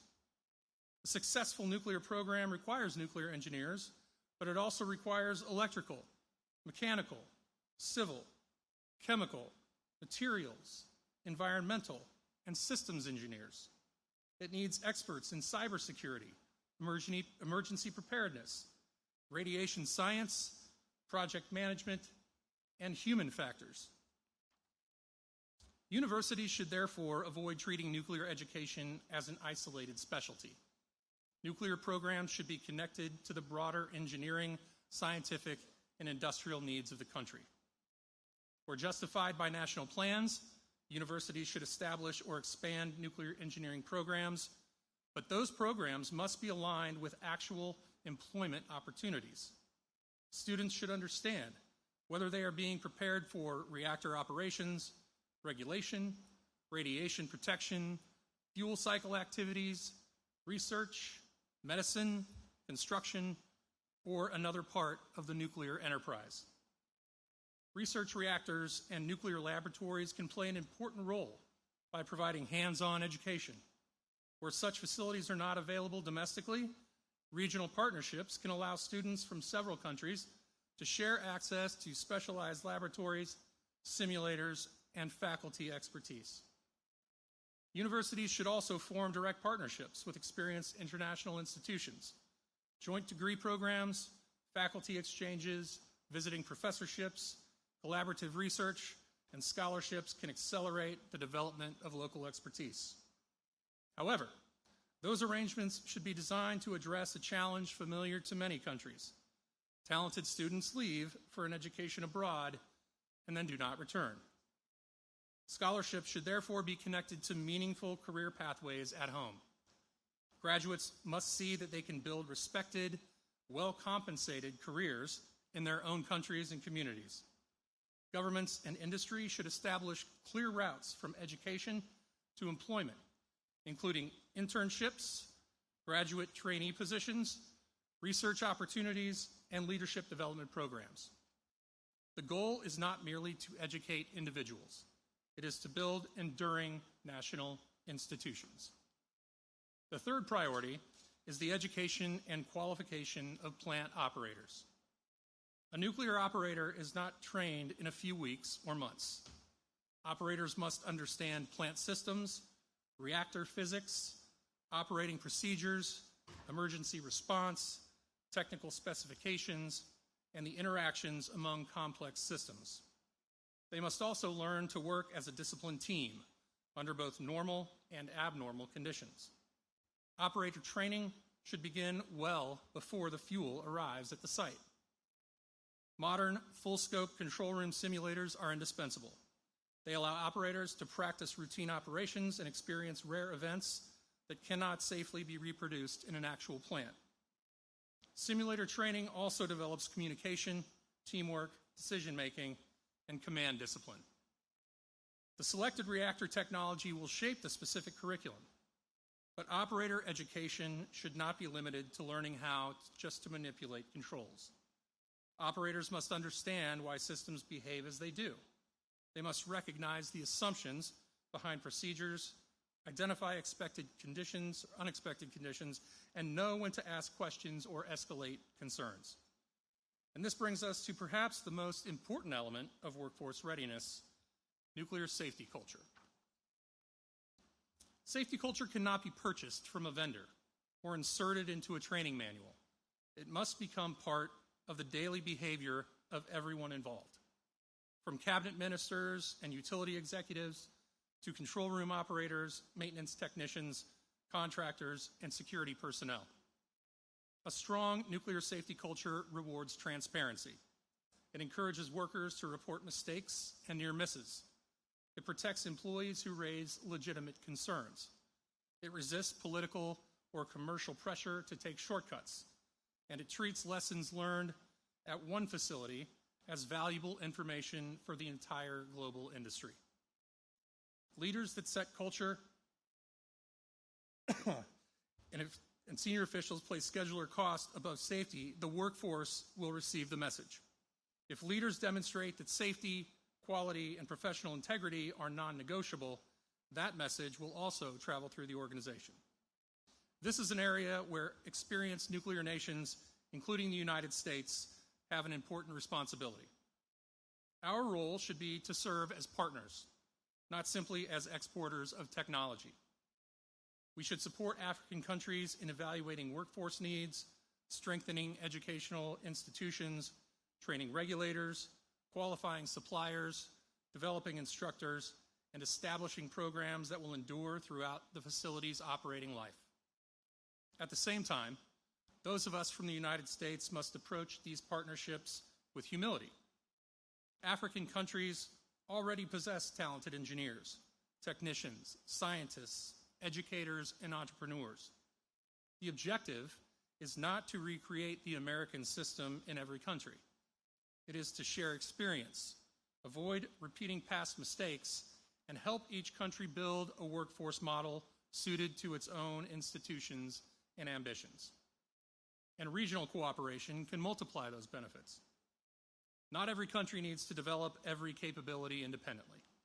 Centers of excellence could serve several countries by providing specialized education in reactor operations, radiation protection, nuclear safety, security and safeguards, regulatory practice, and emergency preparedness.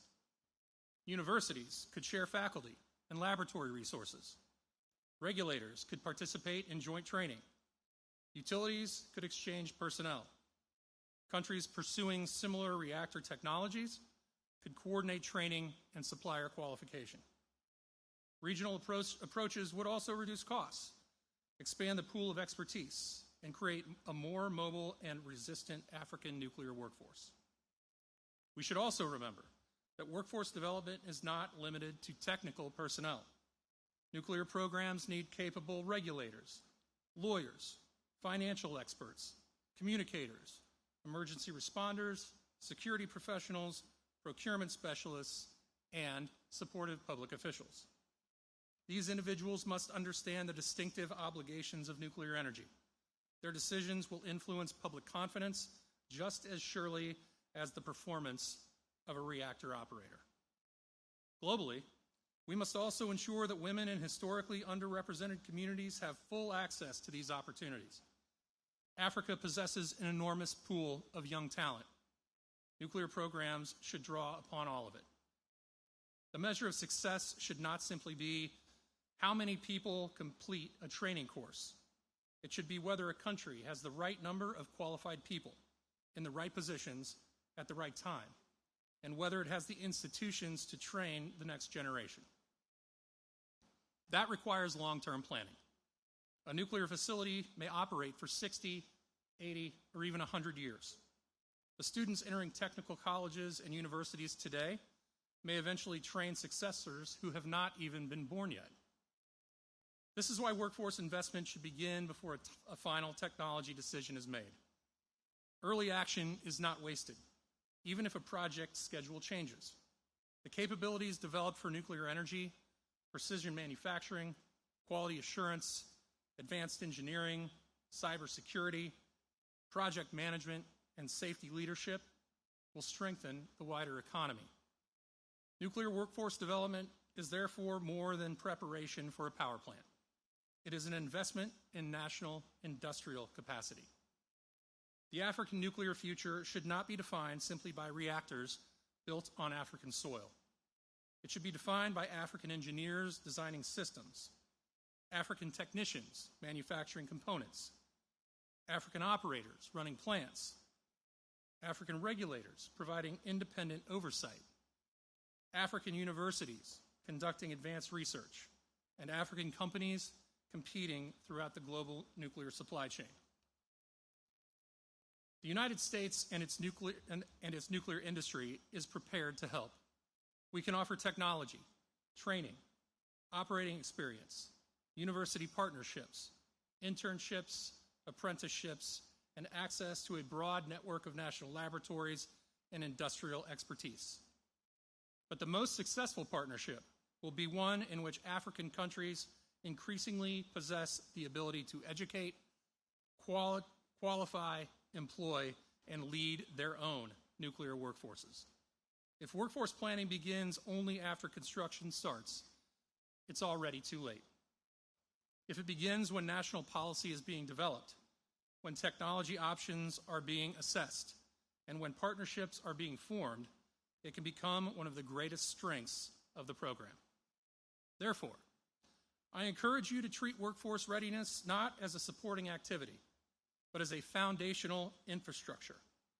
Invest in skilled trades, universities, operators, regulators, and educators with the same seriousness that you invest in concrete, steel, turbines, and reactor systems.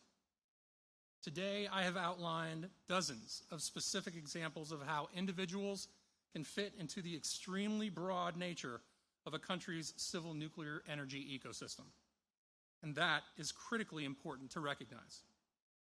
Now, I must reiterate a maxim that has already been expressed multiple times today. Reactors do not create successful nuclear programs by themselves. People do.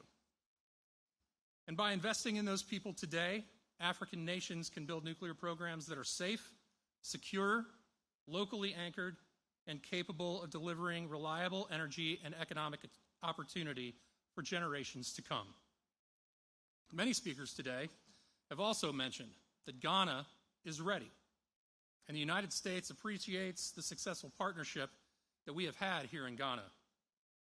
But for other African countries that harbor civil nuclear energy ambitions, and based on today's ministerial statements, there are many ambitious countries right here in this room, I encourage each of you to get ready, be ready, and stay ready. Because the only way to achieve real readiness is to start building tomorrow's nuclear workforce today. As we have done here in Ghana, the U.S. government and America's nuclear industry professionals stand ready to help each of you with that goal. Thank you very much.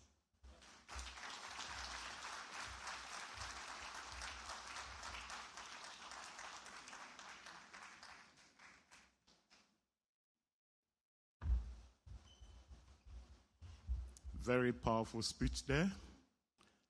And I want to recommend anybody who wants to have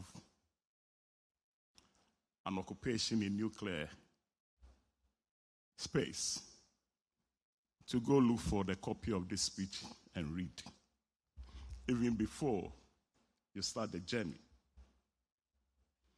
I like it when you mention that safety culture cannot be purchased from a vendor. You need to build it out. And again, the workforce we require in this nuclear space cannot be developed overnight. It's a process that one has to go through. And again, the fact that Africa is not a single market. We all have our own differences, and whatever support should be tailored to local circumstance. Powerful speech there.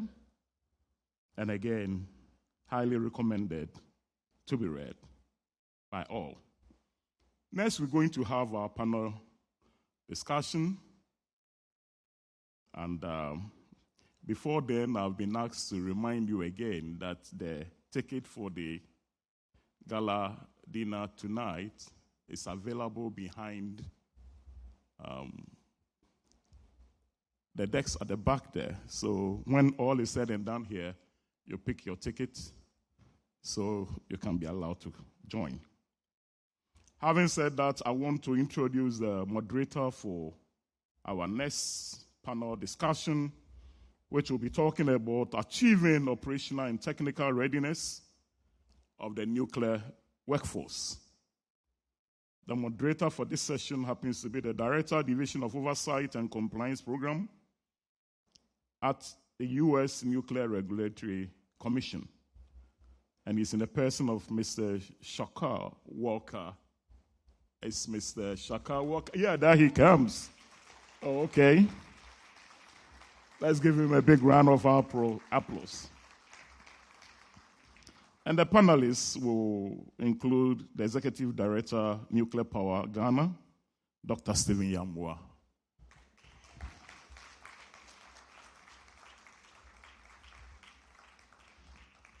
And then an Associate Director, Site Infrastructure Development, Natrium Reactor Project and Sodium Test Facility, TerraPower in the United States, who is in the person of Dr. Olu Omotoa. Yes, there he comes.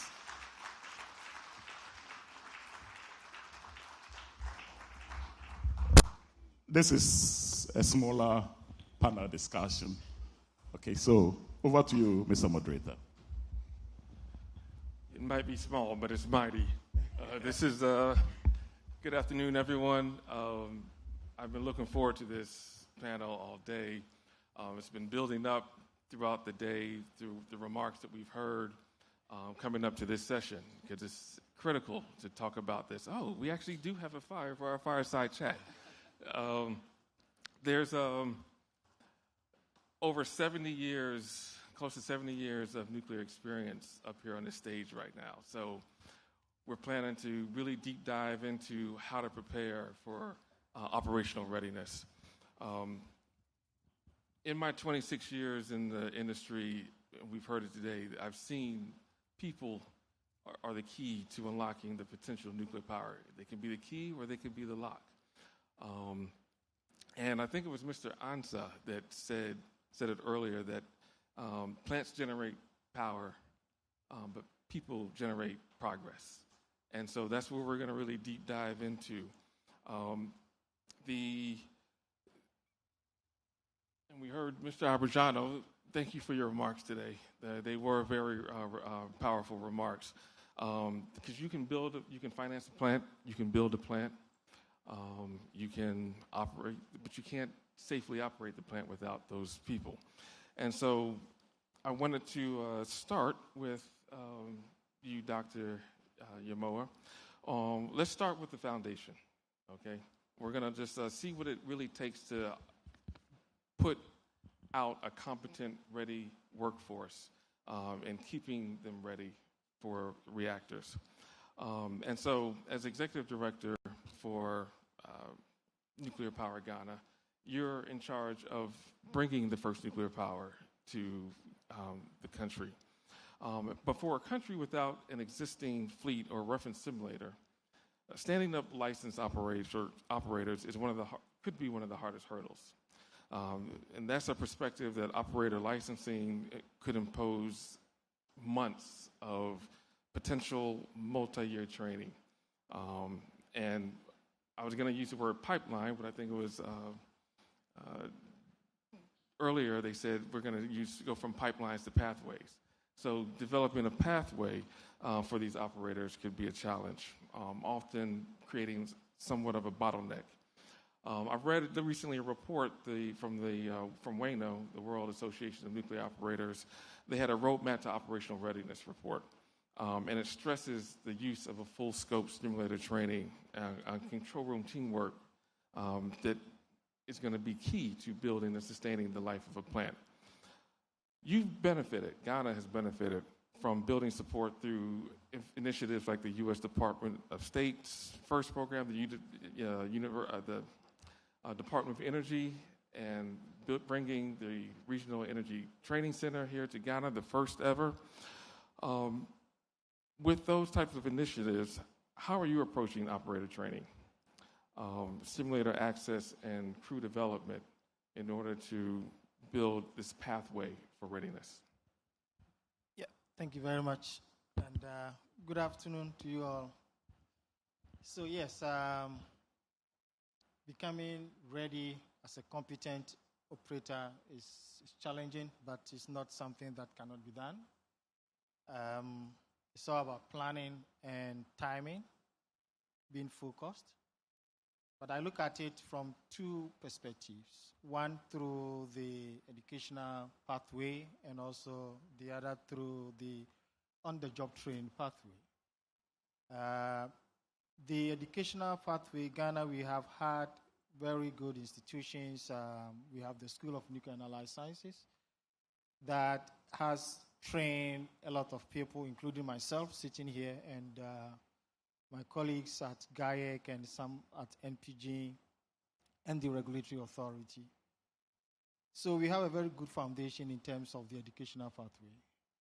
And we're building upon that. We've had a couple of engagement with universities, technical universities, engaging them to see how they can introduce nuclear through their already existing programs. Because we look at it this way: the mechanical engineers, the electrical engineers that are operating the thermal plants, the hydro plants, the gas industry, they are the same people that will be needed in the nuclear industry. We need to bring them up to speed in terms of the nuclear workforce dynamics, safety, security associated with nuclear. So that is the kind of engagement that we have in.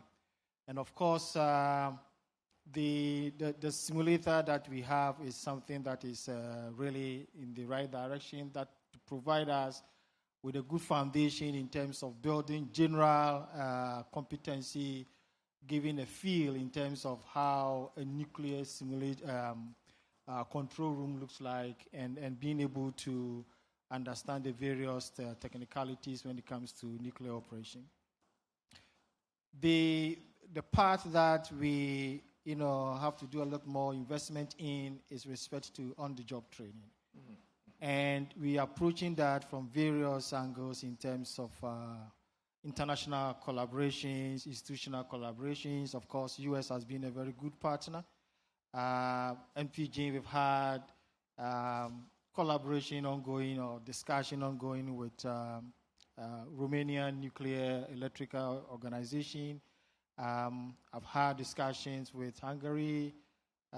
South Africa, for example, in the past, we have sent a couple of our staff to ESCOM. When we were doing our sighting, we also sent a group of people, to have a feel in the operation room in ESCOM. So we're also building this international partnership and collaboration to bridge the gap in terms of the practical experiences that we need, to prepare our people. And to achieve all of this is to have a plan. Right. Okay, and as I sit here, I can tell you that at MPG, we have a plan. We know, for example, the people that we need to recruit, when to recruit them, the training that we need to provide them. But as I said, it's more about timing in a way that you don't train them too early, such that, the skill will not be readily available to utilize. And of course, also not too late in a way that we'll have to delay the program. Mm-hmm. But in everything that we're doing, the Ghanaian is the center in terms of managing, operating the nuclear facility. Thank you for that. And I'm glad you brought up about the partnerships, because we heard earlier about the private, government, and public partnerships are going to be critical to training, to the development of the workforce. It's not just going to be government, it's not going to just be industry, it's going to be the partnership that builds the workforce that's needed. And we have an industry partner up here. So Dr. Olu, I wanted to move to you about to discuss from your perspective, based on Dr. Melwa in Ghana, they have years of experience. They can, depending on which reactor they choose, years of experience that they can rely on from across the globe. You dealing with the new technology may not have that. So continuing on with this theme, looking at a full scope simulator and control room development, again, is essential to readiness. But that guidance assumes that there's a reference plan. TerraPower is building a first of a kind natrium reactor, sodium-cooled fast reactor with molten salt storage. And there's no operating predecessor anywhere. And you've constructed a dedicated Kemmerer training center for it. How do you look to build operator competence, procedures, and a simulator program for that reactor type that no one has ever run? Thank you, Shakur. Again, I'm pleased to be here. Good to be back here in Ghana. Just saying, my first trip to Ghana was 16 years ago, and I'm glad to be back here. Thanks for the opportunity as well from the US DOE and the invitation.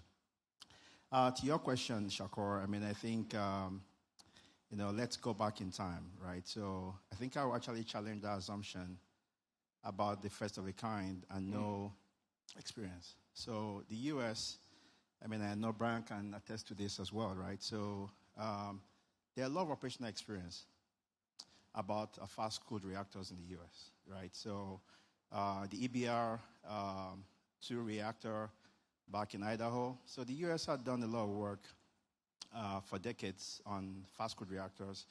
It's just that you never had a commercial version of it, right? So at TerraPower, what we're doing right now is pretty much building on some of that knowledge.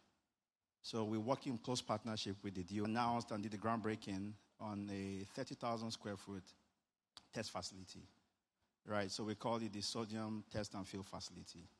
And what we're doing here basically is testing some of our heavy equipment, trying to understand how will they perform in the sodium environment, right? And this is even way prior to when we're beginning construction on the plant itself.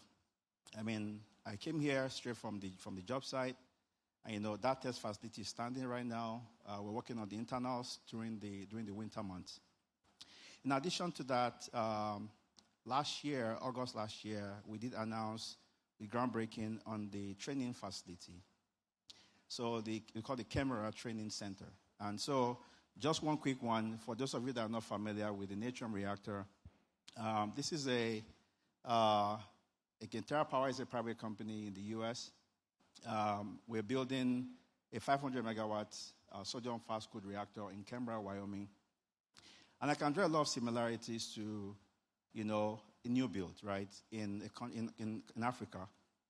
Wyoming is, if you're familiar with the US, Wyoming is probably one of the most sparsely populated states in the US. So pulling workers in, it's tough.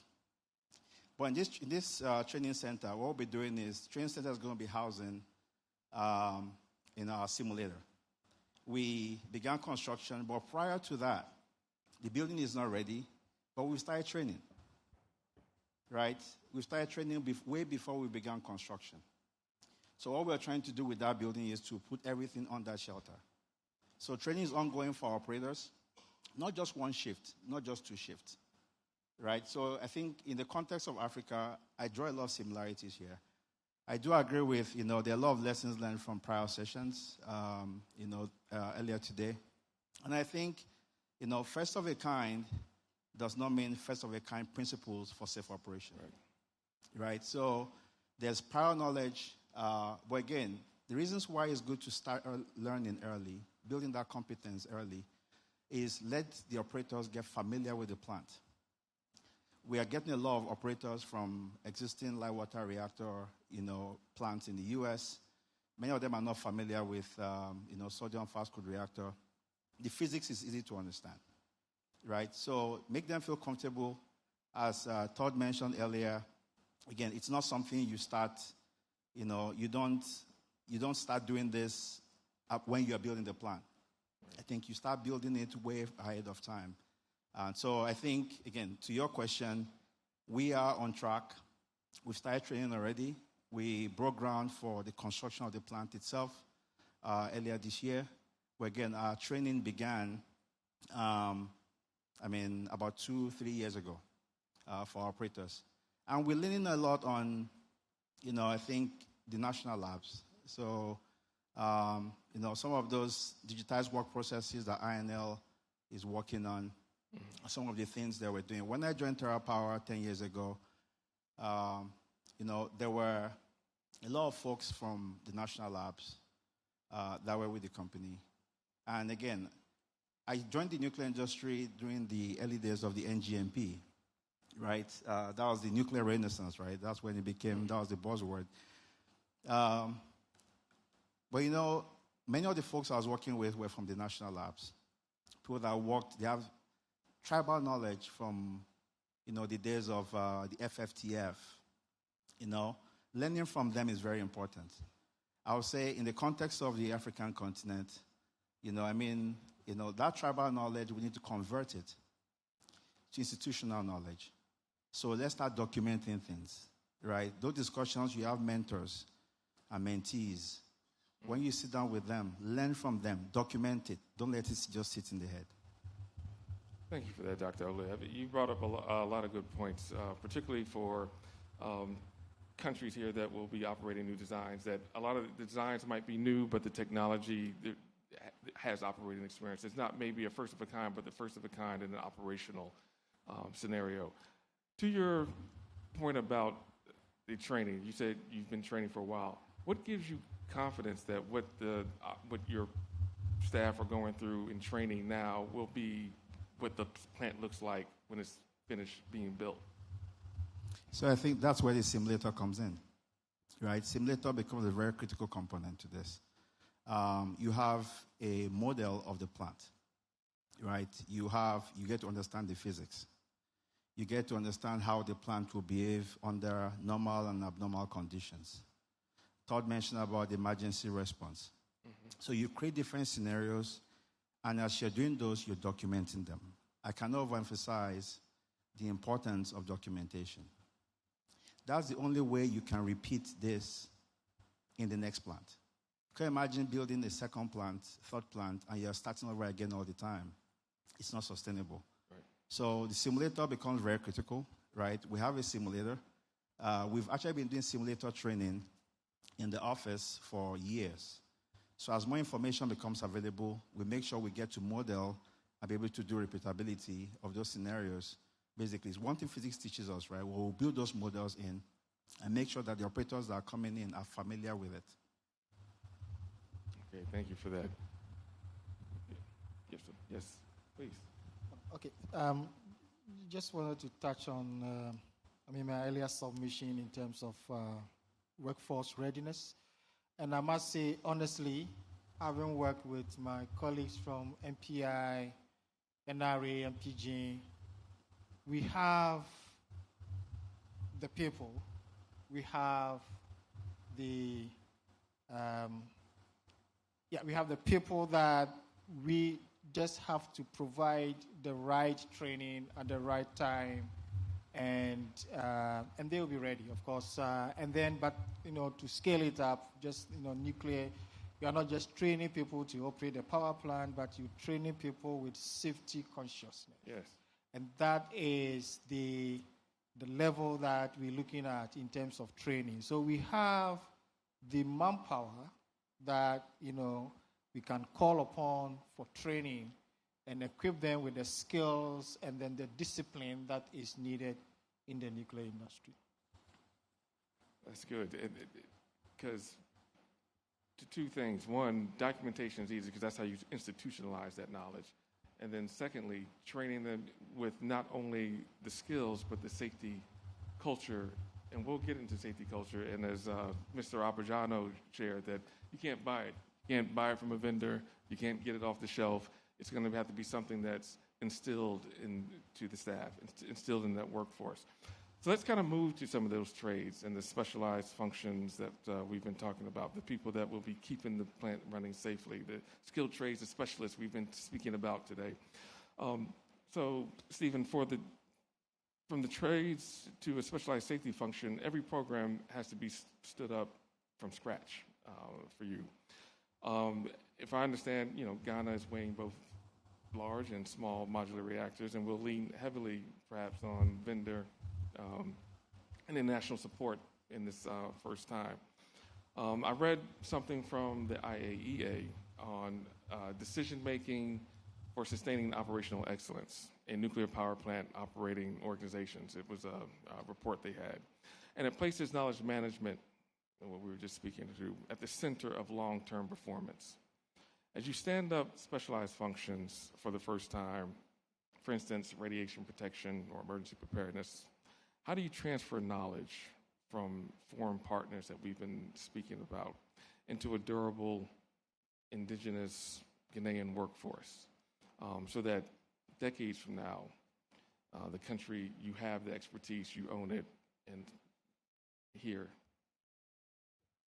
Thank you.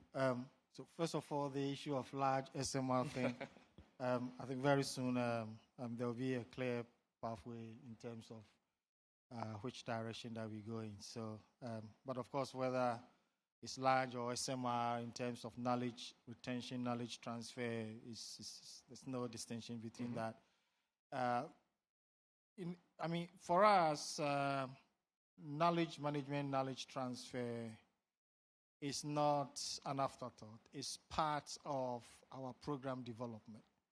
And you see that in every discussion that we have with bilateral partners. You see that in every report that we generate. And a typical of that is when we issue the request for information and the follow-up request where there were specific, requests in terms of how do the potential partner, work with the Ghanaian in terms of participation, because it is only through that we acquire the knowledge. And then we then have to then ensure the transfer in terms of documentation. And when we talk about knowledge transfer in this case, it's not just only about, the direct nuclear, facility design and stuff like that, but there are multiplicity of activities that is ongoing in terms of siting, in terms of safety culture, in terms of security planning, emergency planning. So knowledge transfer is part of our program development. And of course, I have had the opportunity, a lot of people have contacted me, hey, we can provide you with this, we can do this for you. The moment you say that, hey, you put me off. We are not looking at doing things for us and giving us a report. We're looking at how do you work with us to develop it where we do not have the capacity. And we do this in terms of transfer through documentation, in terms of procedures, processes, strategies that we put in place. And I've been telling my team at NPG that, hey, we have developed a lot of processes, procedures, and documentation. We are moving away from we've developed this, we've developed that, to this is what we are implementing, this is what we're doing. And it is through that we capture the challenges, the issues, the gaps, we fill those gaps, and then we then pass it on through the documented lessons learned that we have. And we have also instituted at NPG a bi-weekly meeting where it shouldn't be every time that you have the executive director talking and providing training, but my people should be able to step in whenever I'm not there, step in when these managers are not there. So we're encouraging our people to stand in front of us. If I cannot stand in front of my own workforce and talk to them, to share my knowledge with them, I cannot stand in front of this audience and talk and share knowledge. So we're trying to build, in our own small way, confidence among our people, encouraging us, and pushing the idea that we are capable. And I don't know if Gridco is here. In phase 1, when we needed to do our great integration study, I told them, you guys, you can do it. You can do it. But they were a bit hesitant. And then through IEA, We got a scientific visit. We visited, I think Croatia or something. And in just 2 days, they said, whatever they are telling us, we know of it already. We can do it. And we came back and they did it. And so I believe in our people, but of course, what we're doing practically is the documentations, as was talked about my colleague here, and the meetings that we have within our people, sharing our knowledge, what we have done, what each department is doing, and how we collaborate in supporting each other. And through this process, we will be able to, pass on the information and the knowledge as we transition from, of course, I will not be there forever, and others will take my seat going forward. But making sure that my absence, for example, will not stop the program. The absence of a manager will not, slow down the department. So we're doing this kind of, what you call departmental knowledge sharing, making sure that everybody knows what everybody is doing, what processes we have in place, and enforcing our own processes, procedures that we have put down as our management system to ensure that we abide by our own dictates. Wow, that's really good. Yeah, please clap for that.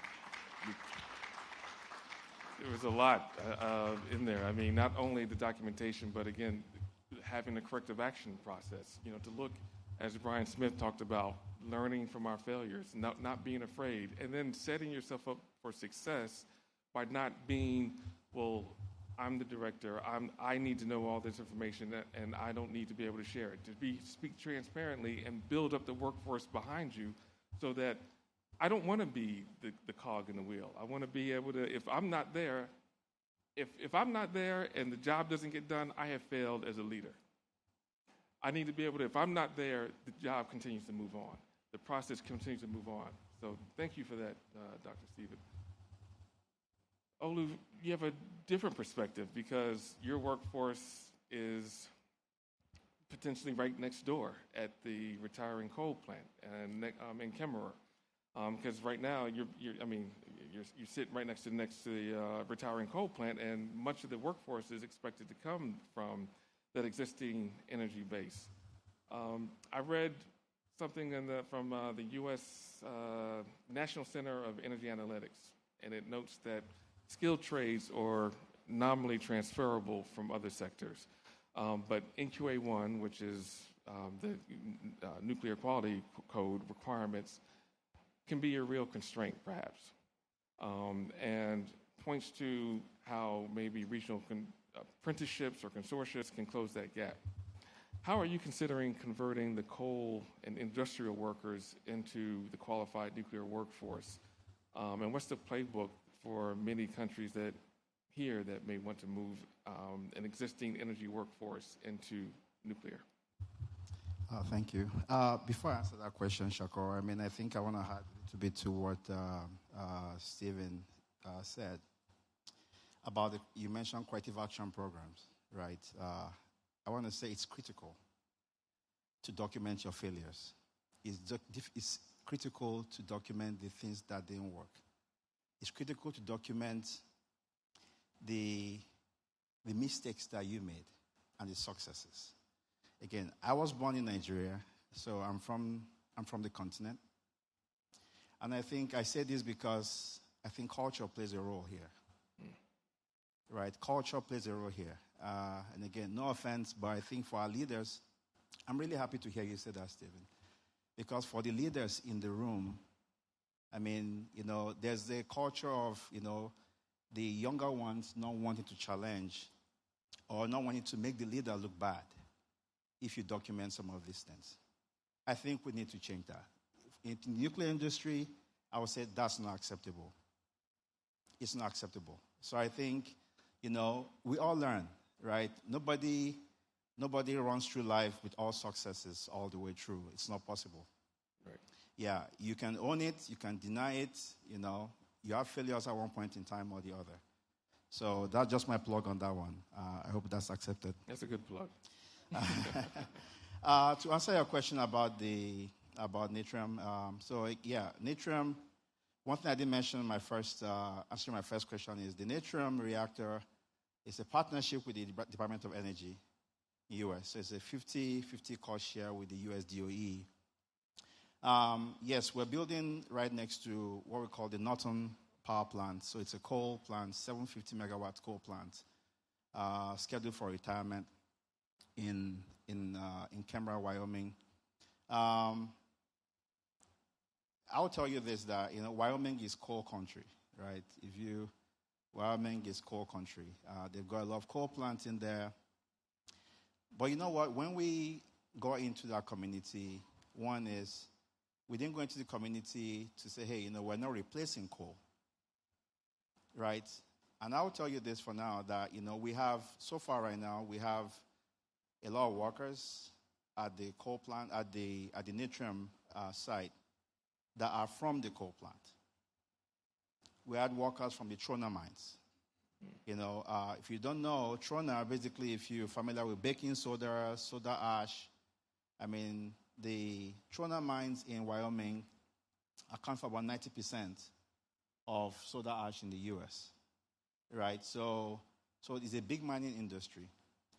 Now, drawing the similarities with Africa, there are a lot of mining here. We talk about having a lot of resources. What we say is, look from within. Some of what you're looking for exists. In the context of NQA1, yes, the power plant mechanics, the electrician, you're not going to teach them how to connect wires, right? That's not what you're trained to learn. The mechanical engineer working in the plant understands how the equipment rotates, right? What we're doing here basically is there's an additional, I call it the nuclear behaviors, right? Mm-hmm. There's that additional level of quality assurance that's required. You need to upgrade it. So what we did basically in Kemmerer was, when the announcement was made, we had the CEO of Pacificorp, who is our partner, basically made an announcement to the workers at the plant and did indicate that those that were interested in supporting the Natrium reactor should pencil down and they'll pass on to TerraPower. So as we develop our programs basically for the plant, we identify those that have skill sets that will be relevant, and then we see where the gap is. I think Todd mentioned about mapping. That's very important. So you need to do a mapping of what you currently have, identify where the gaps are, and then you fill in that gap. You don't have time. You really don't have time. So trying to start everything from the scratch, it's going to be a daunting effort, honestly. So one thing I've learned, since I took my role as a site infrastructure, basically was, again, chemical engineering background, I'm a nuclear engineer today, but I would say this.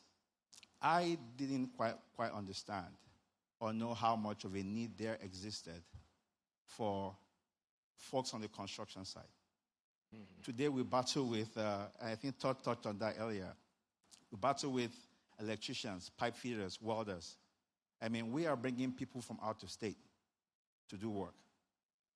Folks in the earlier session mentioned about Dangote refineries in Nigeria. Again, that's just one plant. It's a refinery, right? It's not nuclear, ASME, NQA1 kind of quality folks. There's a quality assurance that is required, definitely, but not the nuclear-grade kind of quality assurance. So if you have folks that are working in industries, that are working in the mining, that are working in petroleum industry, start from some of those people. Identify what you need. Identify the training that's required to get them to where you need them to be, and start doing that now.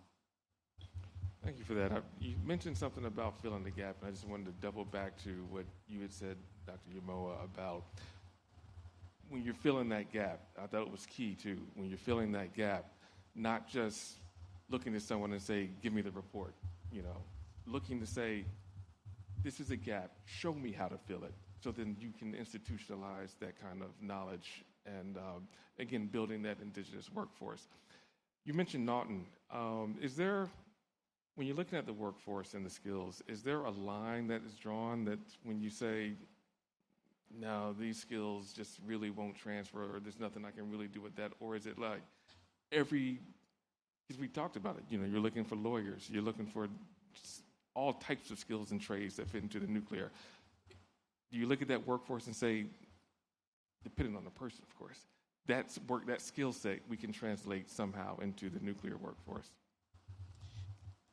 Yes. I would say, let me caution that. I'm not saying yes, we draw a line. Okay. Not saying yes, we draw a line, but what we've seen basically is, there's a will that's required. Okay? You have folks that work in the coal plant that indicated interest is, hey, want to do this. What you need to do is just let them understand this is what needs to be done. And some back out. Some will say, hey, you know what? Hey, I've spent 35 years as an operator. I'm not going to spend another 3 years in the classroom. I don't want to do that. Okay, again, it's a requirement, right? You need to be ready.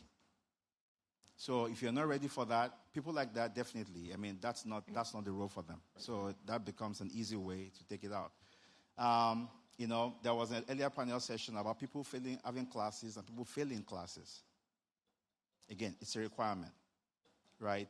You need to, it's a requirement, and you need to. It's not you. It's look at the timer, please. Yeah. Continue. Anyway, yeah. So we don't have a line drawn.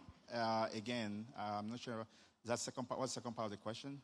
No, that was it. It was really just like, is there a line drawn with the skilled trade that might be able to be translated? Yeah, we don't. One of the things I want to touch on again too is, I do have few folks from the Environmental Safety and Health, ES&H, right, that work with us at the plant. The bulk of them are from the Trona mines. Safety, right? So you understand what the safety requirements are. I just need to let you understand what the safety culture really looks like. It's a notch higher in the nuclear industry. So people like that, why wouldn't you take them, right? If they're willing to learn. Thank you for that. Thank you for the. We've been talking a lot about culture, and I would say when culture is partly built through outside external stakeholders, outside eyes, and emergency preparedness is where culture meets the public. So Dr. Yamoa, Nuclear Power Ghana recently has spoken about the country's readiness for nuclear emergencies as the program advances, and emergency preparedness is one of the core functional areas that must be built before fuel load. And it reaches beyond just the operator to the national and local responders. As being one of the, this early in the program, and I think I just heard today that completed site characterization. How are you building emergency preparedness competence and the supporting institutions from the ground up? And what do you think has to be in place before Ghana's plant receives fuel? Yeah, thank you. So we yet to start the site characterization. We have the two sites, but we haven't started yet. We're doing some small bits and pieces of studies with respect to the site issues. But we're working collaboratively with respect to emergency preparedness because there are multiple agencies and institutions involved when it comes to emergency preparedness and response. We have under the National Security Secretariat that is responsible for nuclear security issues. Of course, emergency also has to do with security issues. And then we have already existing what we call National Nuclear and Radiological Emergency Response Plan. This plan was originally developed with the research reactor that we have, and the NRA, and then the institution responsible for disaster management are collaboratively working to review this plan together with agencies including Nuclear Power Ghana. We are working with the Nuclear Security Secretariat to begin a a threat assessment study that will also inform us in terms of the kind of emergency things that we need to put in place. When we have also completed the environmental impact assessment study, that will also inform us with respect to the emergency preparedness response plan activity in place. So what we have done so far, working with the other agencies to identify, which agencies have a role to play in terms of emergency preparedness and response, and what specific role, who take charge of what emergency depends on the occurrence of the emergency. So typically, as an operating organization, will be more directly, front-leading the on-site emergency preparedness and response. Mm-hmm. And we currently are putting in terms of the plan in place, in terms of what are the various elements of the preparedness and response mechanism, and then the investment required, the training that we need to provide, of course. We need to recruit more people and then to provide them with the training. So the goal before, fuel is delivered to site will be to have had the core team in terms of the emergency team, the coordination, and then the various sectors in terms of role play, to have them in place and have, develop a structured response plan that we can, we can leave it in terms of drill, in terms of simulation, in terms of ensuring that the plan can really be activated when it has to be activated. Because having a plan is one thing, right, but activating the plan to address the emergency is a different thing. So I would say we are at early stage in terms of the preparedness and response plan. The two main elements we're looking at it is the threat assessment that we have to do jointly with the security agencies, and then the environmental impact assessment that we also have to do, and then the feedback from these two will then inform us in terms of the parameters, the emergency, specific arrangement that we have to put in place, and then. Of course, the other leg of it is the investment to make sure that these emergencies are there, and then competent people to be able to manage the emergency. So we are at early stage, but this is the goal, and hopefully we will get it in place ahead of the project receiving fuel on site. Right. Actually, it looks like far away, but actually not far away. So. No, thank you for that. You mentioned security. I've worked in the nuclear security realm. That's a whole nother conversation. So we'll table that for to dive deep into that later. Based on time, I want to give just some, ask for your closing thoughts, because again, this session was so important. This USANES is a key, and it's been a perfect segue from the last USANES we had, which was industry readiness, and now we're at the workforce readiness. And so as a closing round, I'd just like to get your final thoughts from each of you on, out of all the things that we've probably discussed here, what is, in your opinion, the single highest priority investment a nuclear program can make to ensure workforce readiness over the next 2 years? Probably I can start.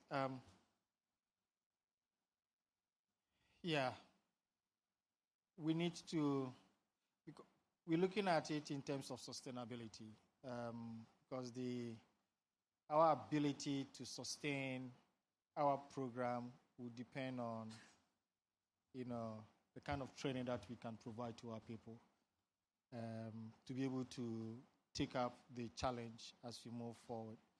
And so investing in training facilities is something that is very key to us as a program promoters. And so, for example, I think the previous session talked about some 10 Ghanaians that's with the support of US going for training in terms of welding. So investment in the capacity of our people is key. And we have to marry this with culture. You talked about culture. And in the African culture, it's really hard for you to question. You look at your boss and then tell your boss that what you are doing is not really will not help.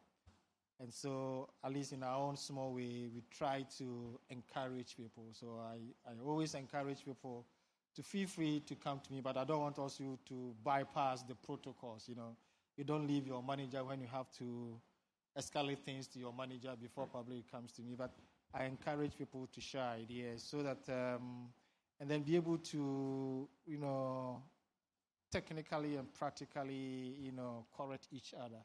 So for me, this is where we're looking at in terms of ensuring that not just providing the training, but also the conscientize our people, because we cannot go to the nuclear industry with the African culture.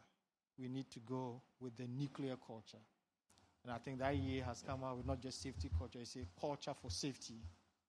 That is what we have to build with our people if we have to be successful with our nuclear program. Thank you. Great, thank you. I think I'll start by saying, I think African countries here need to develop deliberate learning mechanisms, right? Deliberate learning mechanisms. There are a few things that you can, definitely adopt based on some prior experience. There are things that you need to develop and make it work for your own system. That's very important. I did mention earlier about, I think documentation. I think is very critical. Again, lessons learned, it's very important. Ghana might choose a light water reactor for, first reactor, but that does not mean you might choose a different coolant, a different technology, for instance, for your second plant, right? Now, some of these might be transferable. There's some you will need to learn. But the ones that are transferable, you need to document them. If you don't have that captured, that'll be a problem. I think, simulation, validations, we mentioned about the corrective action programs earlier. I think is very, very important. But above all, I think the key thing here is building people. Workforce readiness is infrastructure. We tend to see infrastructure as those physical things, like, the building the reactor. I think workforce readiness infrastructure. I think the words I'll leave you with again is look from within. You have some skills. You have a lot of knowledge in here, right? Let's leverage them. Thank you. Let's give a round of applause for Dr. Yamoa and Dr. Omoto. Thank you. So that's going to close our session. I want to again thank the U.S. Department of Energy for hosting this. Thank you, particularly the Office of Nuclear Energy with Dr. Goff and Alicia Duncan and your team. Thank you to the Ghana Atomic Energy Commission for for sponsoring this as well. Thank you all for your time. It's been a pleasure.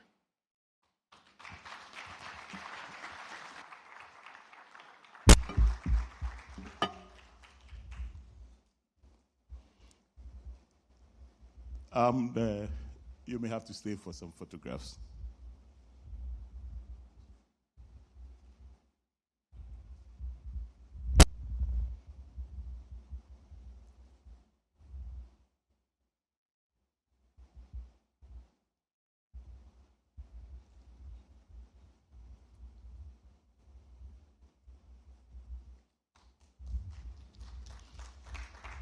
Thank you very much.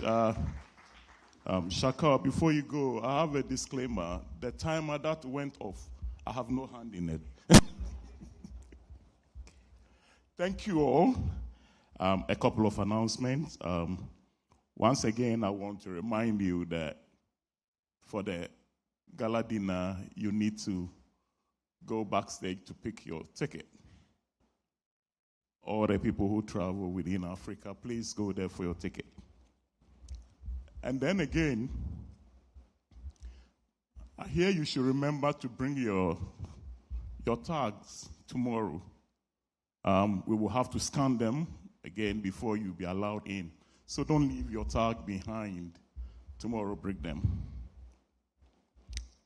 And lastly, we want to thank everybody for being here. Some came as early as 7 o'clock, and you've been here till now. The organizers say I should tell you. They thank you very much for your time, and we hope to see each and every one of you tomorrow. Thank you very much. Tomorrow we're starting exactly at 9 o'clock. 9 o'clock on the dot tomorrow. Thank you.